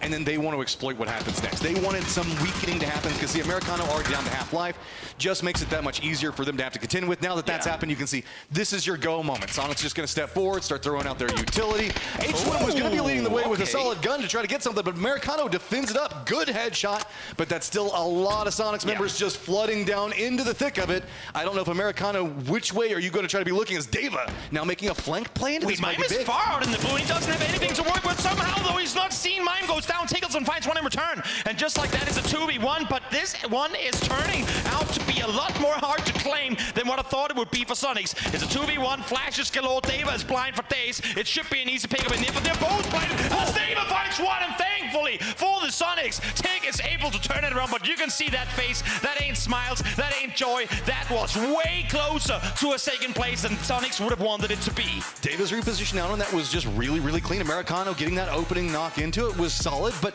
that said, you can see the smile starting to resurge just a bit more. It got more nervous than they probably wanted, but I mean, walking away with that was, what, 12 kills in chicken dinner? I feel bad for Sonics, because everything they did leading up to that final fight was so good. They played in from the north, then they wrapped up to the compound when they knew the 17 was suppressing Falcons. They came back down into the field again. They suppressed, but when they finally pushed, it just seems like communication was way off. Well, that's not entirely true inside that as well, because whenever you look at it, Kia was doing a good job on playing defended positions. Americano, after getting that opening knock, you saw Deva in instantly shifted out of what was something that was already controlled by Sonic. So Sonic's now had to shift into the north, and that was David doing a good job on reading that, stepping away, moving into the hay bale instead of playing in the expected area. So there was a mistake to be made, yes, on Sonic, but it was also very well played on Kia's part. Oh, no doubt, no doubt. Move around that. No doubt that they did everything they possibly could with the situation that they were, or with the spot that they were given. But still, I feel like with what Sonics had available, they could have made that work out even better. Good thing for them is though, they won the game. That's all that matters. They come out victorious as we see the highlights here of what was a very entertaining first Miramar of the day. I love myself some Miramar. This is why, and again, this is why I love this circle. Keep in mind, it was still pretty open, right? Yeah, we still had fields and everything else like that, but there were so many small things that you could still work around. You had cover that you could still navigate. Like, this is one of my favorite PUBG positions to play from. It really is very, very nice to see the fights taking place down here. And also because we knew it so early. That first circle very, very far down towards the southeast. And again, I mean, the use of anchor positions, the whole three-man pushing forward, leaving one back behind to play cover, very, very smart. But we thank you guys after this first game. Gonna take a brief one, and then we're gonna be back for match 5 in a few. Welcome back to the main stage. We're joined by Hatsawat from Teraton 5. An incredibly good start to the day for sure. But you know, one thing I want to ask is about the emergency pickup. You've made such good use of it and it really has been working for you, especially in Tego. So could you please talk us through the decision making of, you know, utilizing the emergency air pickup? ในแมตช์เทโก้นะคะก็คือน้องหัสวัสดิ์คือใช้รถแล้วก็เล่นเกมได้ดีมากก็เลยเขาอยากจะรู้ว่าเหมือนกับมีกลยุทธ์อะไรในการตัดสินใจในการจะใช้รถคันนั้นนะคะแล้วก็ใช้รถไปฉีกไปในมุมที่เราได้เปรียบเฉยๆครับใช่เพราะเราเห็นว่ามันเล่นได้ he said like he used the emergency pickup because he want to find the best direction for take advantage above other teams. بنرحب فيكم اعزائي المشاهدين مع اللاعب هاتسوات من فريق التيراتون 5. حبينا نساله السؤال الاول بخصوص استخدامهم للامرجنسي بيك اب اللي هي طبعا الروتيشن مره ثانيه باستخدام الطياره، وحبينا نساله انه ايش القرارات اللي اتخذوها لاستخدام الامرجنسي بيك اب، وايش خلينا نقول ايش سلسله القرارات اللي اتخذوها عشان يوصلوا لاستخدامها عده مرات خصوصا في خريطه تيجو. رده كان انه حبوا يستخدموها اكثر من مره لانه اعطتهم الاولويه والافضليه انهم يعملوا روتيشن ويحاولوا ياخذوا الهاي جراوند فوق عده فرق ثانيه ويحطوا حالهم في أحسن مكان في أحسن موقف. Hatsawat, I want to talk through your improvement in performance throughout the past few days of competition, because day 1 in the group stage, you got 20 points, and then day 3, which was your second day of the group stage, you managed to secure 37 points. Right now, your team is already on 39 points, and you're progressing through the day amazing, and you've also got 2 maps still to go. So I just want to know from your perspective, what do you attribute to your rise in performance? ตั้งแต่วันแรกค่ะจนถึงวันนี้ก็คือคะแนนของน้องดีขึ้นเรื่อยๆจนตอนนี้มีคะแนนอยู่ประมาณ37คะแนนแล้วทางรายการนะคะก็เลยอยากจะทราบว่าน้องมีวิธีการที่จะอัพสกิลตัวเองยังไงให้คะแนนมันก้าวกระโดดขนาดนี้ก็กลับบ้านกลับโรงแรมไปดูข้อผิดพลาดที่เราผ่านมาครับแล้วก็แก้ไขในวันต่อมาครับhe said like yesterday after the match he hurried to get back to the hotel and then he find the weakness and then after that like they have a small meeting for solve the problem and then today they follow the plan so that's why the result is very good. حبينا ناخذ رايه بخصوص الاداء اللي شفناه في اليوم الاول من مرحله المجموعات، قدروا يحصلوا على 20 نقطه، في اليوم الثاني من مرحله المجموعات اللي هو يعتبر اليوم الثالث من البطوله قدروا يحصلوا على 37 نقطه، لكن باللحظه هذه بعد 4 مباريات فقط قدروا يوصلوا ل 39 نقطه، فشو كان العامل الاساسي اللي ادى لتحسن الاداء من الفريق؟ رده كان ان هم لاحظوا الاخطاء اللي عملوها، رجعوا على الاوتيل وعملوا اجتماع على السريع وقدروا يشوفوا بالضبط ايش هي نقاط الضعف اللي كانت مبينه عندهم بالفريق وحاولوا يركزوا على تصليح هاي المشاكل ويحاولوا يلاقوا الحلول باسرع وقت ممكن، وحاليا انه 39 نقطه لسه عندهم كمان مباراتين لنشوف ايش حيقدروا يعملوا في باقي اليوم الاول من الوينرز براكت. بنشكركم اعزائي المشاهدين، بنشكرك طبعا على تواجدك معنا في المقابله ونشوفكم باذن الله في الاستوديو بعد ثواني بسيطه. Well, that's what this competition is all about, adapting on the fly, and you guys are doing extremely well. Thank you so much for joining us in your post-match interview. Best of luck in the remainder of day 1 of the winners bracket, and with that we're going to go back to the desk to continue to close out the first day of the winners bracket. Don't go anywhere.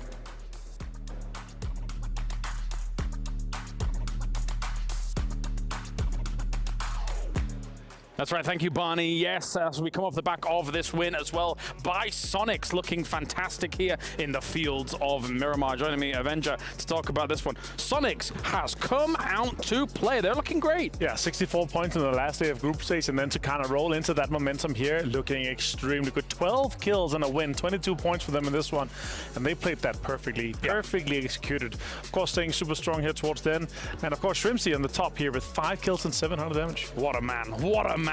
What a waffle-filled man. He's got himself all the damage on the board as well as the kills coming on through. The man of the match brought to you by Kadia.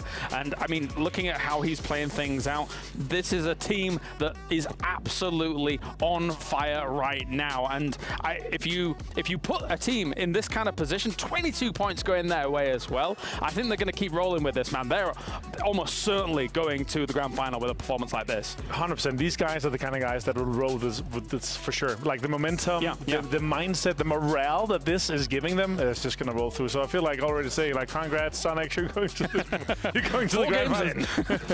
Yeah, 42. I mean, we were talking about it. It's like the mid-60s, right? It's likely going to be the cutoff for the top 8. So one more decent game for them, and they're looking good. 42 for Sonics. 35, of course, still trailing quite well. 39 for them. You'd have to absolutely whiff it to not go, but let's take a look on a little further down here, as of course you do have teams like FaZe, etc., and things like that. Some teams still not having the best of times. Again, Dano are so many expectations and hopes. I mean, even some of these guys like Pero, etc., and Na'Vi not having the best of days to start things off. I gotta say, my big surprise is a single-digit Dano team in the bottom 9 points. That is huge surprise to me. There again, one of the teams who are coming into this tournament here, there has to be one of the favorites, but yeah. It's been a rough start for them here in the winners bracket. Yeah, and you can check out Abdul Latif Jamil Motors as well over at toyota.com.sa/en/gamers to check out all of the cars that are going on here. We'll be checking with them later in the day because we've got, of course, the ride of the day here by Abdul Latif Jamil. And of course, osnplus.com. You can check them out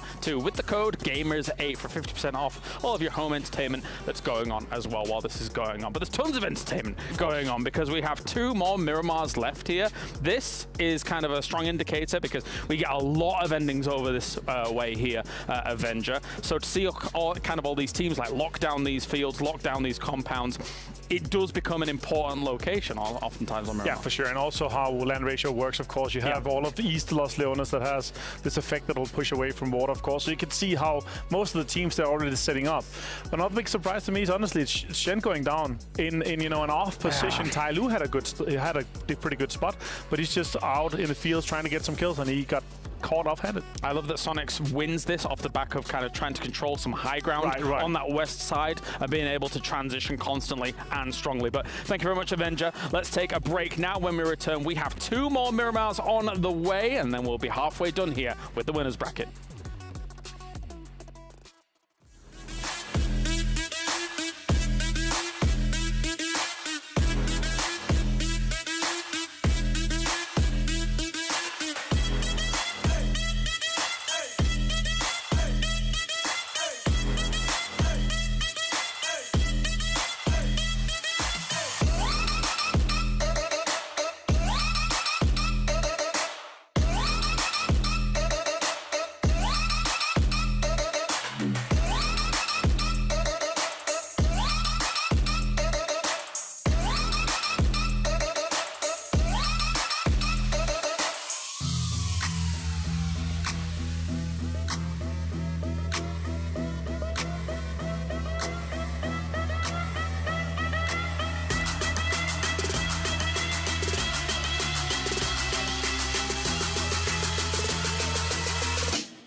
مستمتع وتلاقي الوجبة جاية على الأصول. واو يجيك العيش هش طالع من الأوفن والدجاج يقرمش just the way I love it.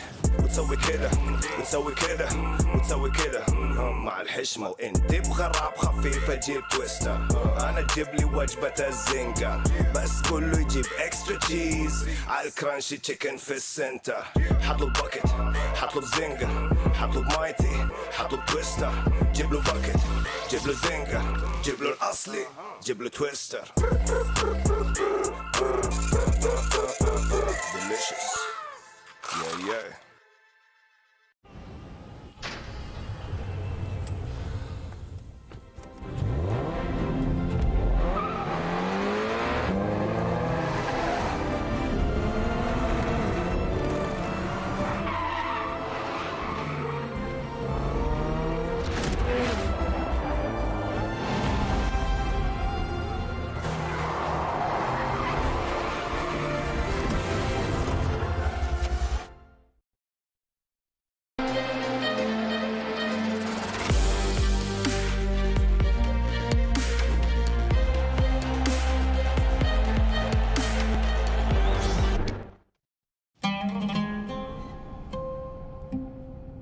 There is a place where you can elevate what's hidden inside, where you can reframe yourself. Sonomi means the new you. The you can step into. Because when we know who we really are, we become unstoppable. Enter new dimensions of you. Sonomi.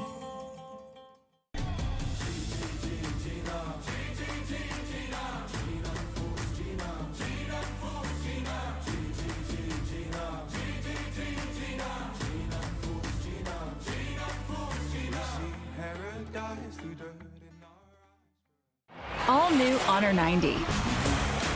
Capture ultra clear detail with that 200 megapixel camera.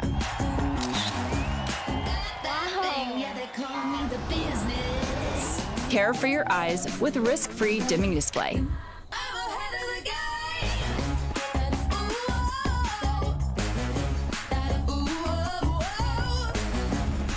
Honor 90. Share your vibe.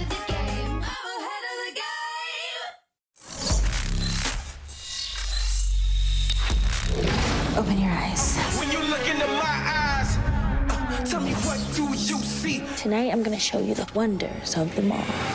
I got nothing to lose. I got nothing to lose. I need warriors. So is this what you want in? You wanna war? Show me what's up then. Now we ready to bust in. Take everything. Leave them with nothing.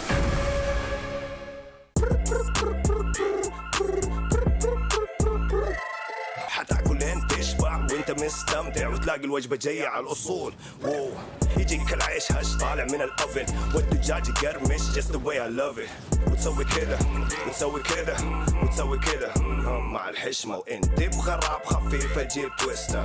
أنا جيب لي وجبة الزنجر بس كله يجيب اكسترا تشيز على الكرانشي تشيكن في السنتر. حطوا الباكت حطوا الزنجر حطوا مايتي حطوا تويستر. جيب له باكت جيب له زنجر جيب له الأصلي جيب له تويستر. Delicious. Yeah, yeah.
There is a place where you can elevate what's hidden inside, where you can reframe yourself. Sonomi means the new you. The you can step into. Because when we know who we really are, we become unstoppable. Enter new dimensions of you. Sonomi. All new Honor 90. Capture ultra clear detail with a 200 megapixel camera.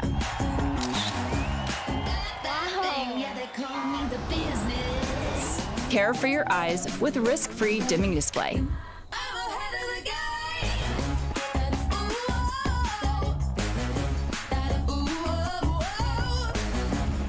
Honor 90. Share your vibe.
Here we are.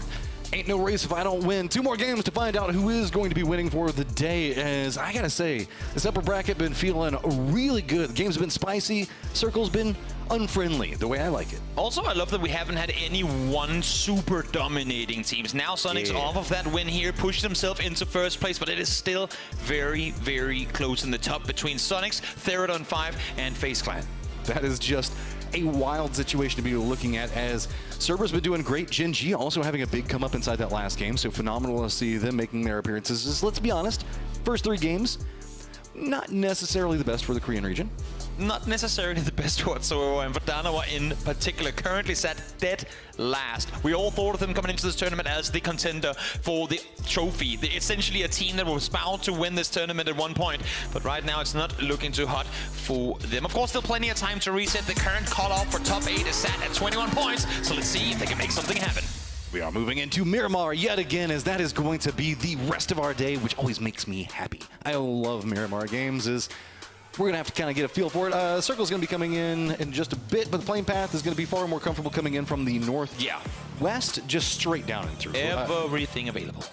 ending in Puerto again, though, so maybe we'll get my favorite circles again. You might just. It's at least aiming that direction. We'll see. Last game pretty much gave us no commotion other than the circle itself, so I would be surprised to see any actual fights take place in the early game on this one. That being said, different playing paths allow for teams to go to new places. We might just see a bit of an overlap because of that. We do also, I have to bring it up because it's just a me thing. There is a world where we do get the trailer park in the circle too. And I don't know why. Trailer park, Oasis, they're always just fun for me, but Oasis not so hard. And if we're going to get trailer park, it has to be now because it's going to be removed real soon. So that trailer park endings will become Alcantara endings. In America, I managed to get one trailer park game in. And yes, guys, I did grow up in a trailer park. Judge me, but I got to get back to my roots every once in a while. You're the one that brought it up. I wasn't going to say anything. Bro, I grew up redneck as can be. Yeah, I can. I don't know where to go with that sentence. Well, we talked about hot drop potentials. We did see Luminosity and Falcons land side by side here in the previous games. Nothing really came off of it. But of course, again, different playing path can cause some issues. But seems to me like they've already kind of drawn the line in the city of who gets to go where. Falcons did make it into the later stages of that game. It could be kind of interesting to keep an eye on them moving forward as they're not doing so well on the overall leaderboard, but no surprise. I was kind of feeling this way the circle was going to go.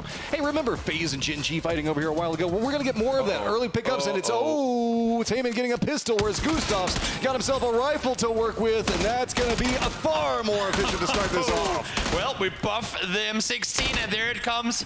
Shows up, and it's been put to use. 2 kills quickly as can be as EJ and Heyman fall down.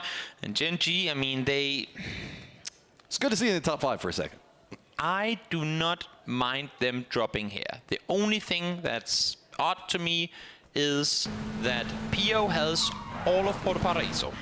DG98 dropped on the north side compound for a vehicle. So if you know that you have a solo player landing with you, why not commit them all? Why not go out with 4, kill the guy, and then leave? This is actually kind of pivotal inside of the circle. You can see that Snakers is playing more to the south of Leonis. Falcons did also drop here as well. So the pathing for the Falcons is probably just going to be moving back into that hillside yet again. But if they do end up having to hop in vehicles and maybe wrap further down into the south, that little bit of a shift could be big. But what does that have to do with Gen G committing to the fight against FaZe? Well, it's more about Snakers playing right next to Falcons and Lucy. Yeah, I mean, I get that. It's just usually we see that much more separated out. So having one of the members commit down just a bit lower, as the Expendables are going to also find themselves a Tyloo member to start. It's so interesting how we see a circle that could not really be any further on the edge pop, and the game actually playing out pretty calmly. And then you just automatically think, well, because the last game made sense, this next one that gives us not exactly the same circle, but very similar in direction, should do too, especially now that the playing path was even better, and yet now we see some of these people standing on each other's feet. And I will also say, I talked about it last time, I'm not the biggest island circle guy, but there's a higher likelihood of it happening inside of this one. I wasn't going to say anything, Matcham, and now you jinxed it away from going darn, there. The person that doesn't like island circles jinxed it. I'm so sad. Well, let's get a listen in to Uber and hear what Na'Vi has to say about their most recent performances. Anh Sai Saki. Bình thường vì bọn em đã biết trước là bọn mình sẽ vào đường giành thắng. Bọn em thì vẫn giữ lối bắn của bọn em thôi. Gặp thì bọn em vẫn bắn nhau thôi. Nếu mà góc đẹp thì bọn em có thể làm được hết tất cả các tuyển thủ. Em nghĩ là bọn em đoàn kết với lại là nhắc nhở nhau từng tí nên là bọn em không ngại giao tranh với tất cả đội tuyển khác. Mục tiêu của bọn em trước tiên là vào được chung kết. Còn vào được chung kết thì bọn em sẽ cố gắng giành lấy chức vô địch. I'm not gonna lie, I saw Uber this morning. That is not what I thought he was gonna look like. So for Haisagi, of course, that was my mistake. Sorry, everyone out there. Great interview to listen in to Cerberus. Without a doubt, the strongest team out of APAC. They're phenomenal. They've shown the world now on numerous occasions that no matter who goes to them for a fight, they better think twice about making it, because 9 out of 10 times, Cerberus comes out on top. Our centering for our teams is still staying pretty strong, as 17 Gaming looks like they're trying to make a path just north of Los Leones to regroup. We do have ourselves FaZe, who's made a bit of a shift over there. Sending one person in a parachute, and Gustav to kind of scout out closer to Impala, as the circle does have a bit more of an Impala leaning than that southern area that we were talking about last time. This is so interesting, and it's happening while we're seeing Sonics rotate forward. For those of you guys who follow FaZe Clan, who follow the EMEA scene, what FaZe just did with sending a player in towards the center up to one of those unplayable mountains, that player has always, and I say always, it's not like the emergency pickups have been here for that long, but for every single time we've seen it done, it's been James that did that. But because of the change of IGL on the team, now James is the one that pulls, like that makes the moves and makes the decisions on the team. Now Gustav is the flex player that they send up there. And I talked to Gustav coming into this winner's bracket. He says he really actually likes now being kind of taking over James's role in flexing off to the side, allowing for James to play more on the side of Fex in up-close fights. Gustav really likes being that off-angle player. We've seen him clutch so many games in that particular spot, so seeing him on the mountain this early on now could bode for a good chance of FaZe, who already now is playing much better than their initial playstyle was with the beginning of this lineup. You can see the fact that Falcons also got themselves kind of close to Gen.G's PO. Remember that PO and DG, the last two members up, they are centered, but they're at the crossroad position, and this is not necessarily the scariest of places to defend whenever you're looking at it as a solo if you're wanting to play from. You get a lot of information, people coming in, you can take pot shots at them for a little while. And technically, Silzen being over here provides some level of support to make it feel like there's more players on your team here rather than the fact that it's two different teams. Yeah. Well, question mark trying to make their way on in. There's still a pretty long journey ahead of themselves as they come in far up on the northern side. But again, question mark arguably, if not Gen.G, then question mark the latest team to get to these circles, especially in the earlier stages of the game. So they're not in a hurry whatsoever. Neither are Third and 5, who in the previous game did not opt to go for an emergency pickup, but maybe we'll see this time around. They got themselves some pathing, and no harm to actually just hold on to it just in case. Of course. Specifically, as we're eyeing different locations that shall not be named, that might not be the worst all considered. Third on 5 really being one of our tail end teams. Sonics you can see coming in on the edge. Petrichor Road, DK being our outliers, trying to find some type of pathing.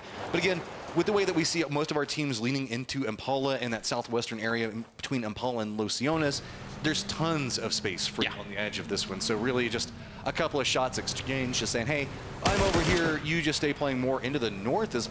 Kia, you're taking these shots, but it looks like Petrichor Road, they kind of might be eyeing this too. No, they're just going to go ahead and retreat this. They're leaving, but I saw Summer. I think Minuta thought that he saw the last vehicle move forward, and I saw Summer up high.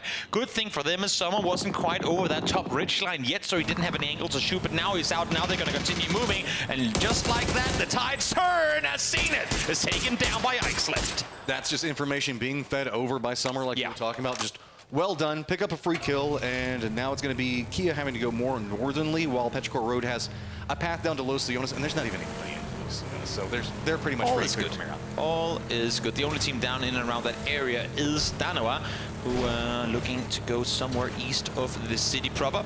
We'll see what they opt to do here with D+ as they rotate towards the Circle 2. And Cerberus is running a 2-2 split that's kind of separated out. They've got Thanaton that's going to be on one side of them. But on the opposing side, it's going to be Na'Vi, but Na'Vi running their own split. Another team that's pretty close to them is, remember our boy Gustav we were talking about a second ago. FaZe running a 1-2-1 split just and down the entirety of this coastline. Cerberus here has no clue the Third and 5 has pushed up because they've made this entire run on up on foot. But here comes Tycon running up to check if everything is safe, and we can safely say that it is. And good thing for him is that he gets to get away from that one. Rossiter missing crucial shots. They would have really wanted to take Tycon down because sure they are 3, but they're up against 2 of the heaviest hitters, 2 of the warmest players right now on all of the server in Tycon and Himas. Looks like Tycon is just going to try to retreat back. Hamas is going to try to provide some support. The other members not moving too aggressively for Cerberus, pretty much having some type of faith, but it's going to be long-range shots that are going to be coming out from Na'Vi on the backside of this. Make it more complicated for Cerberus as the retreat does have a couple of pathings that they can make from, but even Hamas is going, now this is just too hot, this is too risky. I've got to leave you behind. It's just going to be Duckmai providing some support to Tycon, but you can see there's, what, T5 one side, and then while yes, it is range, it is Na'Vi at range. It is such an awkward angle to try and take a fight. And the thing, Tycon felt pretty good with the amount of suppressing fire he was getting from Dogmai and Haisaki, but once you see those tags coming, wait, it ain't you guys shooting my direction, and he starts taking damage, that's a clear call for them to back off. Help could be coming for Cerberus, as we do also have question mark that's pathing in back behind T5 that could take some shots in him and slow down what they were trying to do. So Tycon not terribly off yet. As you can see, T5 is regrouping. New circle, we're just kind of waiting for it to pop as Petrichor Road did make their push down to Los Leones. No big surprises. Where are we going? Yeah. I mean, we could center on the small island. May. Damn it, we just never get it, do we? We just never get it. We're waiting for the grand finals. This is you know more what, fun game? anyway. This is fair. I like this way more. We are effectively giving people a phase 3 and a phase 2 with the amount of water in play and us taking for granted that no one is going to go out on the islands. So now we have a death funnel that's starting to build up as everybody is starting to smush into this one. We've got 17 Gaming that's on top of TE. It's going to be making the pathing to where we just saw Gen G and Falcons just a moment ago. Dano was going to be back behind them. All this is going to be going on. Tai Lu's going to be trying to defend down those shots that we were talking about just a moment ago coming out from the Gen G boys. Remember, still 2 up, trying to defend out while all of this is going to be coming in. 17 Gaming is going to go for the crash into it, and a quick push. Can Gen G defend? Yep, it's all on Gen G's DG98 to fend off here. A lot of damage is coming in from the side as Gene is able to do damage on one. Finds Xiao Bei. Sushu falls down as well. As the standoff works, at least for now. Little Ghost is still alive. Xiao Wu is too. Can they do anything against these 2 players and all of the players outside trying to deny their entry to the gas station? It is just like the postgame. All the players crept up inside the bathroom trying to stack up on top of each other as the rest of Gen G getting more and more control of this one. Pio still playing around the outside, not letting Little Ghost in. But you can see this is just an awkward stack for 2, waiting, being patient, waiting to see if they step out. All while Falcons are taking referee shots in, denying 17 pathing. As this pull-up came through, Sonic sent it through the sky up to Gustav. They took him down as well, and that is now more pressure being kind of alleviated for 17 Gaming. They're starting to realize this. Wait, we're not getting shot from behind. Now is the time to push. Gen G is playing this so well, using every piece of cover and denying angles. Look at the way Pio is bouncing around. This is exactly why they opted into playing this. This is it. Hit and run tactics coming up from Pio is exactly they wanted to play it. Also, the way that these angles come out, it really denies a lot of the sight lines for the nades. And you can see 17 just not finding successes. This entrenched Gen G duo is just putting up a hell of a fight. Exactly, got to be so smart about how they move around here because as you can see, Falcons on the other side shooting towards them. And now Sonics are starting to look down in this direction too. Xiaowu with 2 nades still to work with. That one could have a target on it, and indeed it does. DG98 down. Finally gets the bounce into it. They shift over the nades the opposite direction. Going to Brave back in. Pio's got vision, goes for the shots, gets the knock at 1, but finally, Gen G goes down. They made it hellacious, but it is going to be 17 that finds it, while Sonics making a play into the hillside. Could see or hear this, but I think that they're just going to stop up. Petrichor Road also spotting out what's happening. Yeah, Petrichor Road, the team to kind of close in on this one. They heard all the commotion, but they also saw the final kill come through. Had they been just a half second early on this one, they might just have put the pedal to the metal on it, but the kill came through fast enough for them to back off. And this is what we're talking about. Look at Sonics harassing down into that fight just a moment ago. They have a vision for days. If we see this go Impala, this hillside is just so strong. Now, if it shifts away, it could be pretty problematic to get down from, though. Exactly. As things quiet down, at least for a brief moment, let's see how Petrichor, with very limited info to go off of, up to rotate into this. Now, this is what I was talking about just before. Sonics came flying in, and they couldn't have timed it any better, because while Gustav was fully occupied looking down towards the 17 fight, Sonics came in right above him, 4 people landing on top of him, took him out, and there was nothing he could do. Now see, where, oh where, Mr. Circle, are you going? With this, we've already lost a pretty decent chunk of our players from an early section. The unsurprising shift, to say the least, as it is going to be leaning into Impala. Most of the players hoping the fact that it goes more into the hills to the east, or maybe even down to the south. If it stays on Impala, that's not even the worst, but makes for some very protracted fighting. Impala itself is just very complex with how close those buildings are. Yeah, and with the unplayable mountains where Sonics currently find themselves, and phase 4 coming up, you'd have to imagine this one is going to go down towards the southwest side where Petrichor is currently set up. Maybe, just maybe, it could swing direct west towards Tai Lu, but the biggest chances are down towards Petrichor, which is also part of the reason why I think they opted to commit to that angle. It's kind of the problem with this hillside is it's so kind of centered. It's not due-up centered, but it's kind of hard to dodge out in most regards. So see a couple of players and teams already kind of leaning into Impala, realizing, okay, the south, not as open as we want. In addition to this giant hillside, let's not forget there is still water in this, and there is the Impala Fields. That's a no man's land. So this is a much smaller circle than it actually looks like, due to the fact that the playable areas that you actually want to be taking something from are just so, no, you just don't want to go there. There are no, we can agree on that. See LG here playing it smart on the edge, just waiting this one out, wanting to make sure that they have not forgotten about anyone behind us. I feel like most of the games where you felt, oh, this might just be the Luminosity game, something has happened, not necessarily out of their control, but something where had they spent just 10 more seconds looking for an angle, looking for a player coming up behind him, they could have stayed alive. And now, well, they're taking their time, they're playing this one smart. Well, we're seeing that LG is still committed into their more edge playstyle with and a meta that's shifted a lot more center, right? Dano kind of opting into a similar one just to the north of them, as we can see here, is a 3-1. Yeah. Loki off by himself. I mean, it makes sense that this is where they commit to sit on the edge because, again, as we said, Impala Mountain is going to be shifted away from, the north side mountain is going to be shifted away from. There's a small chance it could go direct west, but most likely we're looking at a straight south-southwest shift. We've been talking a lot about Sonics and the way that they're kind of set up on that hillside. You can see 3 members. Tickleton, though, is actually down in Impala in one of the primary strong positions to be played from. If this does shift into the west and goes fields, that is a strong defendable line and capabilities of getting a lot of kills from there. Sonics then still have to get off the mountain, though. That's true. No, I'm not arguing that. Not I'm not gonna arguing. be easy. I just think it's a peculiar choice to actually go, okay, Tig, we trust you to be on the ground by yourself. The 3 of us are going to harass from up on top. I know a lot of people have...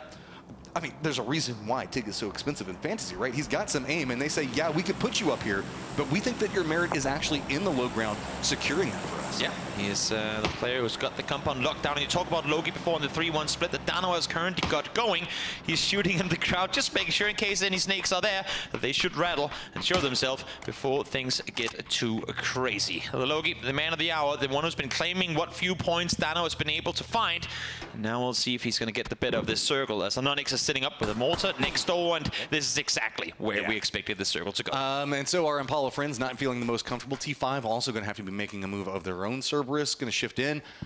We can see 17 in that firefight that they had to take a while ago with Jin G, feeling pretty good about it. But I want to remind everybody, Petrichor is kind of in a dip, and this is going to be what's going to happen, right? Look at everybody that's inside of Impala. We've got Navi, we've got Sonics, we've got TE, we've got QM, we've got Daytrade trying to get out. This is going to get very, very bloody. It sure is. You can see Daytrade tried to get out of the city, tried to wrap around, but not going to happen. Norrens wanted to wrap further around, I think, to get over to Push Hills, but couldn't quite make it there. Now, Daytrade down to just Bilmoth and Flash, and maybe only even for a short while, as we see Cerberus in the kill feed come off against Third on 5. Daytrade instantly after it moved, and just like that, 8 players out in a split second. That was what we're going to be seeing going on with Impala. Now QM goes, hey, I've got an idea. It's a very similar idea to what just happened to Daytrade. This is going to be what's going on with that Cerberus fight, and this is going to provide some pathing down on the opposite slope from that hillside that Sonic's playing from. Give a block in sight line, but it's going to be Kia, the new targets that are going to be in front of them, as neither one inside the circle. Yeah, D+. They have had the pleasure of sitting around and waiting it out for a while, but Deva and Menuda will have to make a move soon. They heard the shots fired from Cerberus towards that northeast, but they also know that they have Sonics on the mountain, so it's very limited where they can run around in the open right now, especially with Sonics still up high. Are they going to commit into the Tai Lu path? That's not going to be too comfy to work with, but even Tig still capable of taking shots at him from here. Yeah, this is the reason why they sent him down here. Look at the vision that this compound provides. If this had gone north, great, but even with it going south, he gets to take pot shots on every single one of these teams' attacks. I mean, right now 755 ain't with the rest of his teammates, and Tai Lu has already lost one. So if Question Mark goes up to aggress towards the Tai Lu compound, it might not be the worst idea now, though. We talked about D+ just before, and how they would have to either stand their ground or back off. They tried to back off, and luckily for Deva, well, he fell in transition. QM still trying to see if they can brave into this Tai Lu line, as it's not too comfy. Navi, I like this. Ish, where are you smoke everything, throw out nades, distract the team, force them to get some type of meds out. Oh wait, it's phase 4. Never mind, they can't go anywhere.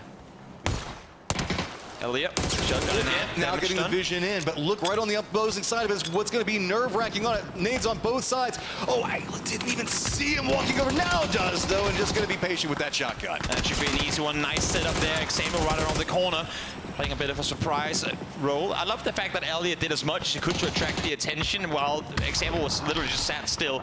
They will have him knocked on. Oh, Xamer had a nade cooked in hand, so he's going to fall to it now. Question mark again. This fight was going to happen eventually, but they read it smartly. They saw that 755 was a lone issue, as 755 is packing a punch. And here comes Shin on the backside of this one, full on flank around in position. 755 did a great job on surviving, opens up the angles. Shin stepping in means the fact that QM finds themselves pinched, and Shin walks straight up into this. That duo just erases question mark and leaves behind an exclamation point. Question mark made the perfect read. It's a 2-1 split. Let's aggress on it, but 755 stood strong, takes down 3. That is going to be question mark out, and now Na'Vi, back we go. They find Delvin, but instantly after, Strimsy finds 1. Sonics still playing a massive factor in this city fight, as they have not come off the hill just yet. With this, we still have Impala being the problem of problems. Sonics, you were saying, how do you even get down there? Well, Navi's just pushing through. The shotgun blast isn't going to connect the way he wanted it to, so TE still looking up that hillside into what's going on with Sonics, as this is now opened up as CE also wraps down next to DK.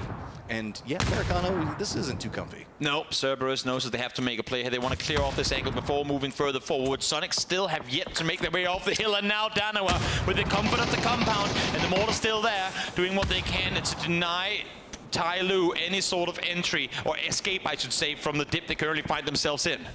This could be a factor moving further forward. Cerberus playing this one slow and steady. Blue Zone not quite going as far as they wanted it to, but Isaki's got to kind of retreated back as they're committed into the res. No big commitments quite yet, but Nuna doing just a good job of being a thorn in the side, while FaZe taking all of this time to reposition and just gonna pounce on whoever walks out of it. And again, it's a small thing, but it's the first time we really see them play more. Like usually, we would see teams be much more in a hurry to get towards the circle, but all these players are running around with the jammer packs. They have that extra couple of seconds to fight on the edge of blue, but now FaZe, well aware that Cerberus are crossing on foot. They have to set up for this. They have to prepare for the push from the top APAC team. I like the Cook nades going out long range into it, just a smidgen short on the Moss. Not going to really connect into it. While you were talking about how hard it is to get out of the Sonics position, they've lost several members.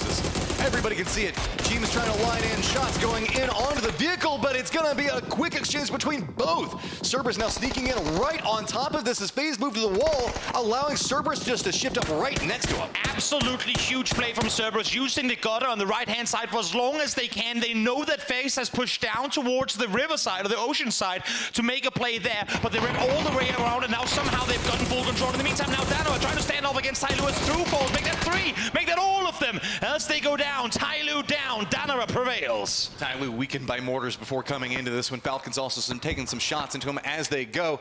Our Impala crews also limping their way out of this, as Tig is going to spot out Duck Juice and finish that out, as he's now also going to make a pathing into it. FaZe still continuing into this fight. It's just going to be Corexy and Fex left, and you can see Fex not feeling too good as Hisaki wants to step out more.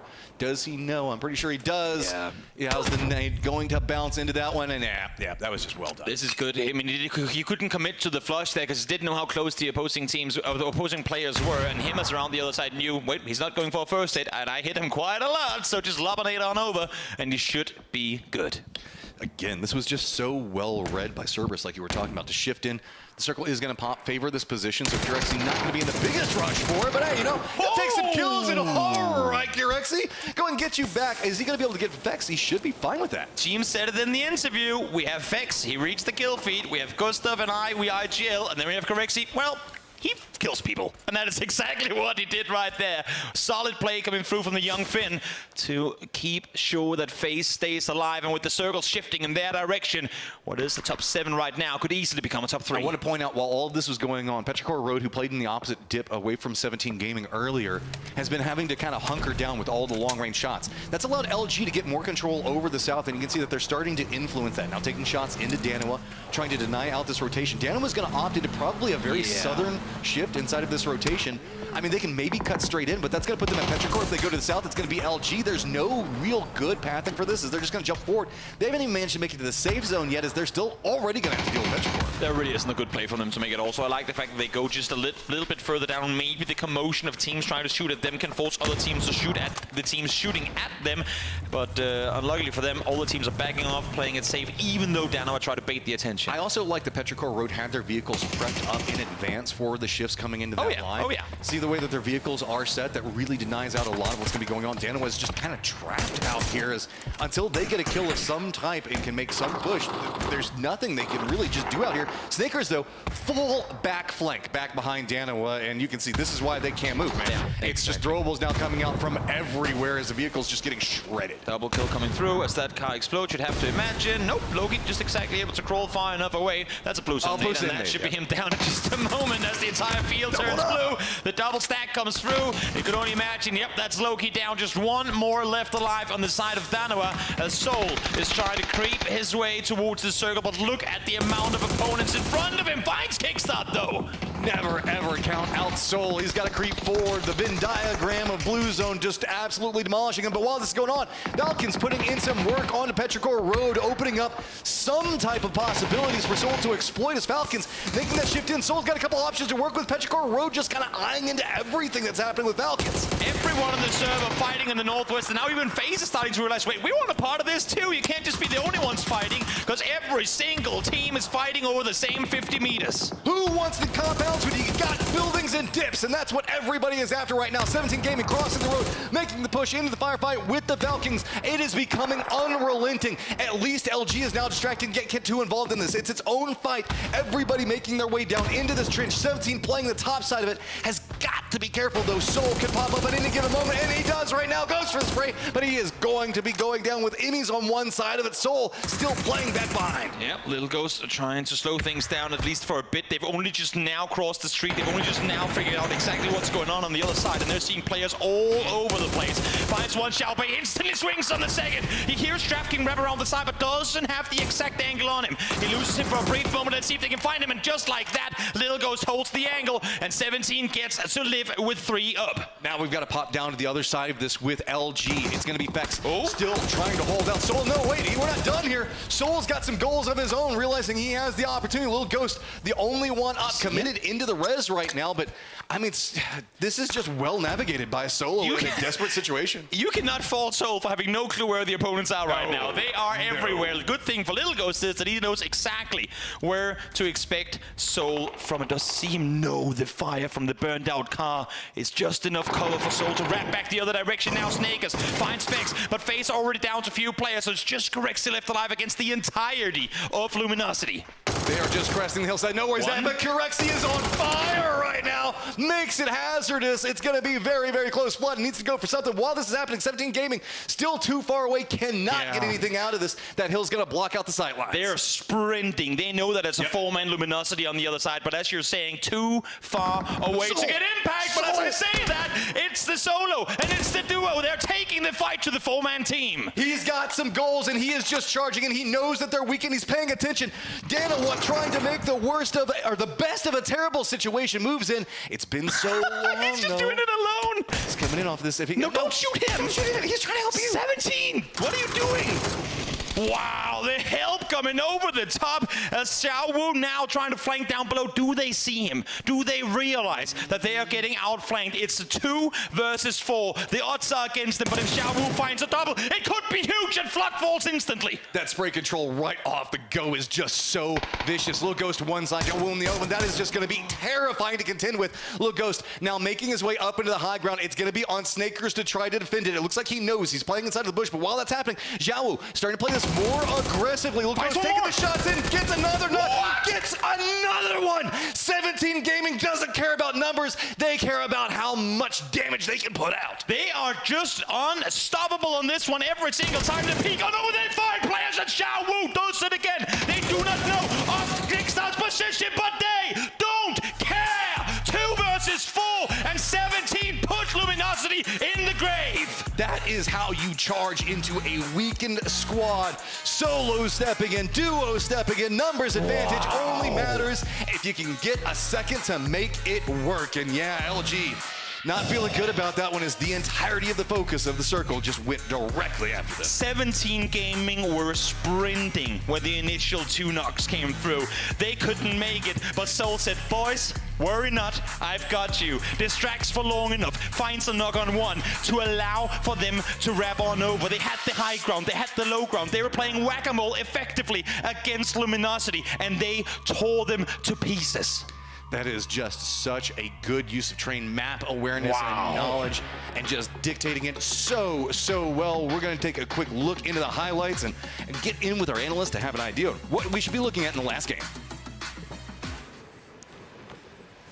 And that, ladies and gentlemen, is why this team is a PGS champion. Look at that performance. You got to respect them here coming into all of this. That was absolutely ridiculous, Avenger. Honestly, I just feel so sad for Luminosity. Like, first they get poked by FaZe Clan, then Soul goes over, pokes a little bit more, and then 17 Gaming comes in. Yeah. And to win a game from how much pressure they had on them for so long with a two-man, that is extremely impressive. 17 Gaming. Of course, it is our PGS2 Champion, so it's coming in there for them, and now it's looking good for them to go through winners. That was wild. That was wild. Game. I mean, during the group stage, we were kind of like, we're not really seeing huge amounts of stuff coming from them here. Right. But this was big. Of course, the highlights and the analysis brought to you by STC Play as we take a look down, a bear down on some of the final moments from this game. Honestly, I did think LG had this completely. I walked away from the green room, Avenger, thinking to myself, LG, they should be able to lock this down, but it was not to be. No, I stayed because I was like, if something crazy happens, I have to see this ending. And of course, it is 17 Gaming being able to pop off. Even though they got all 4 up, Flood got quickly knocked, and then all of a sudden it's a 2v2. Then the opening on Xiaowu, absolutely insane scenes here for 17 Gaming. And again, as we saw how everything moved on and how much pressure they were under throughout the gas station, and then they had to cross out. But it's just a fantastic game for them. Yeah, very, very impressive stuff here. A big win. And now we're getting down to the point where when you look at how things are shaping up here for the winners bracket, I did not think we were going to get as close as we have already. I mean, we're getting slowly to the halfway point here with the next game here being that halfway mark. It's going to be down to the wire. And it's also, again, been wild circles, right? 2 military, then we have these eastern circles here, especially the second one, moving into that much water. You can see so many teams trying to get in because they're on the western side, right? So everyone had to try to get into that like small area. Or, okay, do we take the road? Because on both sides of the road, you have the gas station, and you have the small shacks as well. You're just going to be held, so it's just going to be a rough situation all here. But again, 17 Gaming, huge clutch for them. Again, it shows us the pedigree that they have and what they're capable of here, of course. It's a good point, especially for the circles, because it's allowing these teams to make slight adaptations as games are going on from game to game. It's not oftentimes you kind of see that exactly work out like that. Of course, yes, it's an Eastern Circle, and yes, the finish is slightly different to what we saw in the previous one, but you can still assess, okay, in the previous game, this team was here, this team was in this dip. How are we going to kind of move across this location?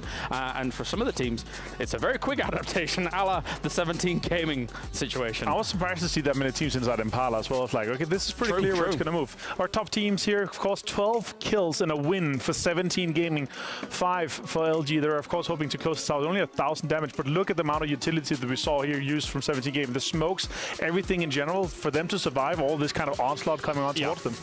And it's about time that we saw Danawa try and get them some points on the board. You mentioned it in the previous situation here. Now they're getting themselves a 3rd place. Yeah, exactly. 9 points before this game here. Of course, it is our winners. Lil Ghost popping off. Of course, 5 kills. It's good to see him finally have a fantastic game. It has very much felt like a Xiao Bei and a Xiaowu kind of show so far. Agreed. Also, Suji, remember the game on Miramar where he had 6 nades and he just went ham at Theraton and Sonics, where they ended up winning that too. Yeah, for Lil Ghost, it's important, of course. I mean, when we think about him, and between you and I, and he will take the MVP, the man of the match here by Quidia.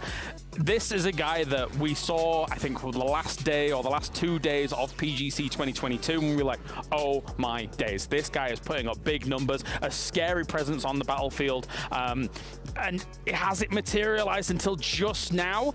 As you say, it felt like the other guys were putting up the numbers, but it's 22 points going their way here in number 1. Yeah, and LG coming in for 11.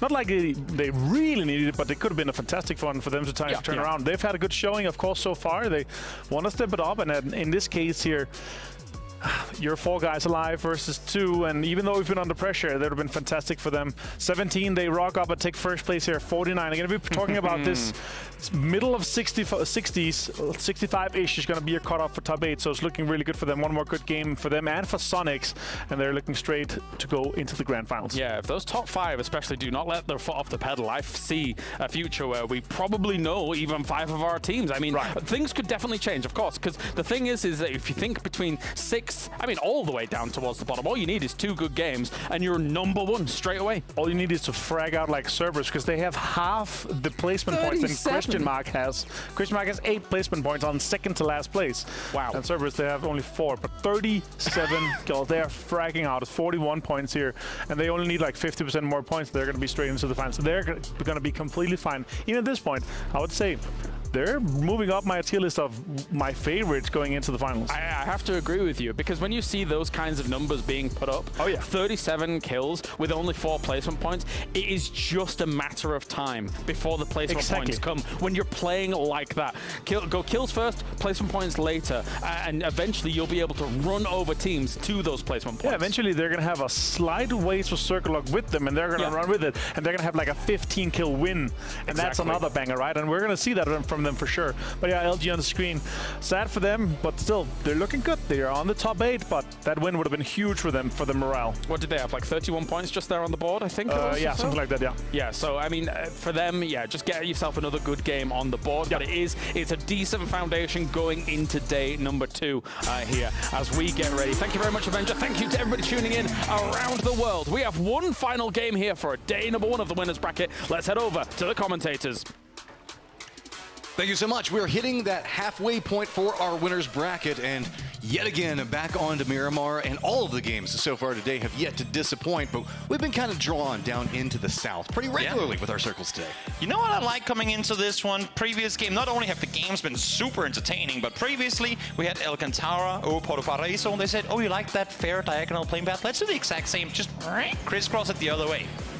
I'm kind of curious now, with the trend into the south, maybe we'll get some flavors of up into the north as Cudavalle, Terra Branca, Al-Azhar, all of those pretty strong places to be able to be played from. Although I'm not going to complain. I said, again, down around that Porto and Paula area, I love the games over there just because of the craziness of the terrain and what they can allow. And that's exactly what we saw happen in the last game. It's just so fun. It's always great, especially with Miramar having so many open areas that are just practically unplayable, when you don't have that one area that just beats all the others, like a flat open field with a big mountain right next to it, which kind of was the case as long as the Impala Hills win, but once we shifted south into those open fields, it was even for all. It was completely even odds, and wow, that was...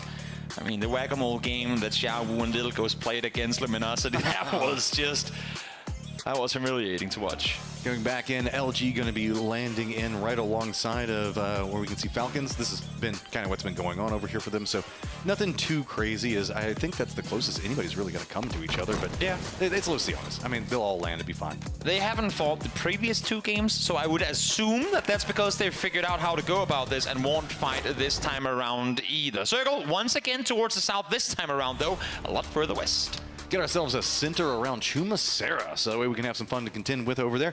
Also, we do have that whole no man's land that's just going to be to the southwest of Mikado, with, oddly enough, Salute coming over, stealing himself a vehicle, and he's going to get some shots thrown at him, but I think that he's going to get away with that as 17.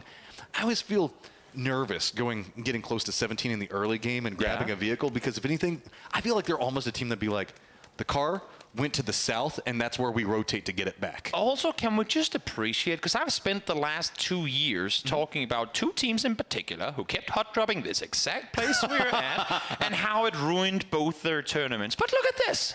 17 Gaming and Sonics are not hot dropping, and therefore, I'm not saying that's the exclusive reason, but part of the reason is they're both sat in the top with a good lead down to everyone below. I mean, and they're first and second right now. Exactly. And here's the replays of the previous game. Cerberus was the teams on eyes.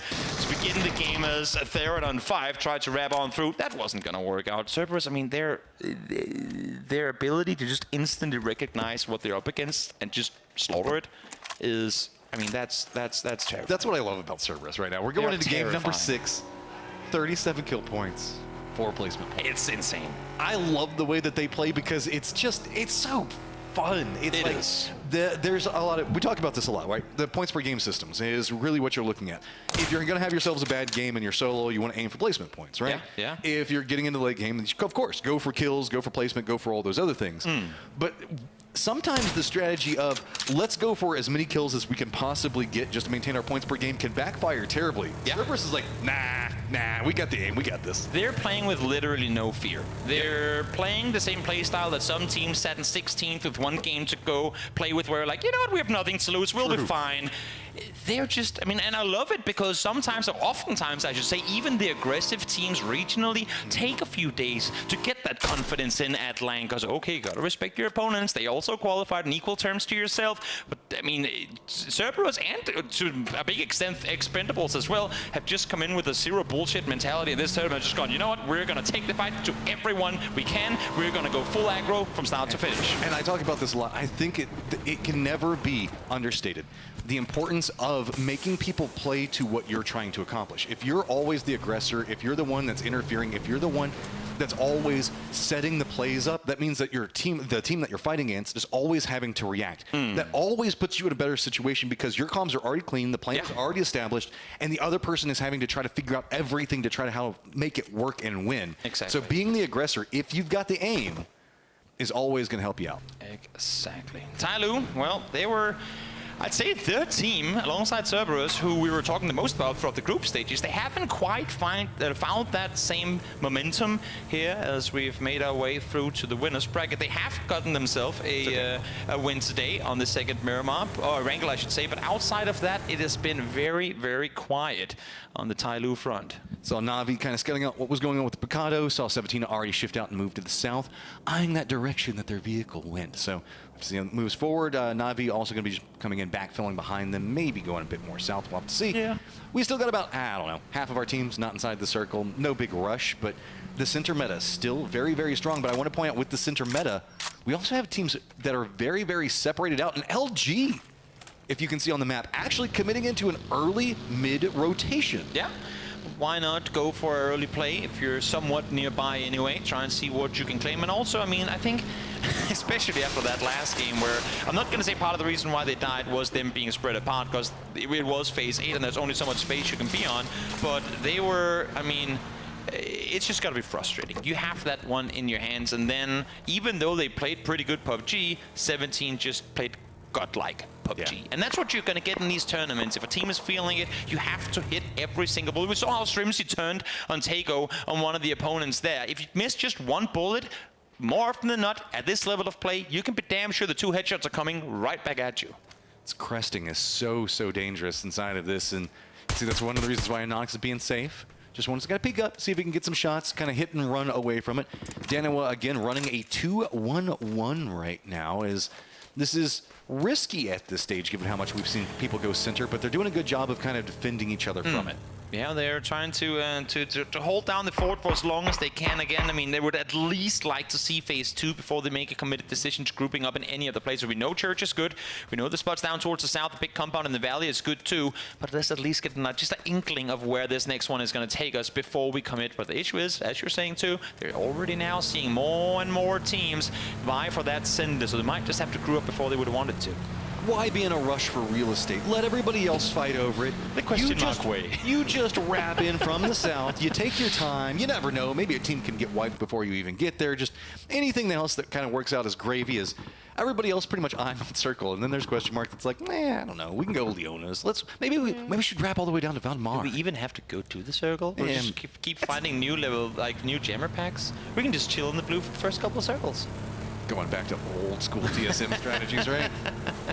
That is way back when, for sure. Petrichor trying to make their way on in. It has not been a flashy Petrichor. It's always so interesting when we have Petrichor play in China. They absolutely demolish their lobbies in their region usually, but globally they have still yet to really play just anywhere near how they perform in their own region. So really hoping to soon see the same Petrichor that we get to enjoy watching in their own region at a global stage too. I feel like I've heard this story before somewhere.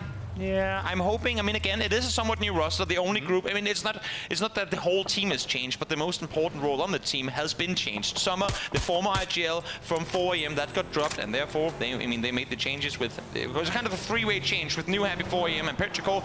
Petrichor picks up the former IGL Summer from 4AM, and they're now trying to adapt to the new playstyle. iXept is going full frag mode, or at least to the best of his abilities, and they're still, I feel like, working on that communication aspect. It seems to me when you look at Expendables, for example, how fast they are instantly snapping to a decision and just committing to it. Petrichor still takes that 1 second extra that for the most part, again, when you're in a lobby as competitive and as highly skilled as this one, that 1 extra second is the decision and whether you make it or not. Think back to the Takeover game. Third and 5, sorry, got to the compound literally a second before them and won the game from there. Hesitation equals death whenever you're dealing with this at this stage. We just saw at the end of it, LG just trying to figure out exactly which way they should focus. And it's just so hard to contend with, especially when you deal with the fragging power at this stage.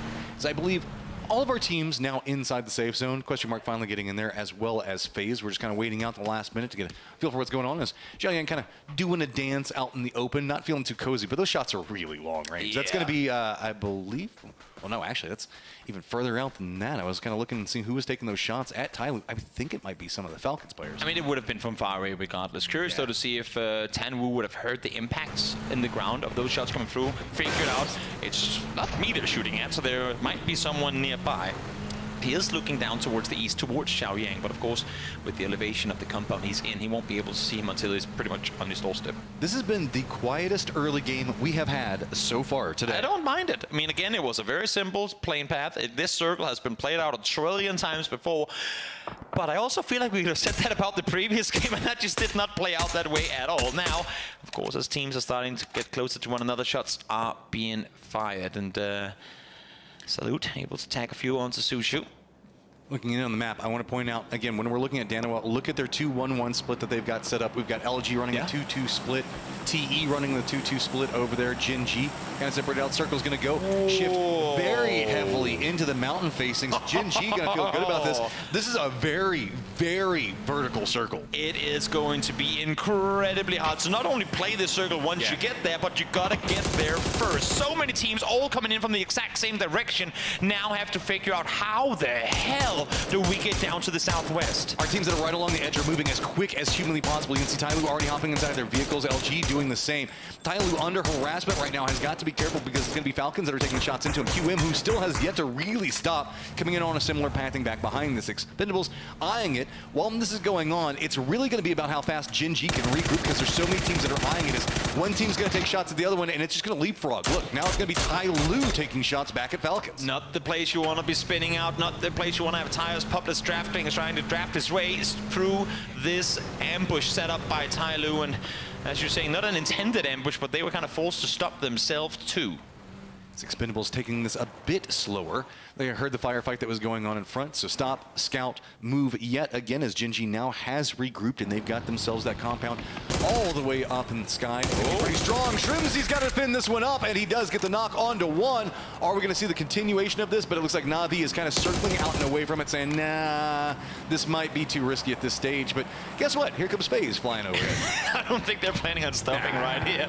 They'll probably just enjoy the view from the sky, as I believe, I mean, it is a 2-2 split. A good thing for Sonic says that Na'Vi did not commit to that fight. So because the knock and flush came through so fast, it was simply impossible for Alia to figure out, was it just that one guy? Were there maybe more? Should we take the fight? No, and let's be smart. Safe zone either. Exactly, let's be smart. It's on the edge. Just continue forward and take the loss. So just kind of let it go. Instead, let's get ahead of them and let's keep out whoever's hanging out back over here. You can see Cerberus now finding their pathing. They're trying to use those hills to block out as much as they can, but they're going to be closer to Danawa by the second. FaZe says the fact that, hey, you know what? We really like this kind of Jin G positioning up over here, so we're going to get as close as we can to it, and they're going to step in. PO, though, did get a read in, and if you're going to have one person playing off by himself in PO, as is norm. Yeah, it's not exactly something we haven't seen before, that's for sure. FaZe, though, on the other hand, I mean, outside of landing out in the ocean, I feel like they just landed as far away from vehicles as they possibly could.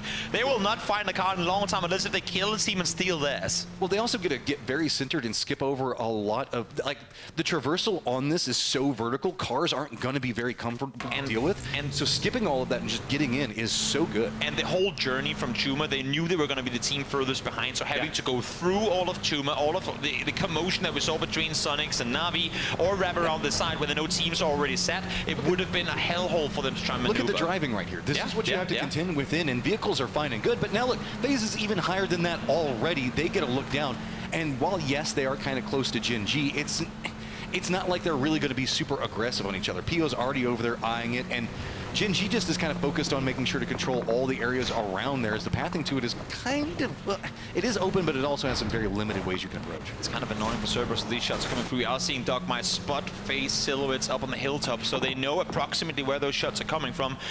but it's not easy to commit to any one area here, because again, they just got here. They have no clue what's happening around them. As soon as they get out of the cars, you can see they have to go back in, because now Falcons are spotting them from down below. It's going to be a lot of that going on. The circle shifts over here. Back and forth and back and forth. Yeah. It's we still got some of Chubasera in, but let's be honest.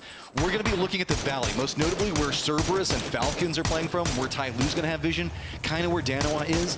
That feels like that's going to be a very key component in a lot of what's going to go down. It's going to be an open ending, no doubt about it. As Silson trying to regroup with his teammate. As I say, that actually no, quite the contrary. Trying to run up, maybe get within nade range of Tycon. They do not want to have an entire team set right in front of them, because should Falcons have to leave north, this would be the one, if not the only direction they could make that play through.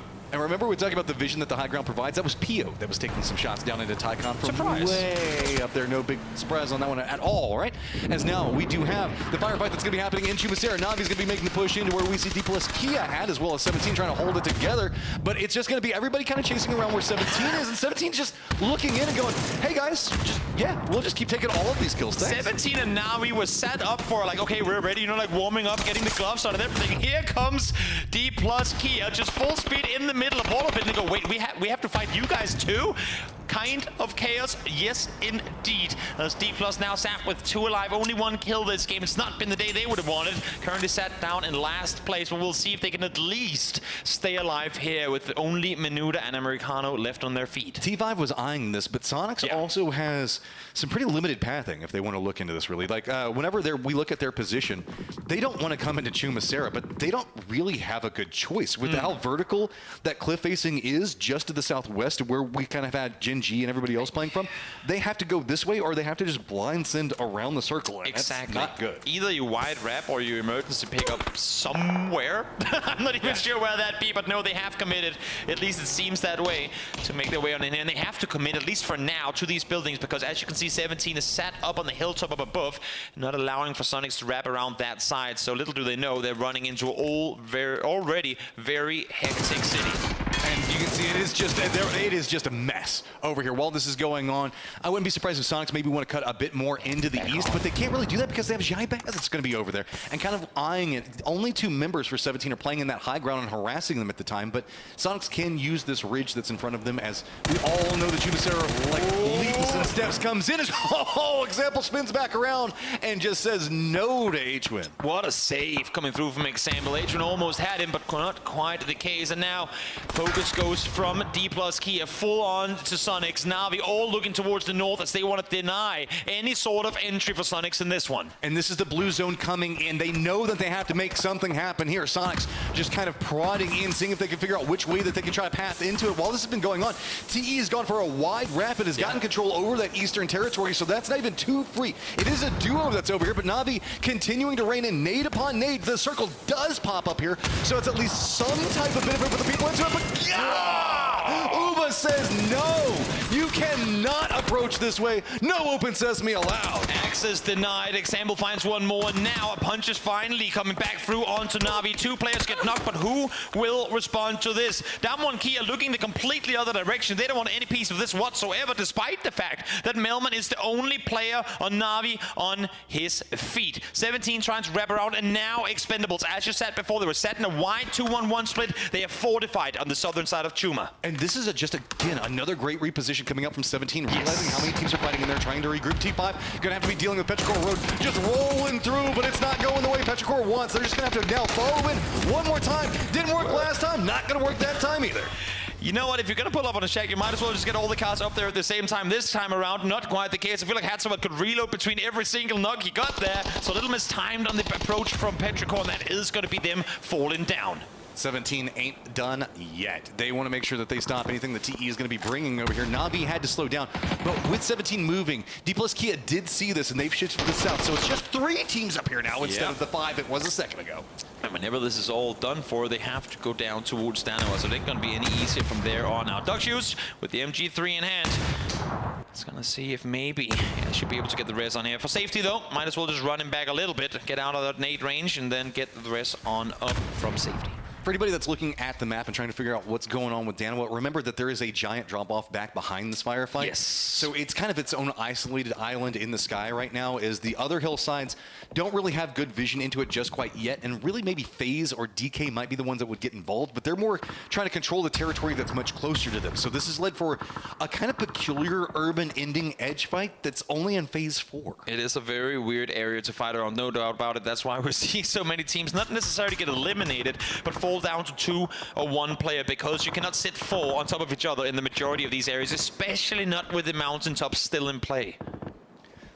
See, now the vision now being the big thing is DK, they're still kind of caught up looking back into what's happening over here as Navi says, hey, everybody shipped out of here, let's gonna go this same path, and they're gonna take the shots, and DK plus Kia over there, but now FaZe is starting to hear more and more, but FaZe doesn't kind of care about what's going on to the north. They care much more about the south. Not at all. Well, we spoke of the quiet team, the slow pushers. Question mark, they might be maneuvering slow, but do not take that as a gospel of them not doing damage, because they're damn dangerous up close. We swing up towards Uber, though, as he does what he does best. Frags out, takes out D plus Kia.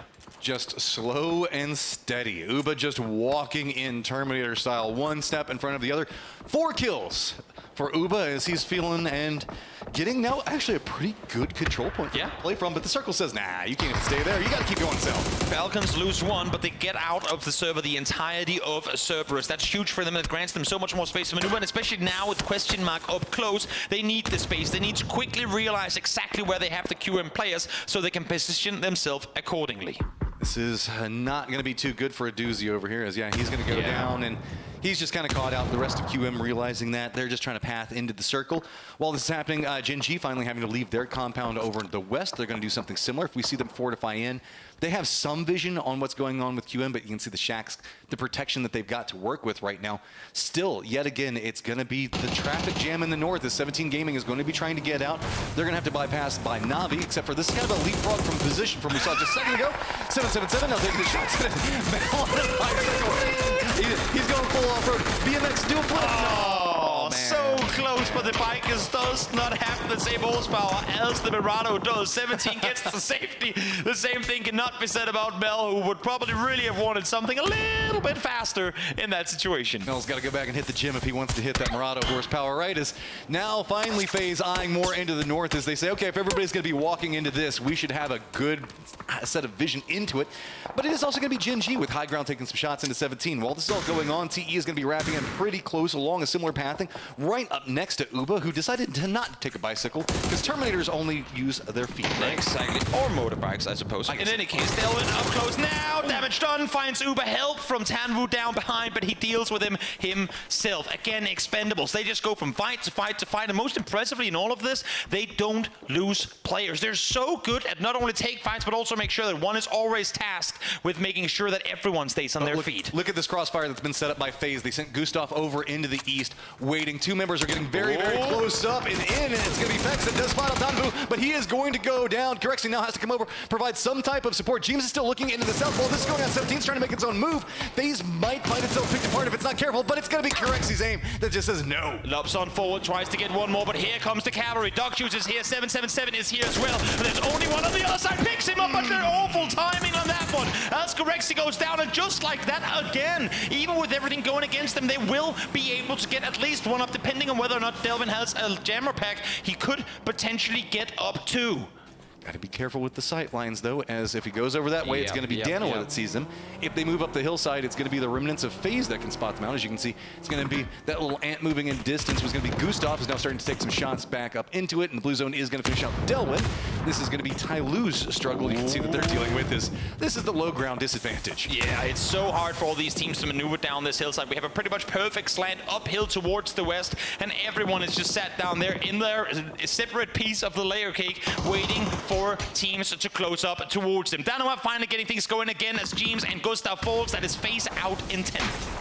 Circle did shift a bit to the west as Gen G not going to have to move too much further, move down the hillside. They are aggressing into that Luminosity sightline, but it's going to be TE still having to contend up with Dano, who's getting more active, realizing the fact that this is where all the party's been going on, and this is where KP can be found. Trying to spot him out, does spot out 777, but doesn't quite finish him off.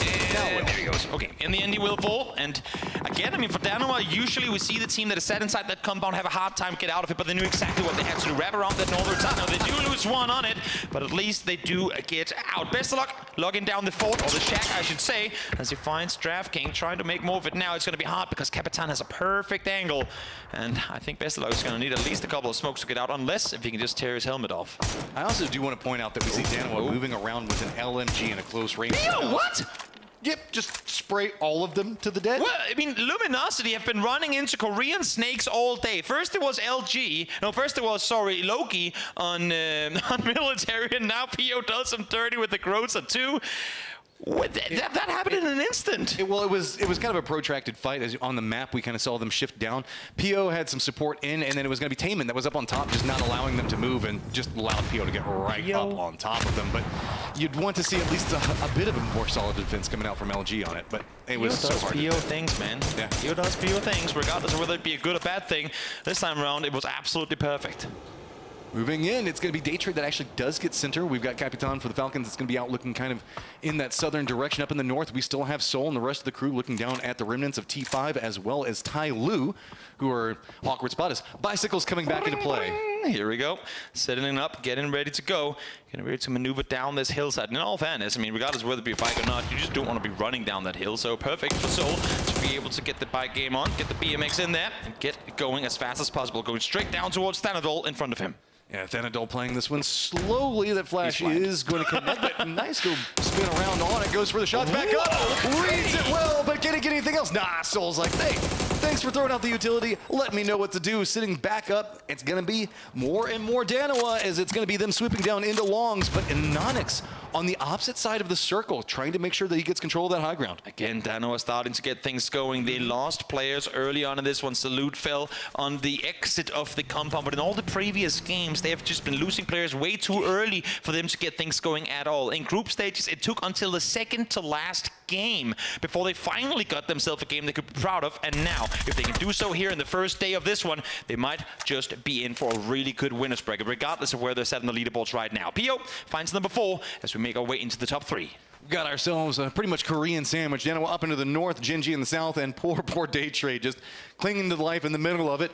But we might be able to see with the little bit of cover that they have, could buy something for them. The circle does shift up, favor them. Genji is now have to figure out, okay, we have the high ground, we're now in the thick of it. How do we want to approach this? The whole full speed send center has changed with emergency pickups. Daytrade, when all chaos broke loose, they paired like emergency pickup into the middle of this hellhole, essentially. And somehow they've been able to stay with 3 up, or down, I should say, as they're all lying on their stomachs right now. Well, with the exception of Push Hills and Norrens, they're chilling, at least for a little while longer, hoping to see Genji and Danoa do some damage to each other before they have to join the fight. Belmont's been pretty quiet for a long period of time. I don't know how many people know exactly where he is, and I think that's one of the reasons you're seeing Genji be so cautious on this. This is a very complicated section of the map. It is. It's its own independent valley inside of a valley, for lack of a better term, and a lot of hills, a lot of these little mini dips where just a snake can come out and destroy you. Valleyception is upon us as Genji creeps on forward. They have had endgame after endgame available, but have not been able to close out the games. Genji this time around, though, 4v3v3. PO is already sprinting forward. They got the double Groza lineup as they full speed send it forward, but they have completely missed Belmoth. He is just so sneaky right now, waiting. Looks like the rest of Genji is going to take a similar path. They're going to hop inside their vehicles. Now Belmoth is going to be 100% certain. Okay, I now know where majority of this team is, given the way that there's pathing. There's no shots. It's going to be the split over right here. He can feed that information back over to Puchus, as well as the other teammate that's hiding inside the shack. Even if Belmoth dies here, doesn't get a knock, if he can at least feed some type of information over to his teammates to get something to happen over there, that'd be great. But, I mean, Anonix and Taman watching is going to be hard. I mean, Pushils and Norrens are still inside this circle, so they have no reason to over-aggress. I'm surprised no one has used a couple of bullets to break down that door, so they get a pretty angle. As I say that, we're instantly hearing shots connect on the door. Maybe they're too far away to do proper damage to it, but I would imagine that breaking the door would be a priority for all these teams. But that's so big. Look at Belmont's positioning and where the front door of that shack is. Yeah. If you commit to going after that front door, you're opening up the angle for Belmoth to exploit, and he's just being as patient as he can with it. It is a pretty difficult ridge for him to peek out and over. So yes, where there's a chance for him to peek over, I think even with the door gone. If it does break, he would still hesitate for a little while longer. Gen.G, though, fully committed to the eastern side. They want to wrap underneath. They want to wrap around on this one, and they want to take the fight to Danawa. That's allowing Daytrade to go ahead and hop out right back down to the south. That's going to be information fed over from Belmoth. EG reads what's going to be going on with Loki. Take him down. That LMG not going to get a chance to just unload as we're going to see utility just coming out everywhere. Danawa having to respond and step away. Remember the fact that Anonix is all the way over there by himself. So this is just a 1v4. Thank you, Gen.G, for fighting close range. You have a P90 and 2 Grosses. You better run it straight into their face because you have the ultimate firepower available in this matchup. Anonix from a distance tags PO, but I think going to be much damage coming through. He too has to get off this hillside. He just has to try to slow down Soul in some fashion to let Soul get something happen here. But again, the Gen.G shift coming out closer and closer to Belmoth. That is just the deadliest Jack in the Box waiting to pop off. But any given second, Spin's going to be coming out. Tema does connect into Neurons, but that's as good as gone as Puchu's still creeping forward. No big exploit has been able to happen just quite yet, and it's going to be Anonix that ends up going ahead and finishing it all out. And what's the issue? It's going to happen eventually if Belmoth does not make a play, especially with his teammates taking damage. They're going to be like, wait, they're running there. Where's the last? Anonix flexes out as Pushiels is going for the rest on his teammate and spots Belmoth from up high. So even though he had a position from where he could have plat and surprise factor, because Anonix has still yet to give up the high ground, Belmoth ended up having no impact. Gen.G's got to be careful as they have some really good pathing to work with, but they might find themselves, if they overextend into the circle too much, putting themselves into the pinch position. And that's what they're trying to avoid. Leaving EJ back into the north to kind of control what's going on with Soul. They still know that he's over there. They kind of have an idea on exactly where Anonix is going to be at, but it's going to be the Daytrade members that they have to be very, very careful that they don't step in a firing line between. I mean, Gen.G knows that they're 4v4. They should also, if they've counted the kill feed right, know that they're up against 2 duos. And they know for a fact that Anonix is set up at high. They saw 2 people inside the shack, so they can already now start doing the math of who can be where. Soul shot at them from before. They know that there's 2 players on the right, 2 players on the left. They are just waiting for Anonix. Let the circle do the work for you. Force Anonix down that hillside and allow that fight to get properly up close. Because again, as I said, double Grosser, P90. You cannot ride up a win better than this. I really love the way that they have this lined up. They left Taman and as well as EG up in the north to kind of deal with and contain what's going on with Danawa. Meanwhile, circle control and center dot control has been all about what's going on with DG and PO.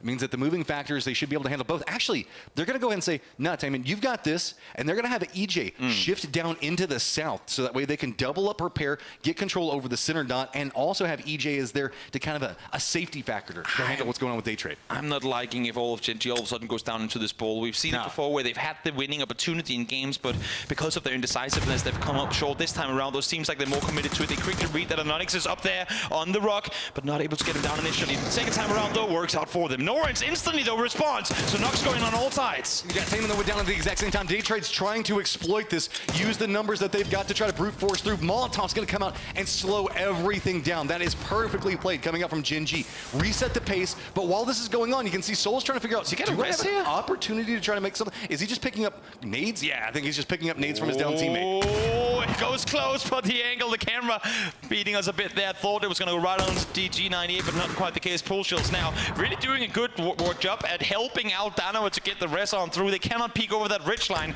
without Pushiels and Neurons shooting towards him. And now Flash speed up down forward. Danawa don't want to wait no more. They have to push in on this. And this is where it becomes more and more problematic. As this goes on, Gen.G is being forced into the funnel right in between both of these squads. It makes it an unofficial 4v4, and they're realizing this. All stacked in. Puchu, Neurons moving in, but they have got to be careful. They're now starting moving in sidelines for Danawa. Danawa's trying to exploit it, and that's going to be Soul. Picks them both up. And now Danawa looking down into a strong Gen.G. Oh, and Anonix has 7 bullets left to work with, to nothing to do for him. This time around, it ain't gonna happen. Gen.G out victorious. High fives galore as the boys in yellow claim the last game of the day. And what a great fashion, what a great end game for Gen.G to just slowly play it Gen.G style, push in, and get themselves the win. Get them high ground, get control, shift in, constant information control was the key to victory for them, and it's just what got them there, and it's what they exploit best. And now it happened off camera, but I'm really curious to see PO's 1v3 against Luminosity, because that happened as fast as could possibly be. Not sure exactly how it went down, but that really was what kickstarted Gen.G's performance in this one. I see what you did there. Did you mean to do it? I only now realize what I just said. Respect either way, as I wouldn't be surprised if we managed to catch something out of that whenever we're moving over into the highlights and everything that the analyst desk is to be breaking down for us.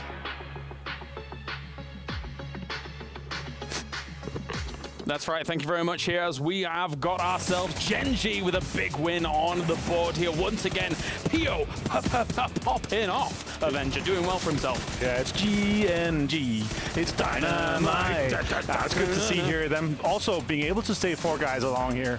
It's just the reason why you're able to take on 2 teams like that, right? Because Daytrade, they realized together with Danova, we have to try to take them on as a team, otherwise we're just going to go out. So you're obviously trying to squeeze out as many points, but so being able to take down Daytrade like that secures them another 3 points, 2 for the kills and 1 for the placement, of course. So good to see Danova finally kind of step up a little bit here in the later stages of day 1. I like as well the fact that Genji, with the big wrap that they do, tries to negate some of the potential threats that's going on in this final circle. As we watch the highlights here in the analysis, brought to you by STC Play, and you've got this situation where there's this 3-way fight going down. Soul putting the boot in against Daytrade towards the end. Finally, some life coming in from Danova throughout all of this, but Genji will be the ones. Korea will be flying high in this final game.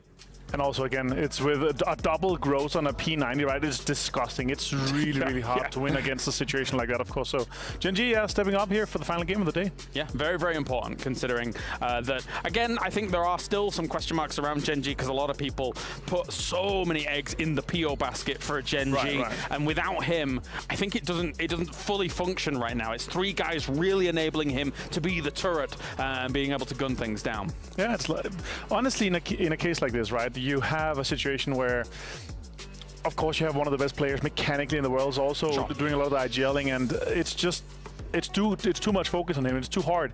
And in a team game, especially here, where a lot of players to realize sometimes you just have to go like two guys deep versus 1. The first guy is going to get knocked, and you have to make these team plays where you're committing multiple bodies at clearing 1 player in a building, for example, or clearing 1 player in a dip. And in this case, how Genji has set up kind of how they play, they're focusing everything on Pio. They have to enable him better in a case where you can't just rely on him getting these 1 versus 2s and 1 versus 3s often. They have to set him up more, and I feel like that's the case for success here for Genji, of course. Let's take a look at that top 4 then as well. And you're right about it whilst we take a look at these, because manpower is as much a resource as how many bullets you have, how much utility you have here.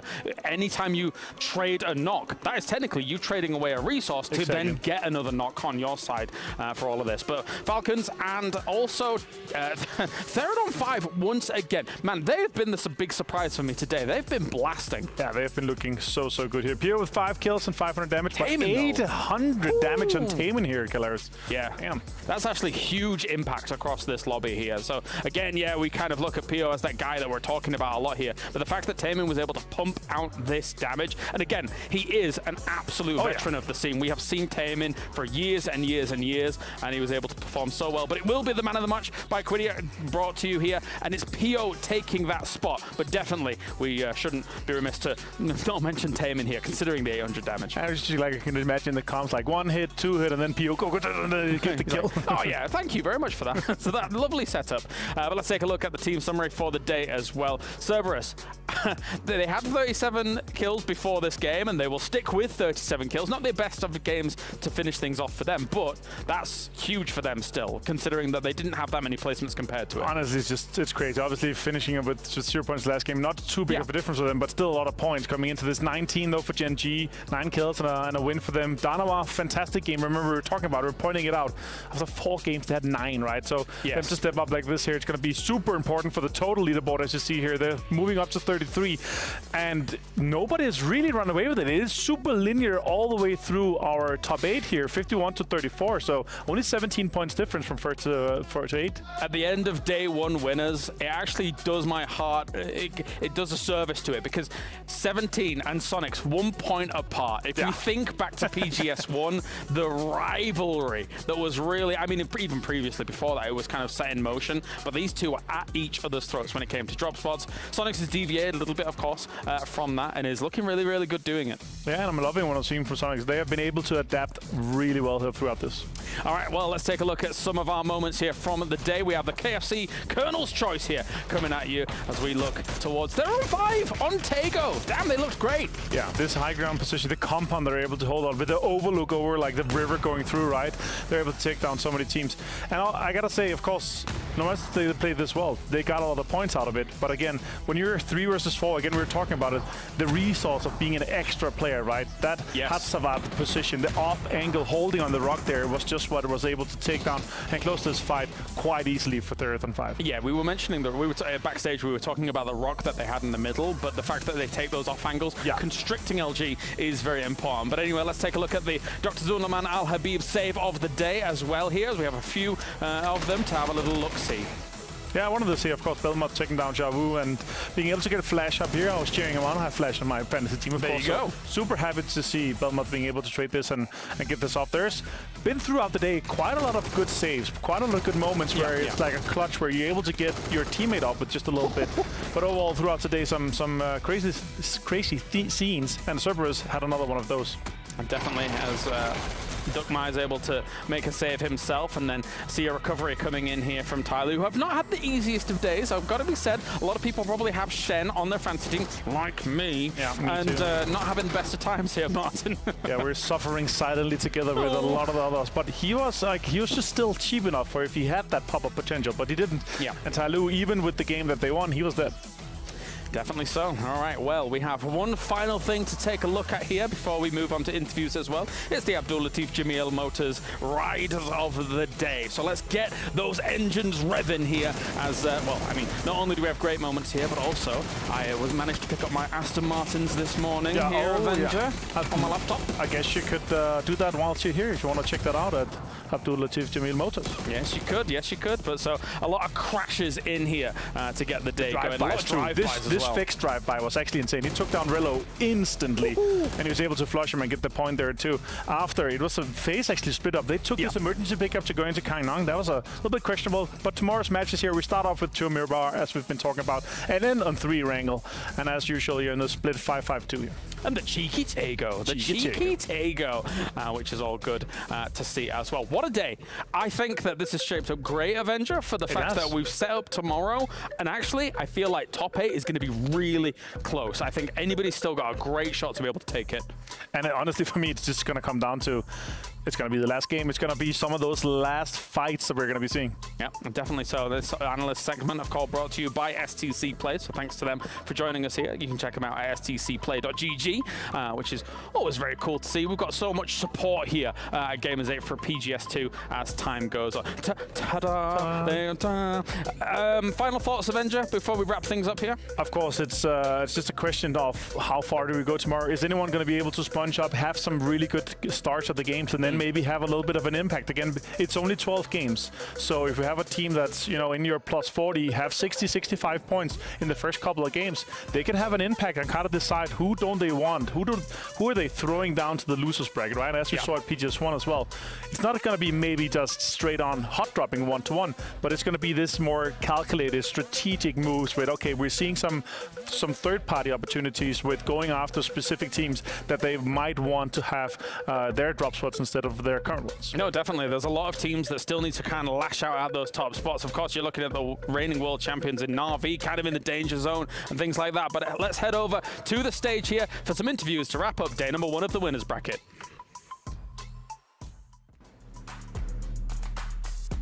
Welcome back to the main stage, where we are joined by Xiaowu DD from 17 Gaming. An incredibly impressive performance today, I have to say. Now, first and foremost, defending PGS1 champions, I would like to know from you, do you feel like there's any added pressure coming into PGS2?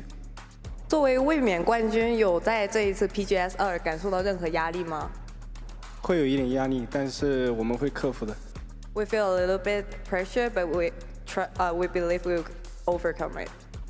برحب فيكم اعزائي المشاهدين في المسرح مره ثانيه لنهايه اليوم الاول من الوينرز براكت في البي جي اس 2، وحاليا معنا شاو دي من فريق 17 جيمنج اصحاب المركز الاول بنهايه اليوم. وحبينا نساله بما انكم انتم المدافعين عن لقبكم وابطال بي جي اس 1، هل بتحسوا انه في ضغط زياده عليكم في هاي البطوله؟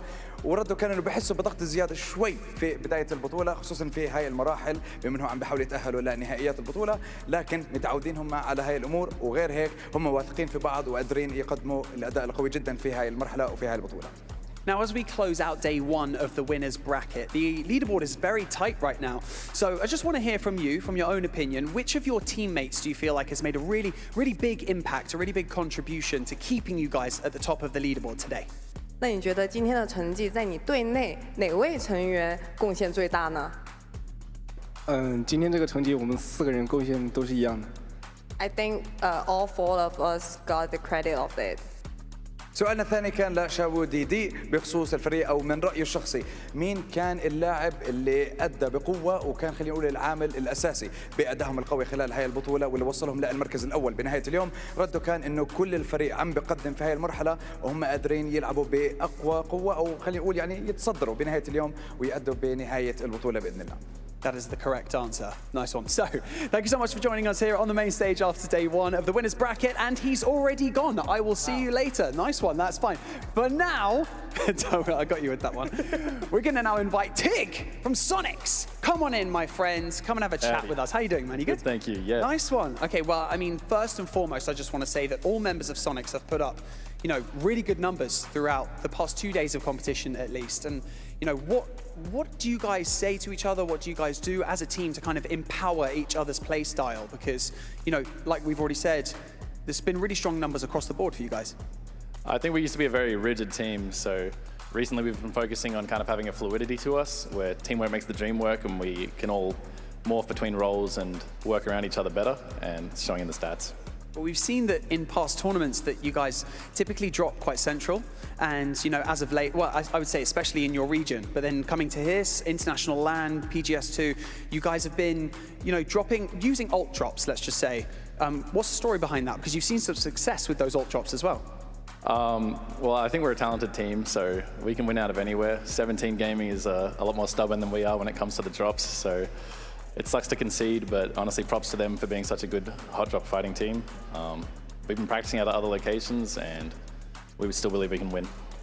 بنرحب اعزائي المشاهدين من اللاعب تيجلتون متواجد معنا في المسرح بنهايه اليوم الاول وحابين نساله مبدئيا اخر يومين من المنافسه جميع اللاعبين عم بيقدموا عم بيطلعوا باداء اسطوري فسؤالنا له كان بهاي اللحظه انه كيف عم بتحفزوا بعض بالمباريات وخصوصا في هاي البطوله ورده كان انه هم متعودين على طريقه اللعب ويعني واثقين في بعض في هاي المرحله وخصوصا انه صار لهم فتره طويله عم بيلعبوا مع بعض وعم بيشاركوا في البطولات وغير هيك برضه حابين نساله انه بما انه هم في PGS1 نزلاتهم كانت دائما متعوده على السنتر زون في البطولات لكن المره هاي في PGS2 غيروا نزلاتهم وصاروا يتعودوا على خلينا نقول النزلات الثنائيه للفريق في الخرائط ايش كان السبب بهذا التغيير لانهم برضه عم بيطلعوا باداء قوي جدا ورده كان برضه انه هم خلينا نقول دارسين نزلات الفرقه الثانيه مع انه فريق 17 جيمنج يعني يعتبر عنيد كثير من ناحيه النزلات وبتكون فيها دروبس كثير منهم لكن هم متعودين على هاي الامور بالنهايه وقدروا يوصلوا للنتيجه اللي حابين يوصلوها خصوصا في بطوله زي PGS2.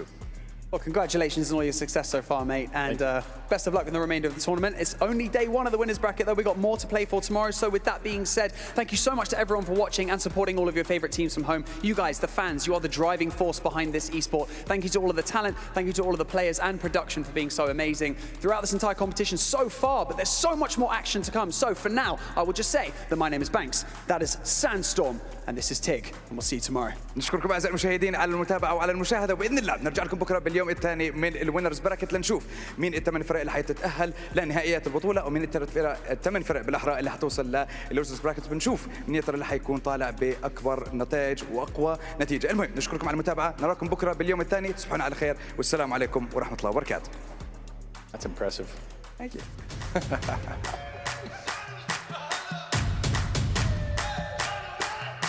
Dragging us down, face on the ground, but still we so proud. Just look at the crowd, making some noise, making some sound. You got a choice of hearing us now.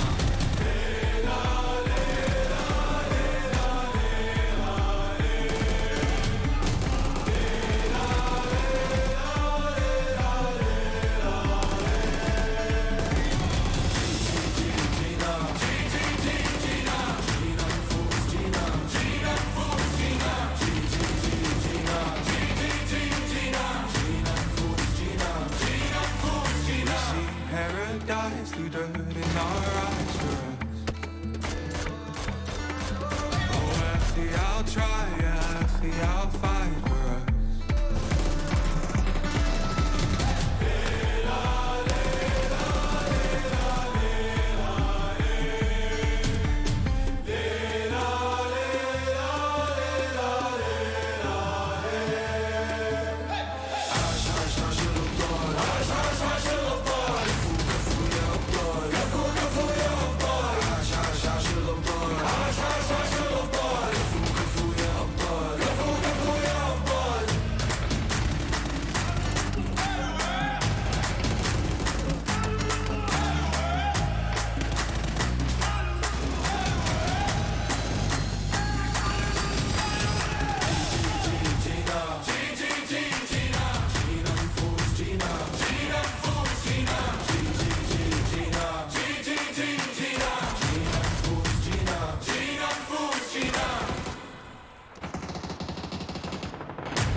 just look at the crowd. Making some noise, making some sound. We got a choice, they're hearing us now.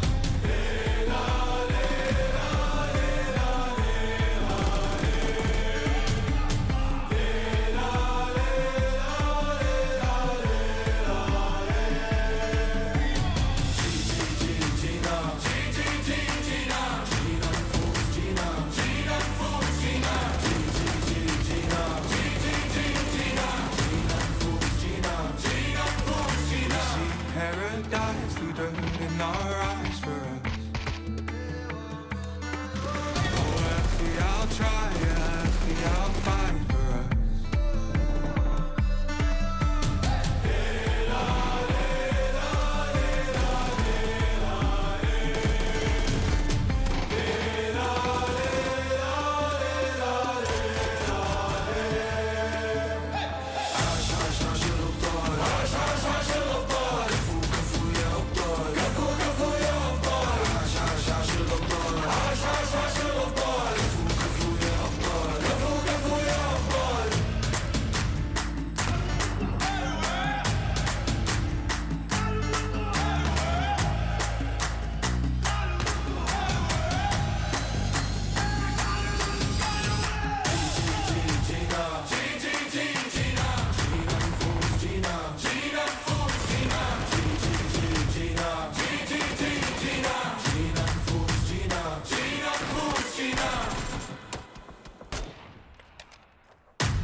Dragging us down, face on the ground. Still we so proud, just look at the crowd.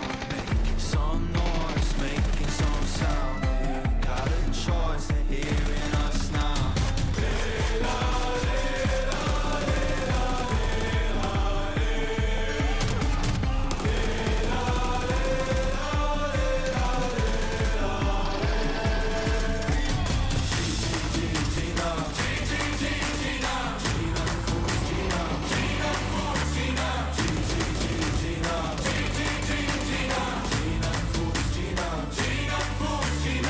Paradise through dirt in our eyes for us. Oh, actually, I'll try, actually, I'll fight for us.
Dragging us down, face on the ground. Still we so proud, just look at the crowd. Making some noise, making some sound. We got a choice, they're hearing us now.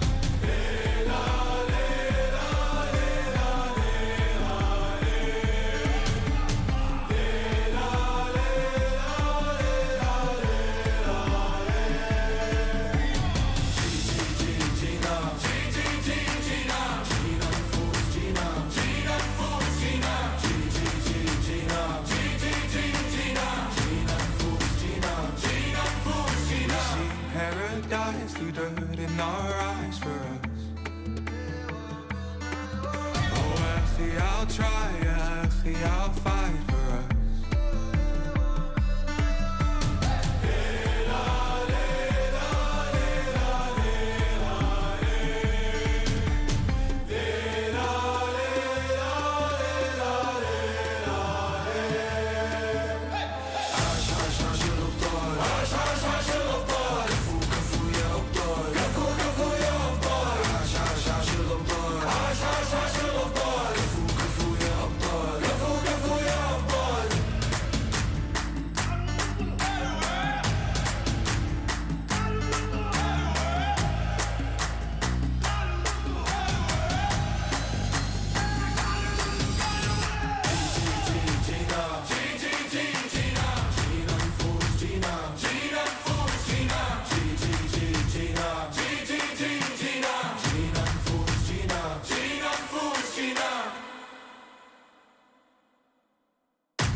face on the ground, but still we're so proud. Just look at the crowd, we're making some noise, making